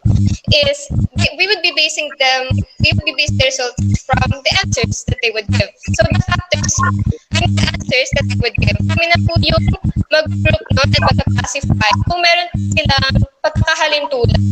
So, kung halimbawa po, ma'am, in analogy sa reality po, kung halimbawa po yung meron pong dalawang magulang and they have similar responses, we can group them into similar categories and doon na po namin siya ma-classify kung ano pong parenting style sila na to what parenting style belong.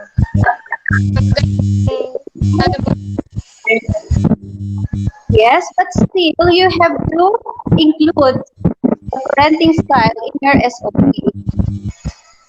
Okay. Of course, you have also need to revise your questionnaire because most of your questions here discusses about the perception. So I think you have to also include the parenting style. Just like that, Jan, was it Jan who said a while ago the types of parenting styles? Di ba? May binanggit na type si Jan kanina. So, siguro, include nyo dun sa SOP nyo. Kasi binabanggit nyo yung parenting styles and then meron kayong correlation na binabanggit. So, dapat nyo i-include yun doon. Okay? Sige. Okay, then yung margins nyo dapat justified. Tapos, in chapter 2, nandun na sa pinakababa. Nadali nyo, di ba? Remember? Oo. Kailangan dito ang mag-observe tayo ng technicalities. Kasi, ito, gawa ito ng mga professional, mga researchers. Okay? And then, dito, napansin ko ito, pero nabanggit ito ni Sir Roque. Tama na naman si Sir Roque. Dito kasi sa gap bridge, hindi ko na ulitin, tapos, hindi siya, or it differs from what is stated in research method. Okay?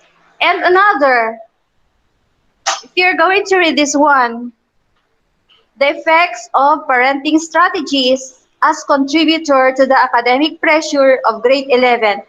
It is different from what is written on the title page. Can you see that? Yes, madam. So you have to revise this as well. Yes po, madam. Due to limited time po, madam, for revision, kanina lang po namin napansin. Sabi ko po is ready for justification po. Okay. Ano po yung nangyari? Okay. And then, in your conceptual paradigm, in your input, as what I'm suggesting, you also have to put the parents' perception and parents' parenting style. Actually, there is already parents' parenting style here, but there is no parents' perception. Remember, in your title, parenting style in relation to academic performance as perceived by learners and parents. So, you also have to include the perception of parents. Is that clear, class? Yes po, ma'am. Clear po. Then, your endnotes, it must be in a hanging indent. Then avoid using past tense, just like what is written here. This study was conducted. Actually, we are still going to conduct that study.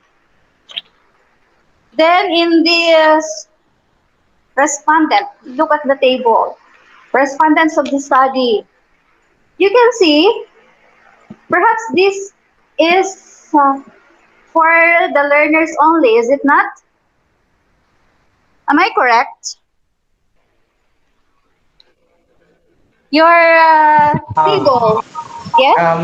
Yes, madam. So, dun po sa aming population, sa respondent po is, ano po, kung ano na po, sino po yung mga student po nakailagay po dito, which is STEM 1, STEM 2, STEM, ay GAS 1, GAS 2, UMS 1, and UMS 2, kasama na rin po yung respondent nila together with their parents. So, kung ano po yung student, yun din po yung sa mga parents. So, you have to revise that. You need to indicate parents because in your title, learners and parents are specified. Okay? Madam, to be clear po, separate po namin yung table po for the respondent of the parents of the respondent here. Yes, yes. Okay po, noted po, ma'am. Okay. And then here, in sampling technique, grade 11 respondents. You also have to include the parents of the respondents, okay? Next. Yes.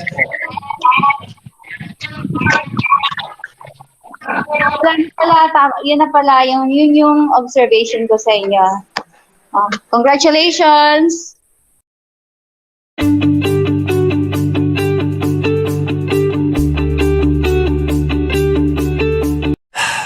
Everything sucks. Just kidding. Everything is great. No, really, I haven't thought about my ex today. Oh wait, fuck, I just did. But I went outside for the first time in a few days and it felt nice, and I might try doing exercise.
No, really, I haven't thought about my ex today. Oh wait, fuck, I just did.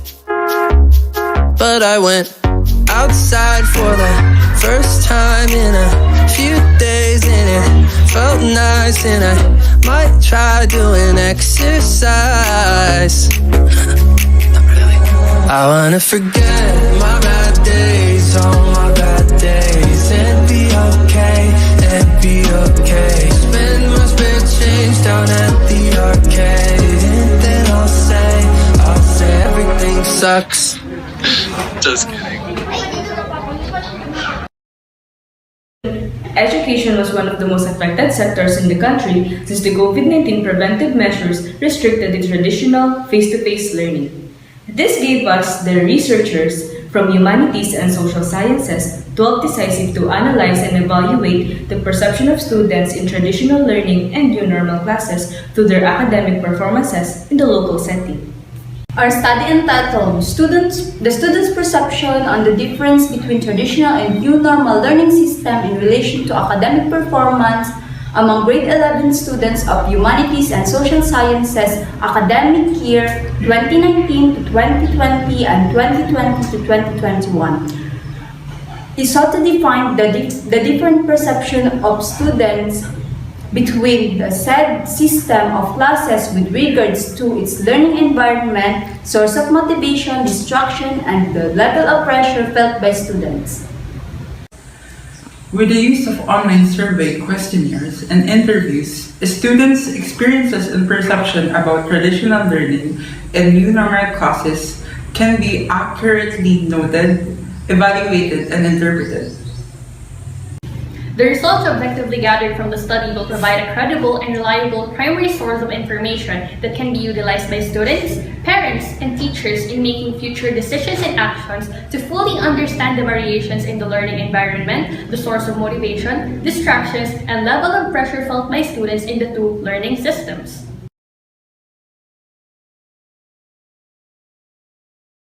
Since you're ready with the questions from the panelists, let's now call on Ma'am Lucy Pasis for her comments and questions. Ma'am Sis?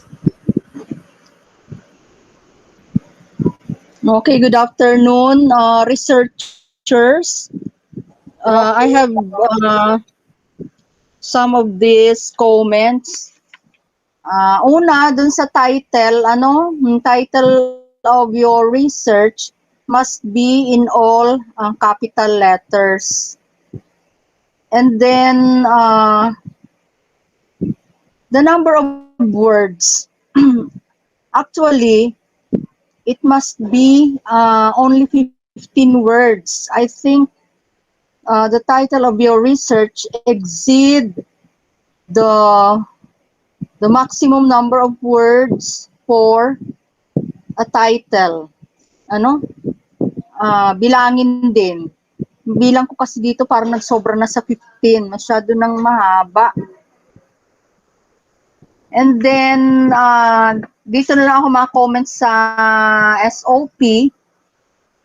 Kasi, yung unang SOP ninyo, SOP number 1, okay naman ito. Ang hindi ko lang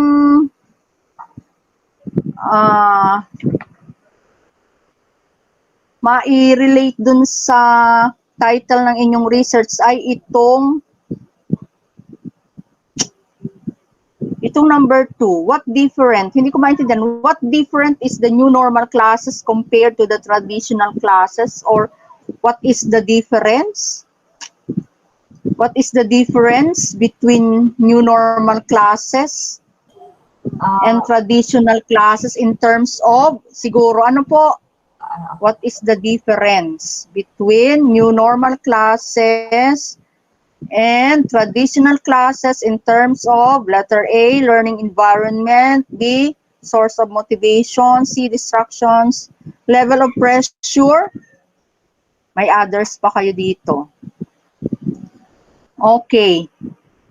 Pagkatapos nito, hindi ko na makita yung SOP number 3 na question tungkol doon sa relationship ng traditional and new normal learning system doon sa academic performance. So, pwede siguro kayong maglagay ng isang question para dito. Halimbawa, kasi perception nga ito eh. What is the perception of the students between traditional and new normal learning system? Pwede ninyo itong SOP number 3. Kasi, yung question number 2 naman ninyo dito, hindi naman tumutukoy sa estudyante, or pwede na ninyong question number 2 ito. What is the perception or what are the perceptions of the students between the traditional and new normal learning system? Okay. So, question number 3 ninyo dito, pwede kayo maglagay ng problems kasi pag di kayo dito naglagay ng problems, ano naman ang i-research ninyo? So, pwede maglagay kayo ng what are the problems encountered by the students during the uh, traditional and new normal learning systems. Kasi dito kayo, ito yung magiging basis ninyo ng question, ng last question. Ano? Yung what recommendation can be proposed by the researchers. Anong tanong ito? In order to address the problems encountered, kasi mga perception lang naman ito, pero kung wala naman problema, bakit natin ito i-research? Siguro mag-come up kayo ng isang question na relevant dito sa student perception na pwedeng palabasin na ano ba yung naging problema doon sa traditional at dito sa new normal learning system. Ano? Yun lang muna ang aking sasabihin at marami pa yata sasabihin yung aking mga co-evaluators. Thank you very much.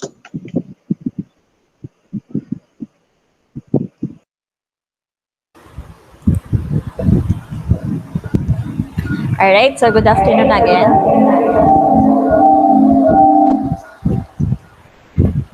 Okay, thank you, Ma'am Sis, for your observation. So let us now call on the second evaluator, Ma'am Essential Acabado.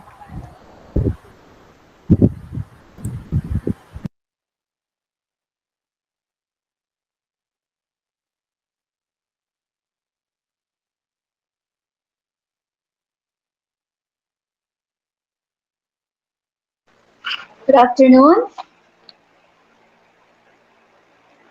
Good afternoon po. Okay. Dito tayo sa title. Nabanggit ni Ma'am Sis na all caps daw ito. In addition, i-add ko lang, dapat inverted pyramid ang style. Okay? Then, dito sa introduction. What are these superscript? Number 1, number 2, and number 4. What are these things? The superscript. What do you mean by this?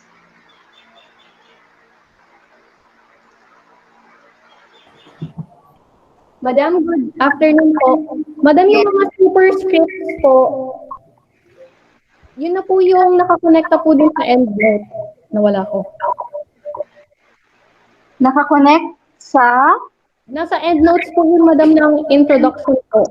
Parang yun na po yung presentation po namin. What style are you using?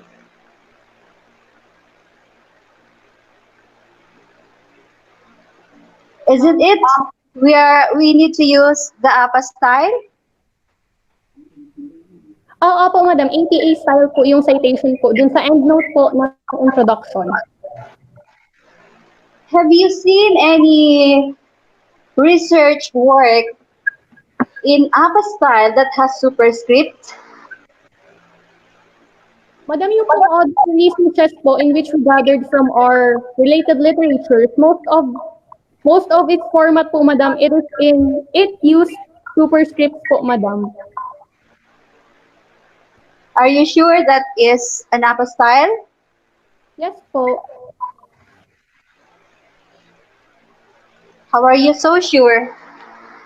Madam, you can try to check from our, from the endnotes, madam, try to check some of the related studies or related literature, and you can find from the journals that some of them have used superscripts to avoid the continuous use of, as mentioned by this author, as mentioned by this author. Some of them use the superscripts to make it more clarified or make it more clear and easier to navigate when it comes to looking for the sources of information.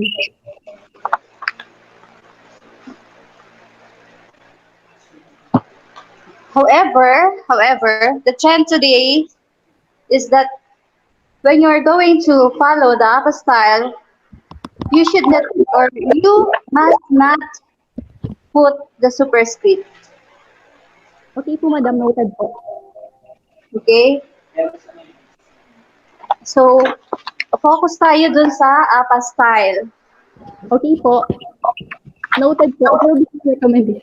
Then, yung margins, napaka-narrow ng margins. Susunod tayo dun sa 1.5, 1, 1, 1. Okay? Kasi po, Madam, ang advice po kami ni Madam Clarissa na maggamit daw po kami ng 0.5 na margin and para po sa font size, size 11 daw po. Size 11. Pero napaka-narrow nitong nitong manuscript nyo.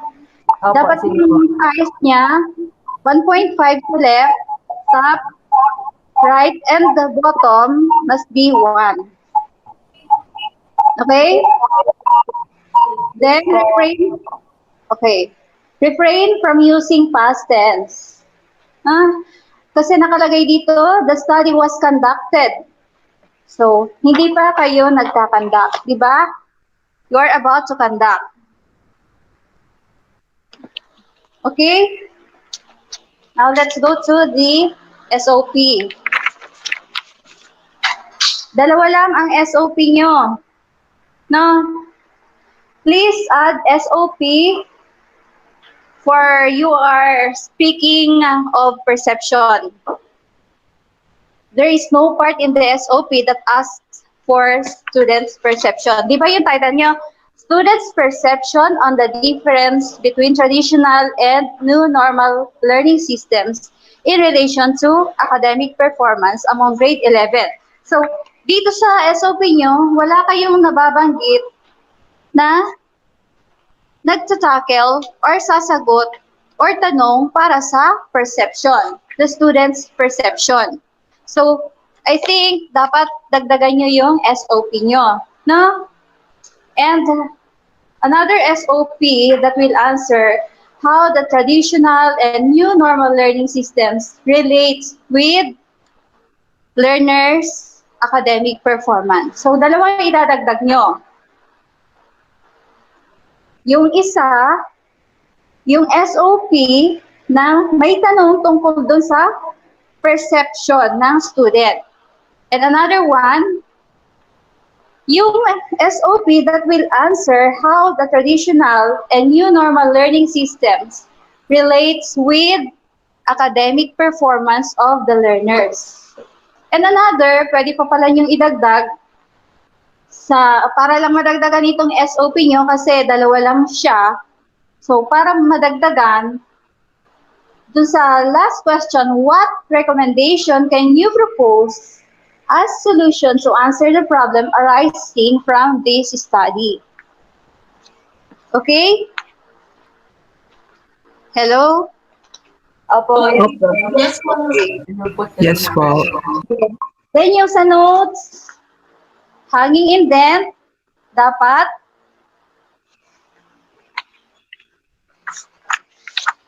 then yung proper citation. Follow the proper citation and referencing. Katulad nung nakalagay dito sa review of related literature and studies, El Faki and et al. Wala nakalagay kung anong year. So, be careful of your citation.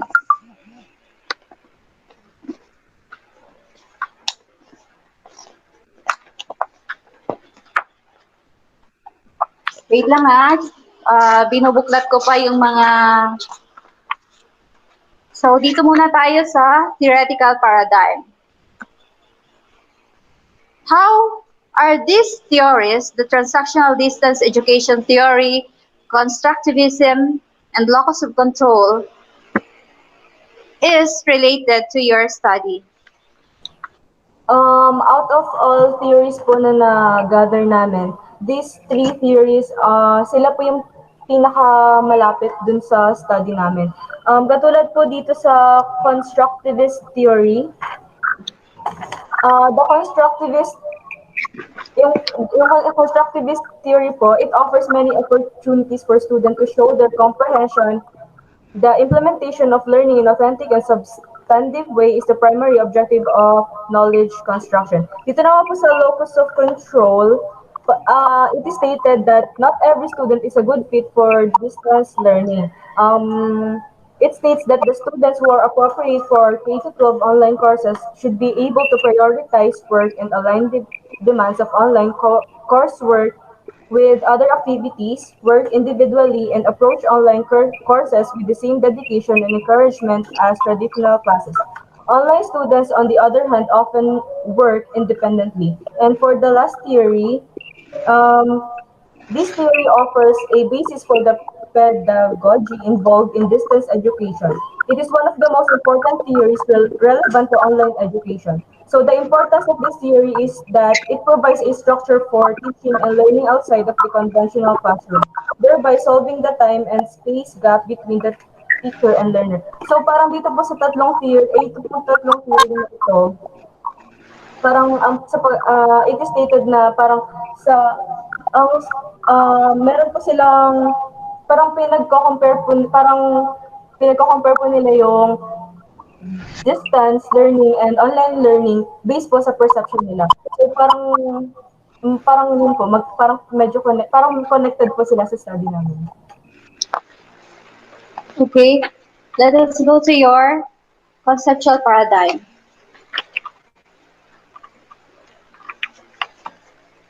How are you going to discuss this one?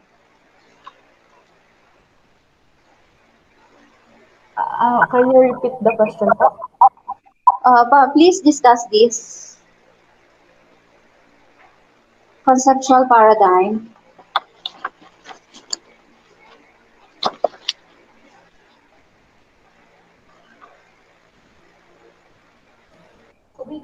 Anyone? The paradigm shows the relationship of the variable presented in our statement of the problem, such as the student's profile of grade 11 used in the academic year 2019 to 2020 and 2020 to 2021. The two types of class, which is new normal and traditional, and the factors affected by those two types of classes. The student's profile includes age, sex, civil status, address, modalities, GWA, and others, and the type of class is composed of traditional and new normal. These variables will be analyzed to determine which of the classes in a student's profile will affect the academic performance of grade 11 used in the academic year 2019 to 2020 and 2020 to 2021. The factors affected by those two classes are the learning environment, source of motivation, distraction, and level of pressure in others. These factors will discover the differences between the new normal class compared to the traditional class. Finally, the aforementioned variables will also examine the determinants that will directly affect the academic performance of grade 11 new students in the academic year 2019 to 2020 and 2020 to 2021. Yun po. Okay. Curious lang ako dito sa conceptual paradigm nyo. Kasi, marami na ako nakitang mga conceptual paradigm, pero yung sa inyo, nag-start siya dito sa right side, student's profile, type of classes, then naka-arrow siya going to left. Na parang one sentence, pinagbabawal sa manuscript yung isang sentence lang. Dapat dalawa o tatlo sa bawat paragraph. Hindi ka dapat nilalagay ng isang sentence. Iwasan natin yun. Then, sa definition of terms, tulad na binabanggit ko kanina, dapat nakalagay yung conceptual definition saka yung operational definition. Conceptual, kapag nakabase sa dictionary o ano pa mang mga reference book. Ang operational, yung term, yung paano yung ginamit sa study nyo. Dalawa yung presentation doon sa definition of terms. Tapos pag nailagay nyo yung halimbawa, dictionary, Webster, pinagkunan ninyo, lalagay nyo yun. May close parenthesis. Para kumbaga, reliable yung inyong mga definition. Ano pa?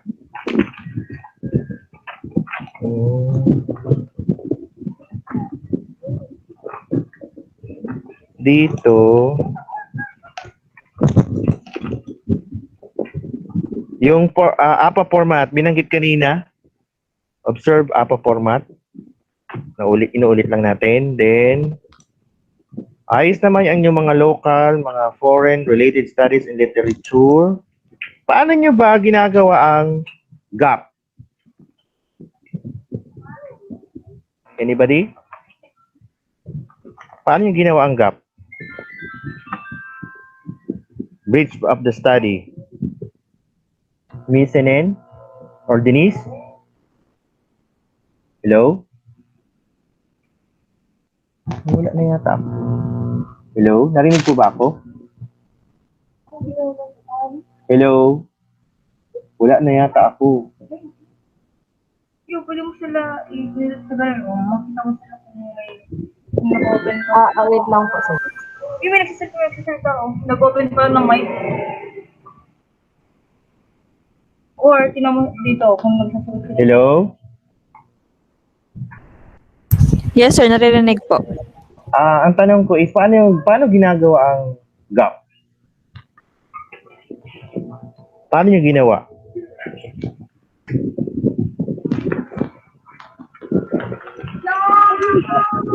Or understanding po, yun po yung from the synthesis of the study. Andun sir po yung parang similarities or differences no our study and other people's study. Yung po sa gap, dun po yung parang paano namin i-connect yung study namin doon sa kanila. Yun po yung understanding namin. Yung similarities and differences, tama ba? Yun po yung sa state of the art. Sa synthesis, okay. Pero sa gap, andun na po sa yung we're trying to bridge the gap between the ideas, between the informations po we gathered. Okay. So, okay naman, no? Tapos may nakita ko sa page 13 nyo, sa manuscript nyo, technicalities pa rin. May nabanggit kayo, all of the collected questionnaires as well as the analysis and interpretation of questions were checked, counted, analyzed, presented, and discussed in Chapter 4. So, hindi na kailangan alisin ito, hindi na kailangan ilagay dito yung statement na to dahil Chapter 1 to 3 lang yung ginawa nyo, di ba? At this is just a proposal, tama ba? Opo. Hindi pa ito nakaka-conduct, di ba? Tama ako? Opo. Okay, so ibig sabihin, hindi na kailangan itong banggitin na nag-past tense kayo, tapos naglagay pa kayo ng chapter 4 nung binanggit kayo doon, hindi na yung kailangan dahil hindi pa naman siya naisasagawa. Opo. Yun. Tapos, may nabanggitin kayo yung mga data, no need nang ilagay na may secondary data. Ang pinaka-data talaga, yung data na nakuha nyo sa interview. Hindi na kailangan banggitin nakakuha kayo ng mga data sa articles, sa books, kung saan pa man, unpublished studies. Dahil ang tinutukoy dyan is yung data ng pinagkunan ninyo. Alam mo, sa interview, yung data na yon, hindi yung kung anong data, kung saan reference. Dahil ang binabanggit dyan, saan kayo kukuha ng data? Ang sagot doon through interview, sa instrument niyo sa interview nga binabanggit niyo. So, hindi na kailangan banggitin na may unpublished thesis or secondary data kasi tumutok kayo yun doon sa mga related studies and literature, yung mga data na yun. Kasi chapter 3 ay hindi, kumbaga, nilagpasan nyo na yung related studies and literature eh.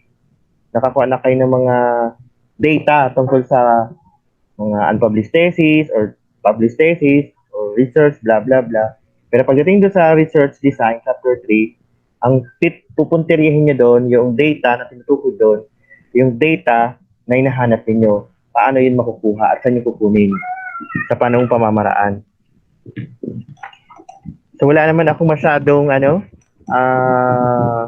congratulations sapagkat nasasagot mo yung mga katanungan at naintindihan nyo yung ginagawa ninyo, talagang ginawa ninyo, kasi nakikita naman nyo ng evaluator, kapag nasasagot nyo yung tanong, ibig sabihin, nagbasa kayo, naintindihan nyo yung mga principle, at nasasagot nyo ng tama. Talagang kayo ang gumawa. So, congratulations. Grupo ito nila Ma'am Denise saka ni Villa Carlos. That's all. Thank you. Thank you po, sir. Thank you, sir. With that, thank you so much to all our research evaluators and of course to all the presenters for this afternoon. Okay, if there's no concern anymore, do you have any concern? The students from different sections and groups? None anymore.